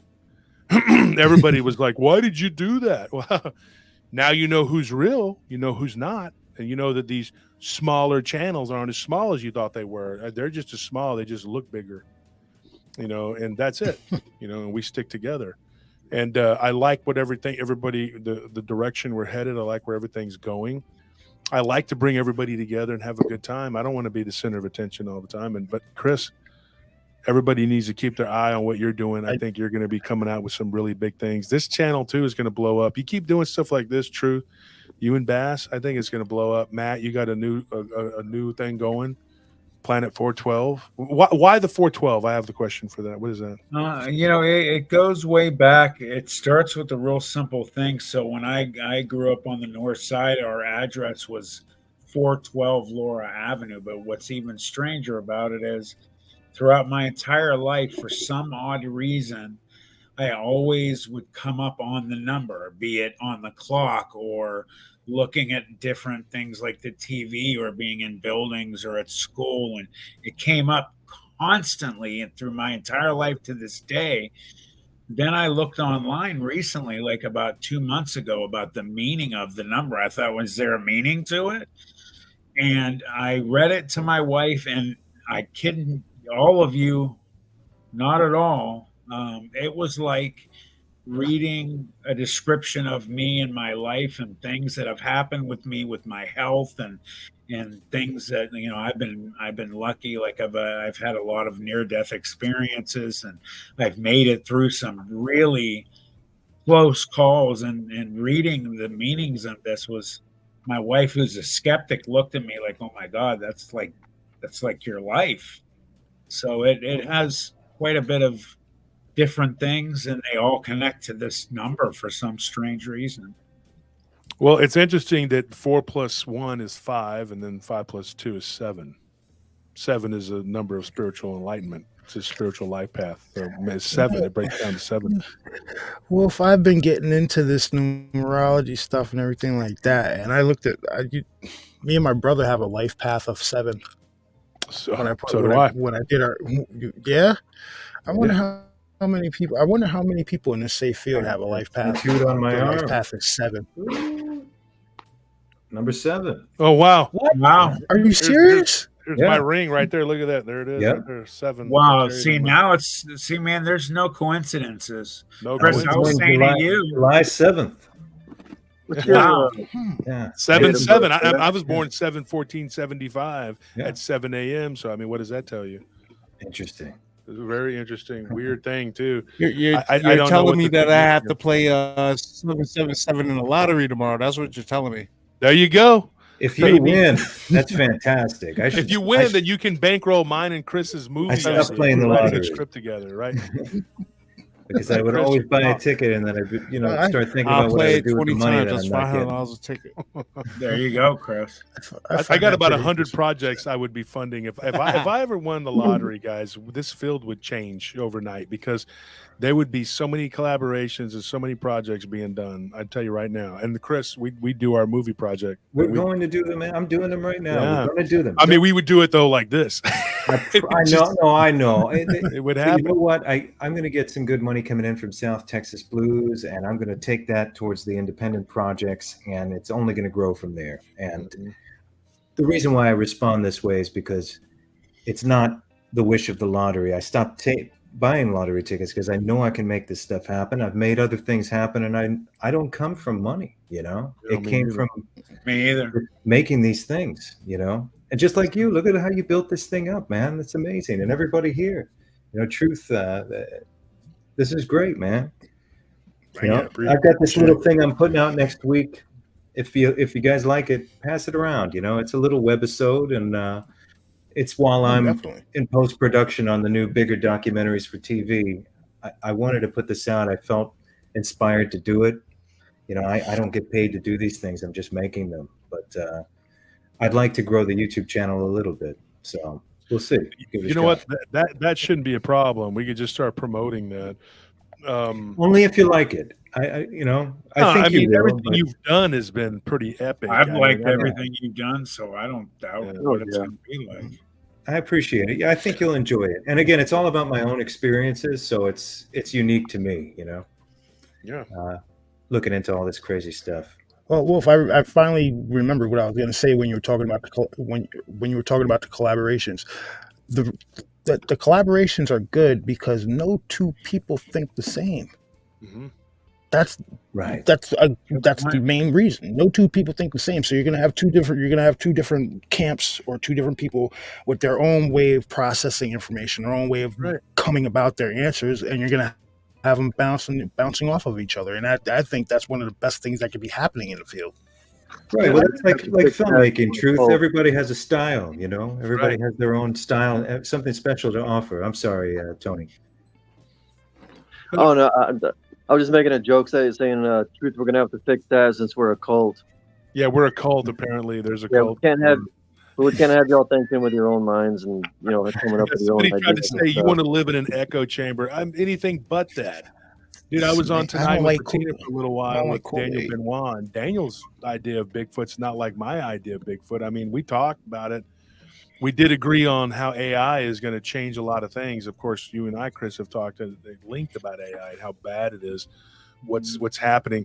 You were talking to us the other day. We were on the phone. It was me, you, and Maddie and Chris Clough, and you were telling us about some of the styles that you use to do your show, and that you're not doing any of that new graphic-y stuff. You're doing like the real, like everything's handmade. Yeah. Explain everything. the Peppers Ghost to the audience. I'll show it to you. Hold on. Love this guy. This guy's always got something up his sleeve. The AI stuff is going to be used for the NPCs. Exactly. The NPCs that we have to deal with every day. Okay. You see them in the store. So hold on, I'll get this punched up in a second. Talk amongst yourselves, and then I'll talk amongst heard the term NPCs. If you ever play Grand Theft Auto, you know those when you're driving down the road, whatever, you have to hop out your car, and in order to get a reaction from somebody, you have to smack them in the face. Those are NPCs. That's what we're dealing with now. Yeah, don't tempt me, dude. Every day I feel like doing it. That's why I can't work this host, man. I get so mad with people, man. Let's see what we got here. Let's see if I can get a Pepper's Ghost. Especially when you're like by yourself too. You're like, there's no witnesses. You just get really tempted. I'm going to put him on the big screen. Put him on. Doing some kind of sorcery. What kind of see that little hummingbird? Upside down hummingbird. Hold on a second. Yeah. I'm gonna get a Pepper's Ghost going. Oh, if it was dark, you'd really be able to see it. Check him out. That is really cool. Wow. Okay, so it's a very vintage effect, and in Disney's Haunted Mansion, where you see all the ghosts waltzing, that's a Pepper's Ghost effect. So what you have is a clear piece of glass here, plexiglass, in this dome, this glass dome, and then you project the image from underneath. You want the lights off, and then it looks like a hologram. But you can create your own. And I talk about the Pepper's Ghost effect in A Haunting We Will Go because it's such an interesting thing that was used even to fake a haunting, way back in Victorian era. That's how long ago they used mirrors to create these effects. And I love handmade stuff. So if you look at, let's say, a movie like Francis Coppola's Dracula, he was working with Industrial Light and Magic first, got very frustrated by them, said, "You're not creative enough." And he hired his kids at the time. It was Sofia Coppola, I think it was Roman, all these other kids. And they worked on the visual effects with him and created that beautifully handmade studio picture. And it was expensive, but still, money, you could throw money at a camera all day. It's not going to make a good movie. It's creativity. And that's how I was able to shoot Montauk Chronicles in a basement smaller than this room.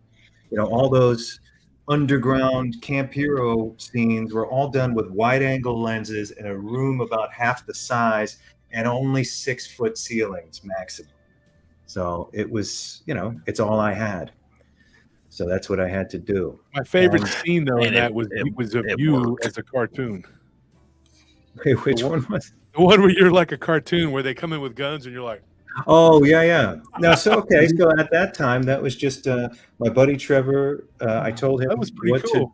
He illustrated those things of me, and then we took it into After Effects. And what you do is you simply, first you got to cut it up into pieces into Photoshop, that 2D illustration, and then you just create a 3D camera in After Effects. And again, you got to be as creative as possible. Once you learn how to do it, then it's all of your creativity and how many layers you're going to add and all that stuff. And now AI, you can hit a button and create an animation. However, I won't do that. I'm still going to do it as handmade as possible. Well, the one thing I did in the new web series, the only AI thing I did is because there is no visual representation of the haunt box. So I went into Midjourney and I said, give me, I wrote what the prompts were, and I wanted to see what it would come up with. It was interesting, but underneath I put a claimer, or AI artist dramatization of haunt box, But that's not from my major docs, and everything else is stuff I shot, 100%. I have tons, drives full of archive stuff that I shot, whether it be this George Romero, like one of the episodes of Between Fiction and Reality. Long story short, George Romero saw my first documentary, loved it, contacted me, and I ended up on the set of Diary of the Dead. And so all of that, I documented, even the day I met George and talked to him. Yeah. So I created something called Of the Dead when I was in, when we were in lockdown. And I felt like Romero was already gone. But it's funny how his novel, posthumous novel, showed up at my door. It was called The Living Dead during our lockdown and the pandemic. And I'm like, if George was alive right now, he'd really have something to say about this. And so one of the episodes of Between Fiction and Reality is about my relationship with George for that time. And if his idea of an apocalypse is possible, which I believe it is, everything from there's many different variations that could cause a zombie apocalypse, and just his perspective on it and how it falls apart very quickly, and all of the different personalities, whether it be military or consumerism or religion or whatever.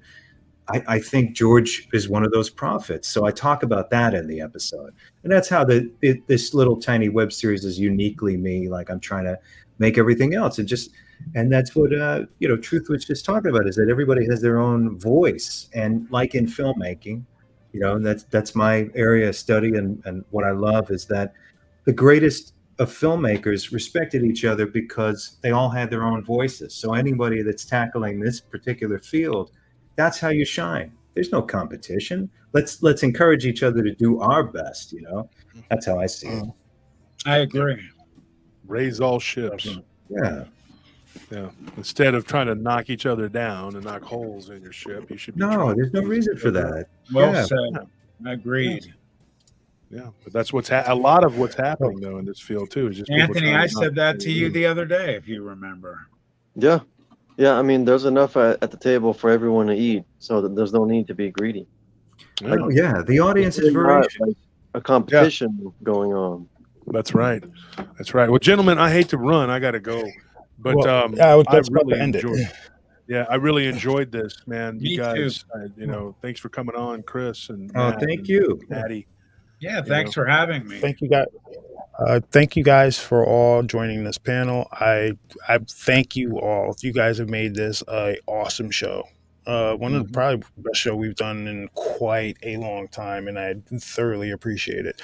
So, you guys enjoy the rest of it. Well, it's 2 a.m. here in New York. I don't know where the rest of you guys are. I think it's but, 3 a.m. where you're at, Chris, right? It's 3 a.m. Yep. What about you, Matt? What time is it over there where you're at? It is 2:06. 2:06. So yeah, and it's 1 here. So you guys, yeah, it's 2. All three of you guys on the East Coast. Maddie, you're in 1 o'clock, right? Yeah. You're a Central Time person. So okay. All right, Well, so Truth, I enjoyed having. Thank you for bringing me on. I'm glad you messaged me, Chris, because me and Chris are night owls, and sometimes I'm on a project working on something, and he's working Me on too. something. And Matt and Chris will just message me and be like, "Hey, what are you doing?" And then we'll start talking. Barton Nunley does the same thing. Great guy, good friend of mine. Matt, you too. Matt will message me, and don't take offense if I don't always get back. Because sometimes I'm knee deep in a project doing something, and right now I'm working on a bunch of different stuff. And some of the stories I get, Anthony has gotten on my ass again because I let my email fill up to, and he can still not believe that my email. I'm telling you, people are voracious, and Anthony was shocked. Tell him, Anthony, about the email thing before we go. Oh well, I mean, like I've been on the internet ever since I was a teenager, and I've had multiple email accounts, and like all of which eventually just get hammered with spam and crap and whatever. But I've never actually filled up like all the storage space from an email account. But Wolf managed to figure out a way to do it twice because like emails are very like they're not big files. Like the file size is very small, and so they give you like a lot of storage just for free in your email if you make an account. And I don't know how, but his was that full that there was no more storage space. It was like running out, so we had to delete like thousands of emails. He was like, "How the hell did you do this?" And I said, "Look, I'm popular." No, seriously. But I told him, I said, I get a lot of stuff. And he goes, "Yeah, you get a lot of stuff." So even with Tony helping and trying, and all three of us trying to go through emails, it's just too much. I got my brother, I recruited him, Scorpion, and now I don't know what I'm going to do. I have too much stuff. And then Nelly gets stories, and there's just a lot of people reaching out. But then you get some of them. I just keep moving them over to these files, and it's like. But then there's some that you can't really use, And some people will give you a story, and they're like, "You don't have to use it if you don't want to." But I saw this, and this, right? And then I just get so swamped, I can't.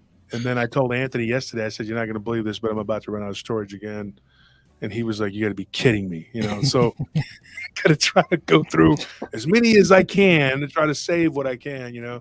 I felt like that dude on what's it called? Because Anthony was trying to get rid of it, and I was trying to save him.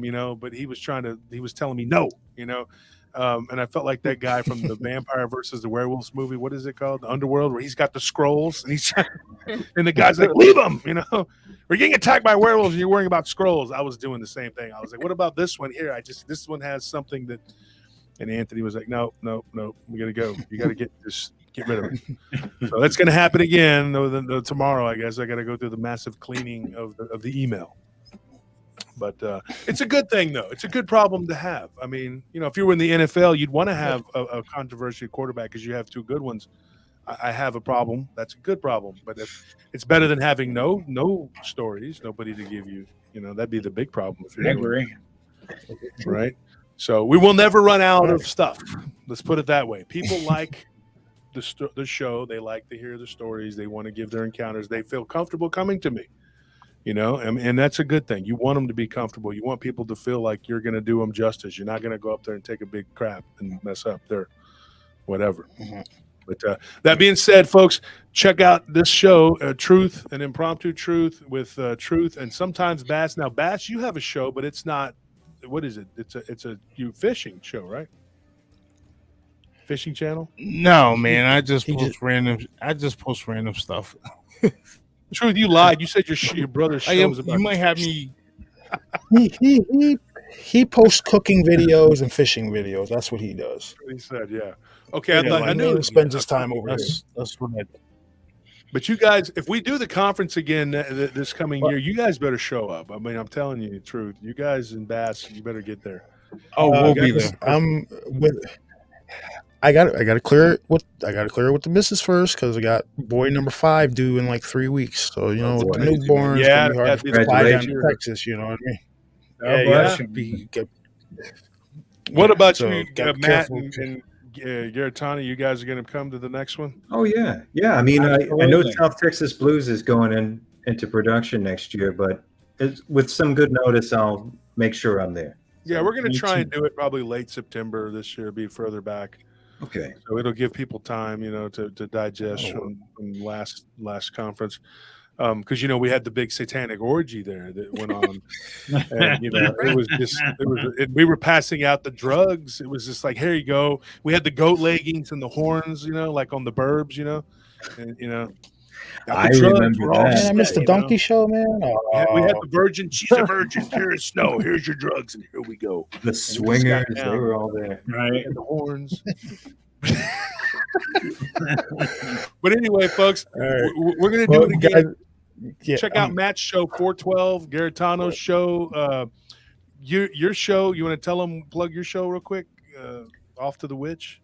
Oh yeah, I have a podcast every week, Off to the Witch. Every other week is our main episode, and I do a newsletter on the alternate weeks. And I do have this little new web series coming out called Between Fiction and Reality. So I'll probably release it maybe Tuesday. We'll see.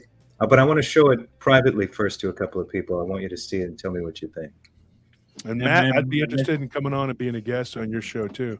Absolutely. I only do my friends' shows. Everybody knows that. I've been asked many times, people, if I don't know them, we have to become friends first. And I like doing smaller shows because sometimes people are real snooty. They're like, how many people do you have on your show?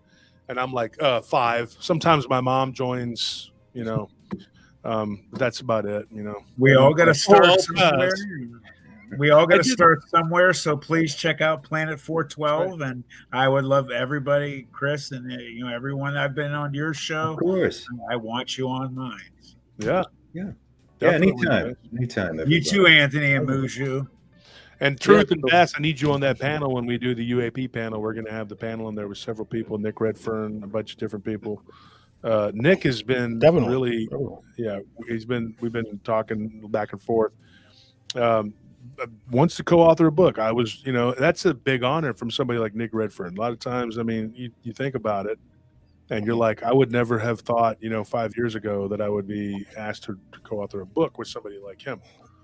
But here we are. Nick Redfern is prolific. He puts out like 5 books a year. That man is talented. Oh, but if you let Man from the Swamp tell it, Goofball from Missouri has the biggest following in the cryptid book world. I'm like, you're out of your freaking mind. Okay, let's pretend like Nick Redfern doesn't exist, maybe. But whatever. The peanut gallery. Anyways, guys, I'm gonna head out, man. Thanks for having me on. And thank you. No problem. You guys are always welcome. Take care, everybody. Thank you so much. Thank you. Bye, everyone. Yep. You guys, good night. Guys, thank you for joining us all. You guys have a good night. You as well. Thank you. Bye, everybody. Take care.